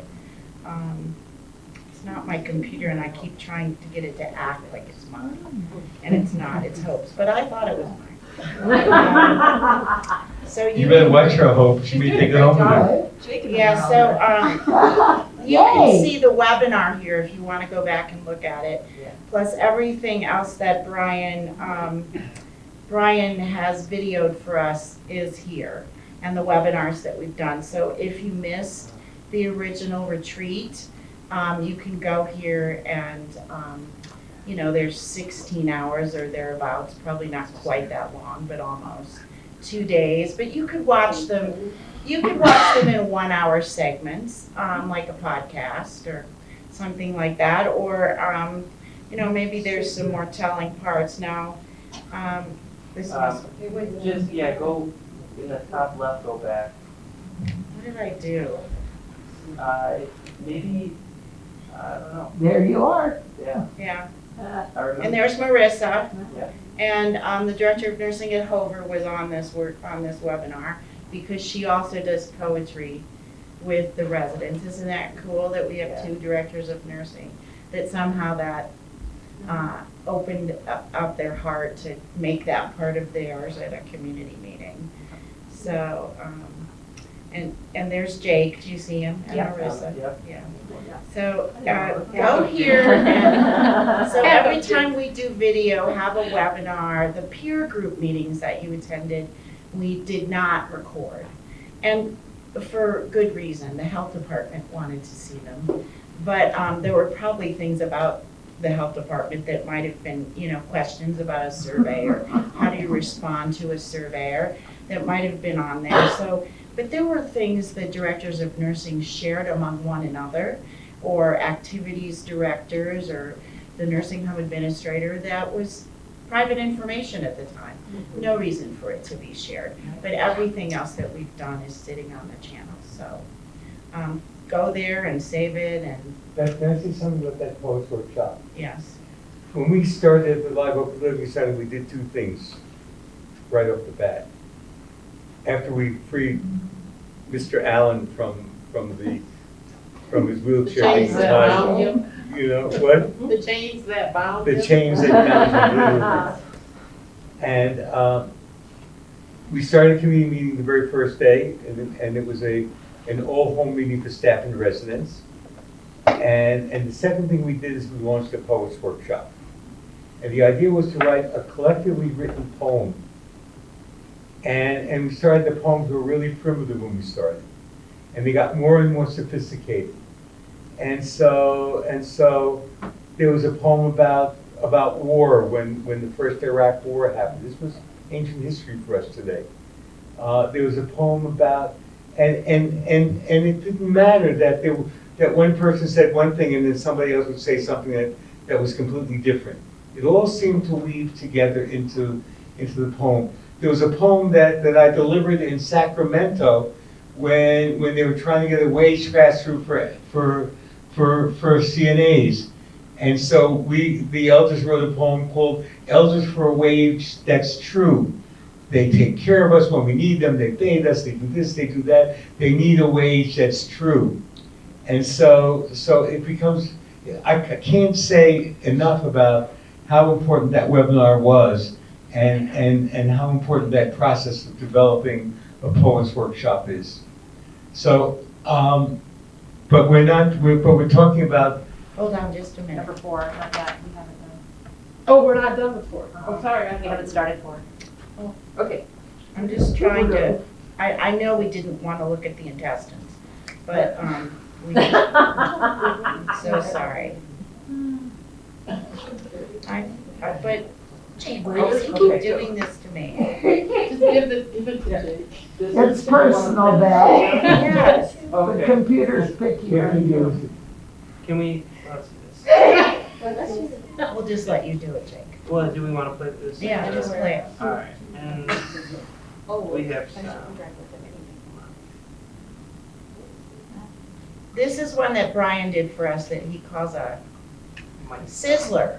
Sizzle video, sizzle video. I was like, Sizzler? I love Sizzler. I miss Sizzler. This was a beautiful piece of work, right? Thank you. Good. Oh. I don't know if that sounds. It's all right. I just want you to know that they're there. There we are, Carmen's, whose home is this in? Does anyone remember where this is? Yeah, the Catholic. McCandless.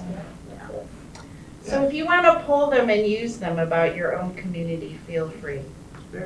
There's That'd be no, cool to show. yeah, Very absolutely. cool. Yeah, they'd be great for a staff meeting. There's little pieces you could just pull parts of them and show them.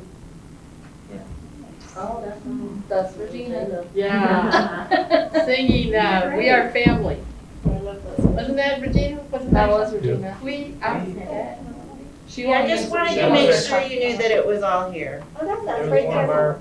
our, when you guys came to our facility, a little sizzle video that I posted to our Facebook page, and that was a good little social media thing to broadcast.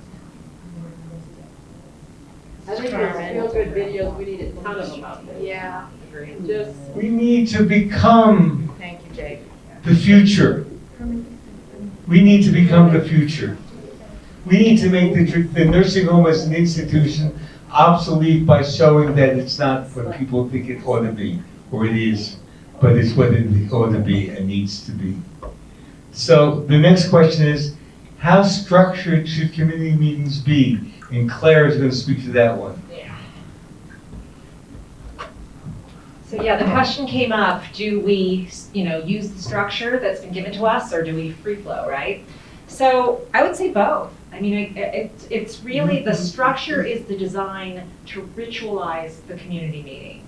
And what I mean by that is that, having, maybe, music at the beginning, or having a favorite joke. I remember Roger at Littleton Manor, who's community meetings, and his part was the joke of the day. And those elders, if you missed that, they were very upset. So, I mean, there's something about having a ritual where there's kind of an expectation of these are the things we do in the order that we do them that really, I think, resonate with the elders and allows you to really understand kind of what is the meaning for these elders and what do you want to really capitalize as you kind of form your structure so that it really is something that the elders enjoy and benefit from. And also, if another person has to step in and take over the community meeting, that there's kind of an established way that it's run so that it's easy for somebody else to step in and not have a clue what it is that they need to do. But that said, you kind of got to go where the meeting takes you. And if the elders are really focused on one topic, for example,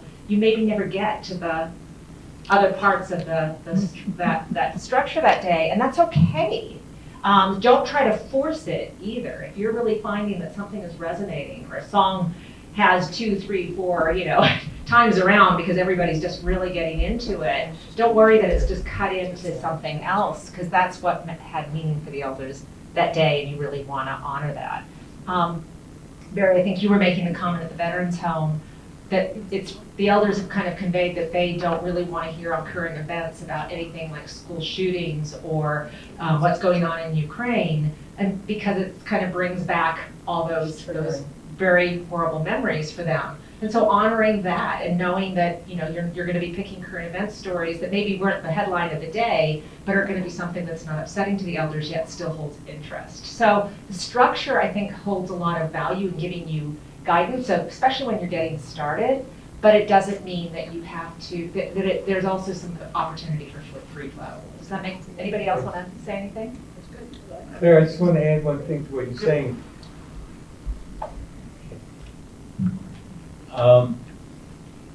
Because I've been thinking about this a lot from our visit to the Veterans Home yesterday.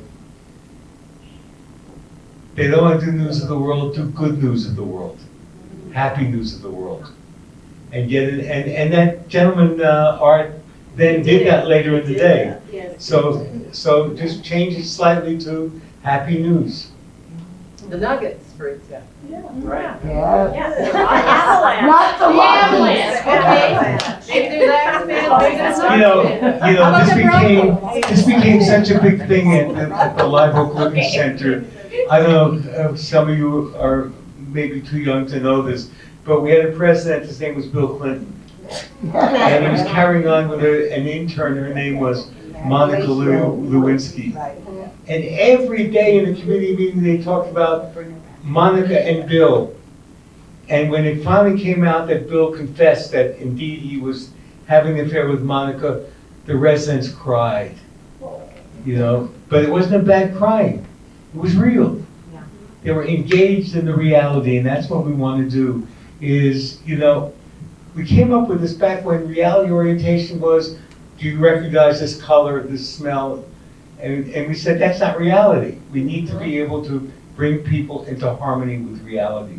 And so that's the structure. And the next question that we have is,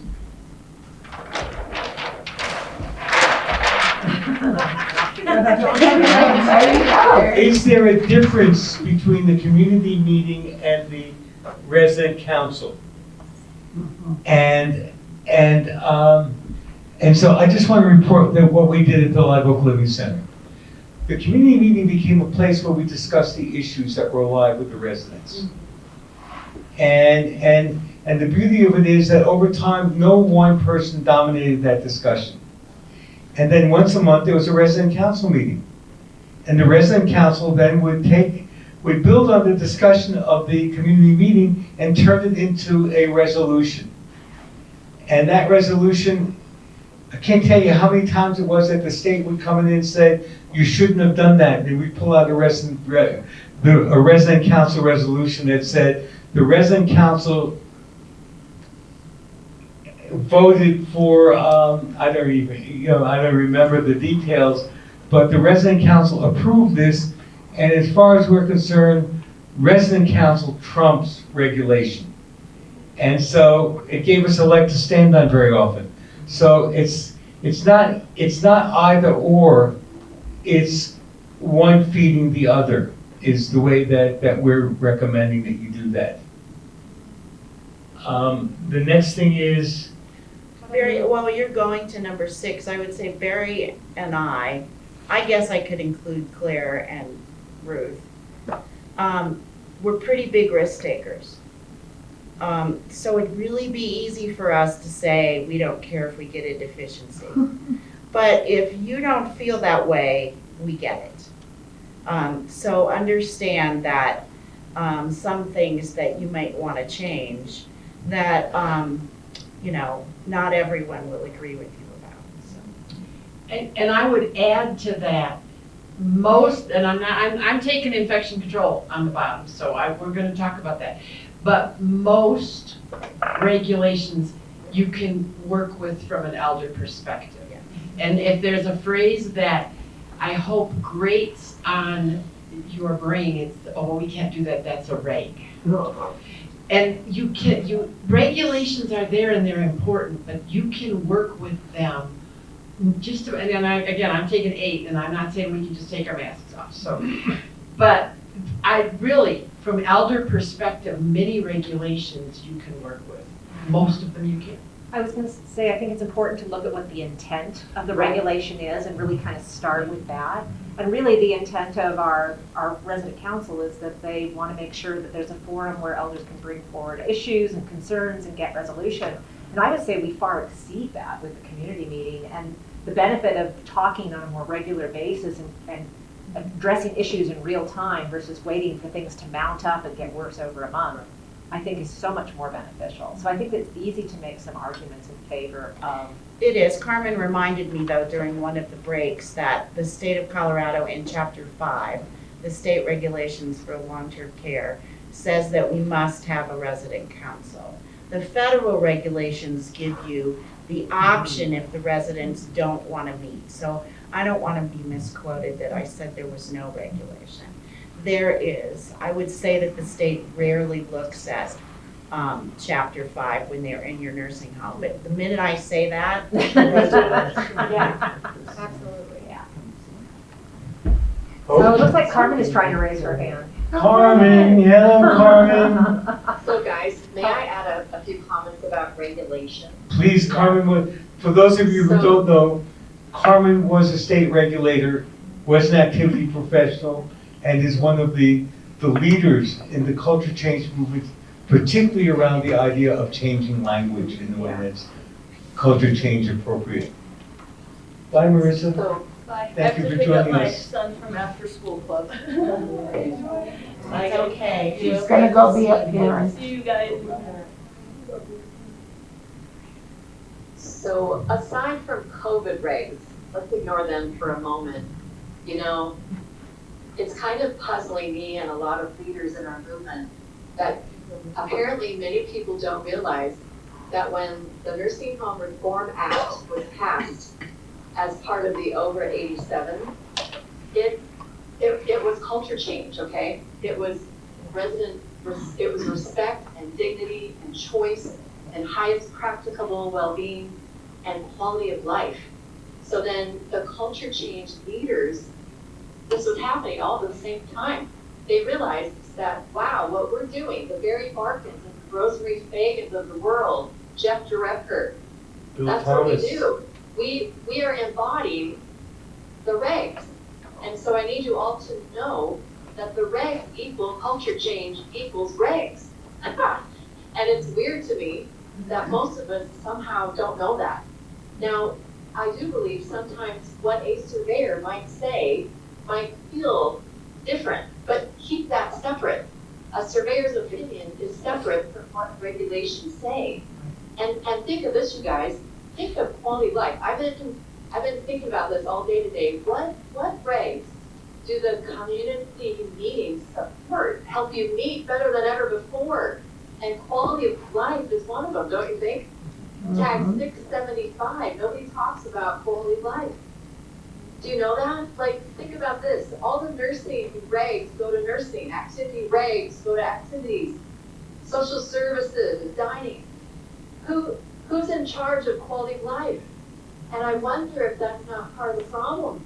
And then CMS added more to the reg. Did you know it now says quality of life is a fundamental principle that applies to all care and all services that this nursing home provides. So you might want to use that to your advantage. You're developing community and quality of life, right? And then you might also think about utilizing it under the umbrella of quantity. You guys just said this, right? Barry, you said they both inform one another. You want to talk about live issues, no matter what they are. You don't really want to shut down discussion, I don't think. And then let it also go into resident council. Teams that I've worked with say that resident council goes a lot quicker because some things were brought up at community meeting. You don't have to just feel your way that way. And then QAPI, quality assurance, performance improvement. What's it for? It's supposed to inform quality of care and quality of life. There it is again. And then, even though Beth just reminded you, the federal reg says residents have the right to form a group. It doesn't say they must. But my favorite line out of that reg, that's 565, get this. It says that the nursing home must consider the views of a resident or family group and act promptly upon any grievances or recommendations of such groups. Here comes the best part, ready? Concerning issues of resident care and life. I love that. Not very many places in the regs do they talk about care and life. It's usually mostly about care. So I just offer that. And did you know, I want to know if Barry even knows that, the title community developer is in the regs. Does anybody know that? I know you put it there. Yep. In like 2006. Wow. Yes. Let's give Carmen a big hand in that section. We love you, Carmen.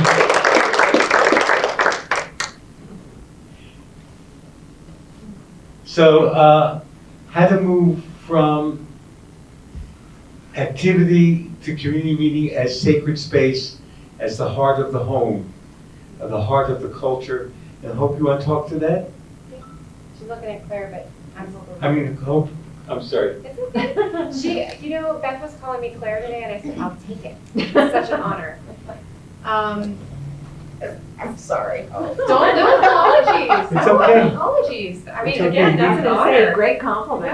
You all have a little bit of cognitive impairment. Well, and I'll tell you with these lights, I have a splitting headache right now. It just does that to me. Anytime I'm a long day under these types of lights. So everybody hang in there together. We're in it together, and this is really important work, and it's good to be here with you. So thinking about how to move from an activity, like the community meeting actually being an activity on your calendar. Something that comes up really strong for me is, if you have a busy calendar, do you have a meaningful life? Yeah. So often, we have this like task where it's like, and we got to do it at this time and this time and this time and this time. And at the end of the day, if you met all of those things on the calendar, do you feel fulfilled at the end of the day? I mean, I do like having a blank to-do list, but. Yeah. I'm sorry, say that. I like having my to-do list, like, done. Done. Done. That is fulfilling to me. Right. But not all the time, right? So My to-do list hasn't been done since 1977. Something always happens. Every single day since 1977. And you're still making one? Yeah, because I have a cognitive impairment. Sometimes I have to do this and go, oh yeah, that is me. So I love it. So this is kind of where we go back to that needed structure for guidance. But the goal of the community meeting is really to bring people together for the betterment of the community, to be able to show your most authentic self, to be able to show up and celebrate and sing together, even through the awkwardness. We were talking earlier about the song can feel awkward because we haven't sang in a really long time. And we need to laugh. And so having that space together becomes that sacred space where people feel safe and they feel brave. And so they can start really talking about, hey, these are some fundamental needs our community has to work on. And then the resident council, as we were talking about earlier, is a great place to talk about resolution. So personally and professionally, I think community meetings are needed more than ever to repair from what we've gone through. It's a space for everybody to come together, and it might start small, but I encourage you to continue to do it because it will grow. I've seen it start where it's like, 5, 10 people, and then you have 20, because people are feeling good after that. They're like, hey, what happened with Mr. Smith? They're in a really good mood today, and that's not normal. Well, they were able to sing, and they were able to share, and they were able to be their most authentic self, including employees too. Like an employee that might not be talking or engaging or feel really disempowered and maybe even consider leaving your community might feel re-engaged if they are acknowledged for being a part of something bigger and than themselves even.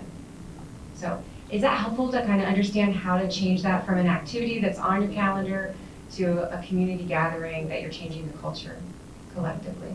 You're not suggesting it not be on the calendar. I'm not suggesting it not be on the calendar. I think having it on the calendar, like you're saying, it's nice to have a task on there, and it's nice to have the structure that we've talked about.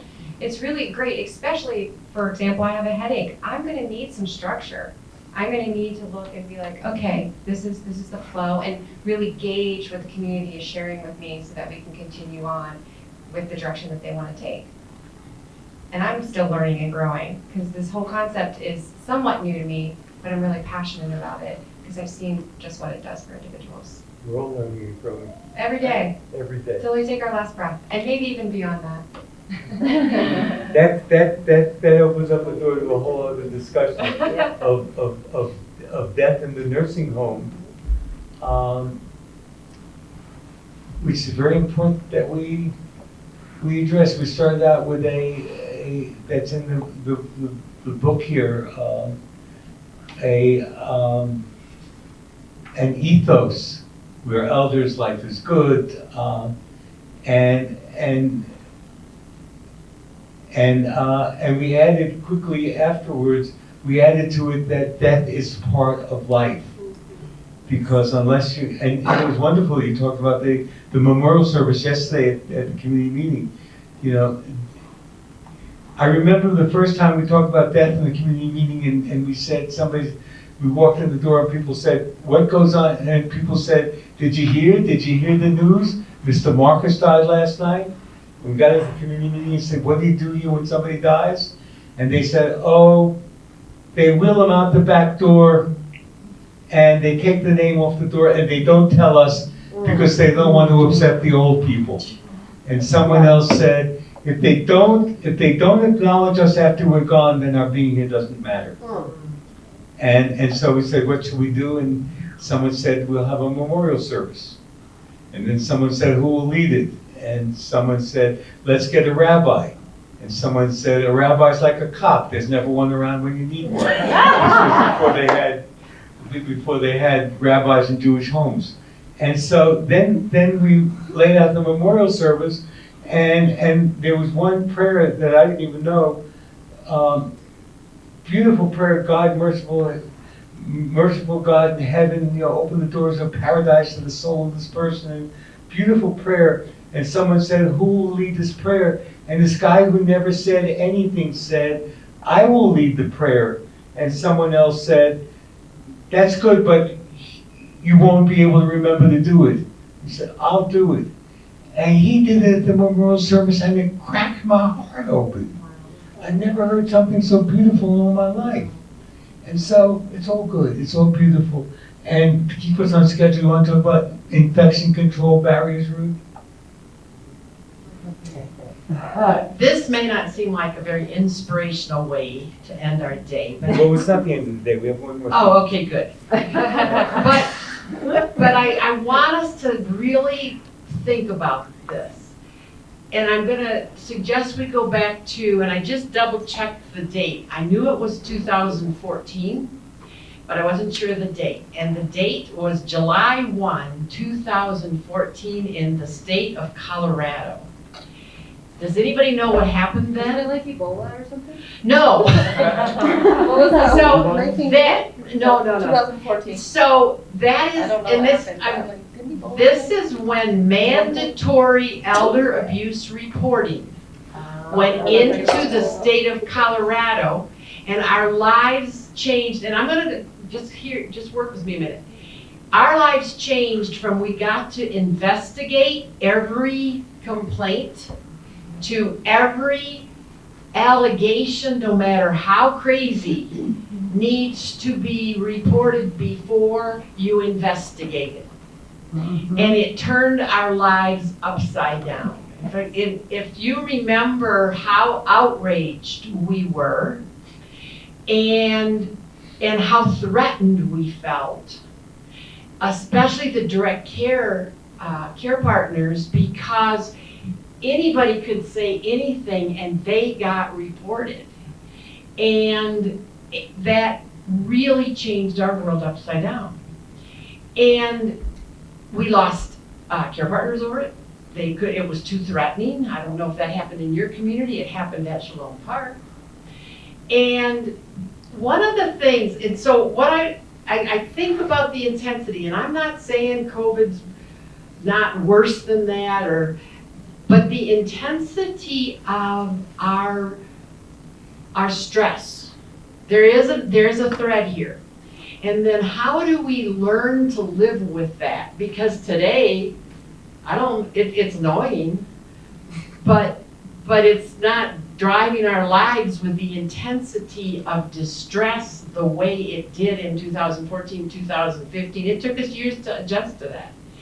And I remember one of the things, and so like, what do you do with this? And one of the things we did, and I don't know, Beth, if you were there, but I remember a really important time and talking with Joe Tansey and our police liaison with the Aurora Police Department, and we asked them to come and talk to our care partners so we could hear both sides of that. And had to prep the care partners because it's like, and Joe Tansey came. And who is Joe Tansey? She's the head of the health department. She was then too, whatever, I don't know. But she was the Colorado voice For long-term care. for long-term care and for the survey process. And they really had an amazing exchange, and I had to, and as leaders, we had to talk about we can't kill these people, and it's not their fault. But how do we learn to hear each other, and how do we talk to each other, and how do we come away and feel safe? And honestly, the care partners did a good job of voicing their fears, and at the end, the policeman, and especially Joe Tansey, said to me, we had no idea of the effect this was having. And so my point here is that we can't just take off our masks. One of you made the comment this morning, and I forget if you said COVID forever or forever COVID. But that's true. We are dealing with these frail elders with multiple clinical struggles that do set us into this unique role that calls us to have more precautions. And so our challenge is how do we adjust, just like we adjusted to mandatory reporting. I'm not saying it's the same, but I think there's a little bit of a thread here. Remember that anxiety?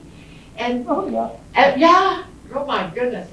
And how do we adjust to this now so that it doesn't interfere with our relationships and with all of that NHSN and all that? I feel your pain. And yet, how does this become part of our life so it doesn't disrupt our relationships? Just like we got over mandatory abuse reporting. And it's challenging, and it takes courage. And so, any quick comments on that? Who lived through that and has adjusted fine? Hope, did you want to say something? Yeah, so I will say that maybe emotionally I've adjusted, but I'm also not direct care partner in that world navigating investigations every day. And I think if we can go with that common thread of knowing that there will be an adjustment, we'll also have clarity to be able to advocate so that we can change stuff like that. Because just like bringing Joe to the table and bringing the police department, none of those parties knew the effect that it was having on the community. And so if we're not talking about these things that are causing distress within the community while also adjusting together as a community, then there won't be change, and we'll just be in that continuous cycle of scarcity and burnout. So I love where you're coming from, that adjustment period. I also, from that social work lens, think we also need that clarity from that adjustment period to be able to say, no, we should not be investigating every day for everything. Especially, I mean, in behavioral health communities, people use cuss words all the time as their language. You know, could you imagine? It's like, goodness. And we did do some wiggling both ways. We adjusted both ways, just like we're gonna have to do that now. Yeah. Because we do have this population that's frail, and we need to protect more than John Q. Public.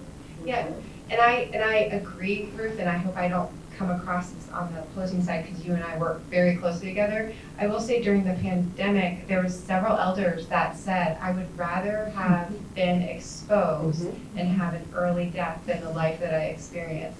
So having those stories, I think is going to come up in these community meetings, right? And one, I'm kind of passionate about this. I love it. One of the hardest things I did as a nursing director was tell a 102-year-old elder that she had to go back in her room because she had been exposed during the shower the night before to someone who tested positive to COVID. I mean, she and I cried in her doorway. And then she goes, do I have to go back all the way into my room? And we had had some vaccinations. We were in that very confusing state of, but at that point the answer was, well, just peek out the doorway. You know, should I have said, yes, you must go back all the way? Well, you can just peek out your doorway and watch the world go by. And she was like, well, that's better than going back in the room. Already starting a little bit to adjust, you know, what does that look like so we balance relationships with everything? And then I cried telling her that. Then she goes, I know who this is. She's not here today. She's like, who is it? And I'm like, oh, I'm not supposed to tell you. Oh, I know who this is. So anyway. I'm like you, Ruth. All through COVID, and especially at the height of COVID, I probably bent the rules more than most any other administrator. Just because that's me, right? My reputation precedes me. But I did in special circumstances, you know. I had a resident who was actively dying, not of COVID. He'd been on hospice and he was actively dying.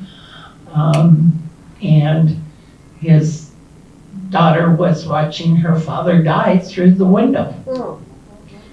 And I snuck her in. I brought her into the building. I took her down and I sat her with her father and I pulled the privacy curtain and so I did small things like that. The health department never caught me actually red-handed. You're under arrest. I refused. I absolutely adamantly refused to stop hugging residents during COVID. I would ask the residents permission, but I never quit hugging residents. I refuse to do it. I refuse to. I have hugged residents for 50 years in long-term care, and I refuse to stop hugging my residents. They need that. Yeah, especially because they didn't have family. Yeah, and now I think we're all dealing with such a terrible aftermath. Absolutely, yes. So I don't know about all of you. I mean, I love your pictures, you guys, of your community meeting. It looks huge and joyous. And I just hope we soon get a few more. But so many residents have become so institutionalized. Traumatized. You know, yeah, you talk about having to do trauma-informed care. I mean, come on. They've been isolated in their own home. And I think that's, the federal government didn't need to do that to us. They could have had more heart in how we dealt with the pandemic. So, if I can sum this up a little bit. So unlike the other things in which you talked about specific ways that you can deal with this, here it's a negotiation with the reality, and it's what's in your comfort zone. And that's the best wisdom we then can provide. You know, stay in your comfort zone, be willing to stretch your comfort zone, and be in tune with your values. And some of you will take more risks than others. I have never had COVID, and I hug all the time. Never had it. Awesome. I had it twice, me too. That's, What? I caught COVID in Hawaii, 25 months into the pandemic. Frozen. And it still affects us so then you today. shouldn't have gone to Hawaii, right? No, I'm only kidding. I'm just taking that position of. Okay, my friends, we have one more thing we want to do. So we were talking about a pledge, a community developers pledge or a community weavers pledge. And so we printed up two versions of it. Yeah. The community developers and community weavers. You want me to advance the slide? Yeah, we can advance the slide and start talking about it. But, and so, since there's a consensus that we're going to be, that we're moving towards a community weavers pledge, we want to talk about that pledge and see if it's something real that you all would like to take and would like to involve yourself in. And so the first point in the pledge is, I commit to being a champion of the culture, supporting each person in achieving one's highest potential.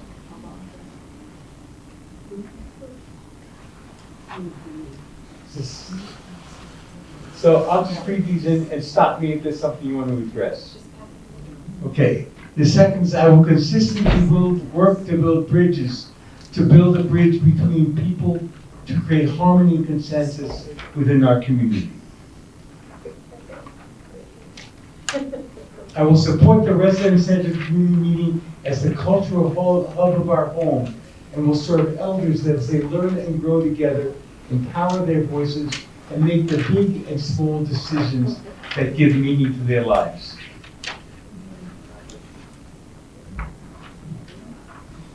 You want to advance it? Yes. I will strive to enable the human spirit of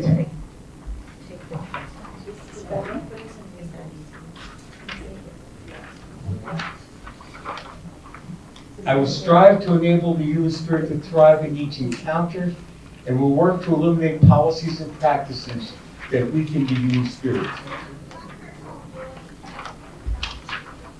I will help to build the home team as a learning environment in which we share what we are learning from our personal practice and plan and strategize actions to spread the culture of connection and empowerment.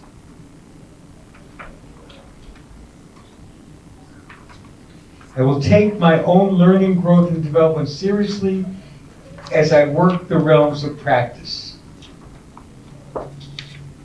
I will stand for the good of the organization, supporting its well-being as we work to make our values real and to make a better life for our residents, staff, and family members. So, does this sound something that you want to stand for?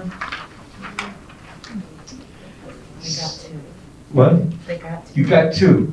So shall it be the Community Developers Pledge you want to take, or the Community Weavers Pledge? They're both exactly the same. They're both exactly the same. I'm like, wait a minute. It's just the title. One says we were the developer. And I was like, I had the same thing. I'll take them both. You'll take them both. Okay, so we won't name it at this point in time, but is everybody here okay with taking that pledge? Absolutely. So it's like the Pledge of Allegiance to the culture.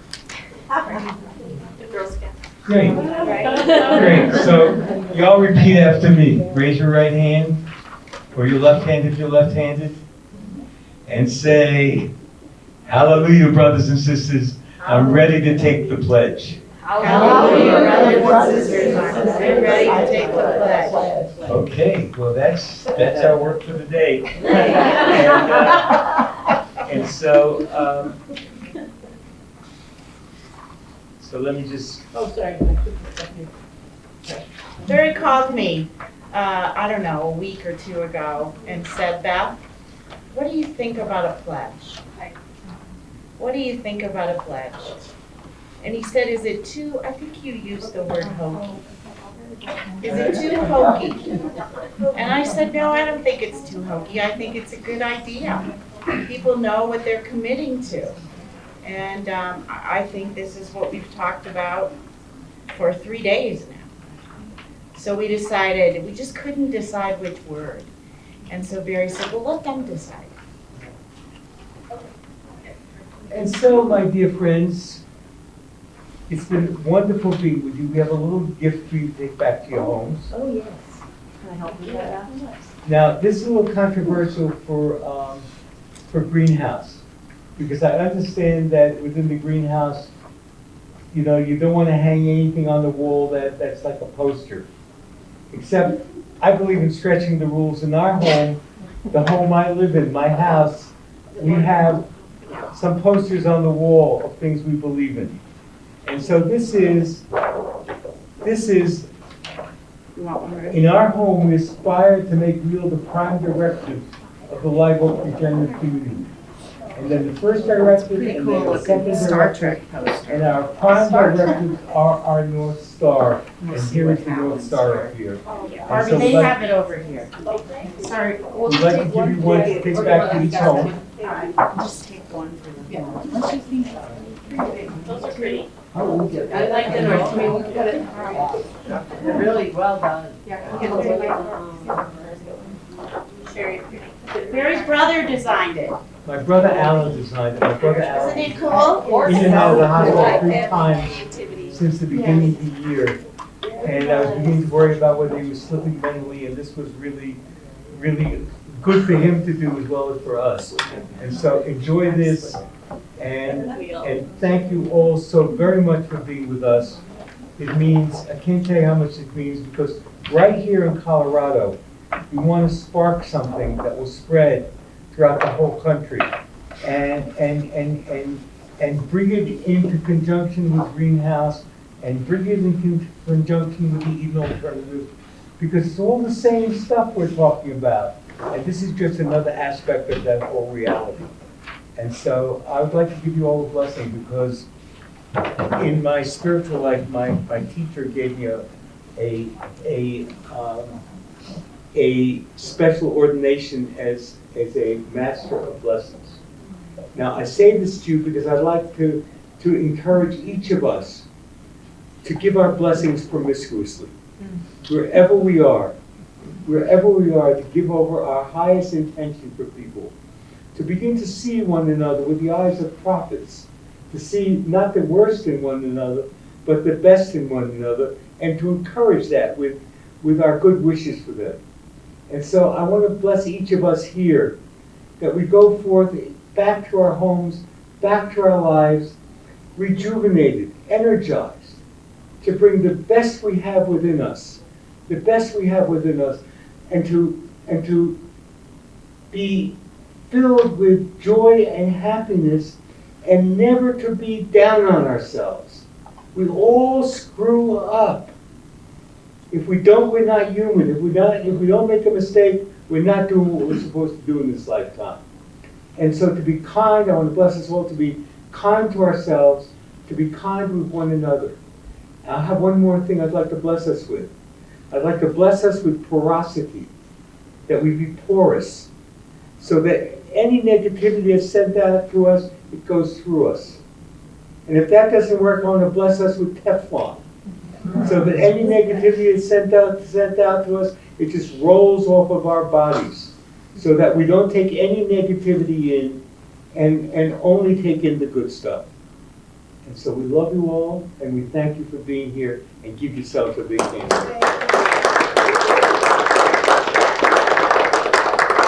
Mary, just one thought. I think I misspoke. I don't know if I said this out loud. I think I said it to Cedars, but not to Harmony Point. So we will be at Hover tomorrow. Tomorrow at Hover? Tomorrow at Hoverberry, as planned. That's what my email said. Who knows if I wrote it right or wrong, but that's what it said. And then on Thursday, we will be at Cedars in the morning and at Harmony Point in the afternoon. We have an outing, but the rest of the staff should be there. Okay, that's fine. What time is your outing? I think, 11. did you guys also Where are you going? reschedule your community meeting? We haven't scheduled it in the morning yet. We wanted to start that May 1st. Till May 1st. But 2 o'clock is our standing time. So for we'll be back community. at 2 o'clock? Where are you going? We're going to Danny's Carnation, which is moved. Danny Ray's, it's like right down the street, for breakfast. It's a breakfast place. Oh, so you might be back by We the should be time for the around community meeting. I would say Yeah, we'll be at Cedars until probably lunchtime. Yeah. Take a break, and then we'll show up at Okay. Harmony Point. Perfect. And we're really just there to be at a community meeting, to model a bit if we're so inclined, or not, and just have a good So time. Thursday, Thank you so much for being here. 1:32. Okay. Okay? Yes, thank you. Really good. I think Thank you. We'll see you tomorrow. Yeah, that'd be great. Thank you so much for making the trip. Thank you so much. I'm so happy to be here with you. I'm so happy to be here with you, my sister and teacher. Thank you so much, and good luck in your new career. I know you're going to be dynamite. And welcome home, my sister. Thank you so much. Thank you so much for your contributions. Thank you for being here. Dear friend. My dear friend, thank you for letting that family member in with the person who's dying. Thank you so much. Thank you, guys. Thank you, brother. Thank you. Over there. See you.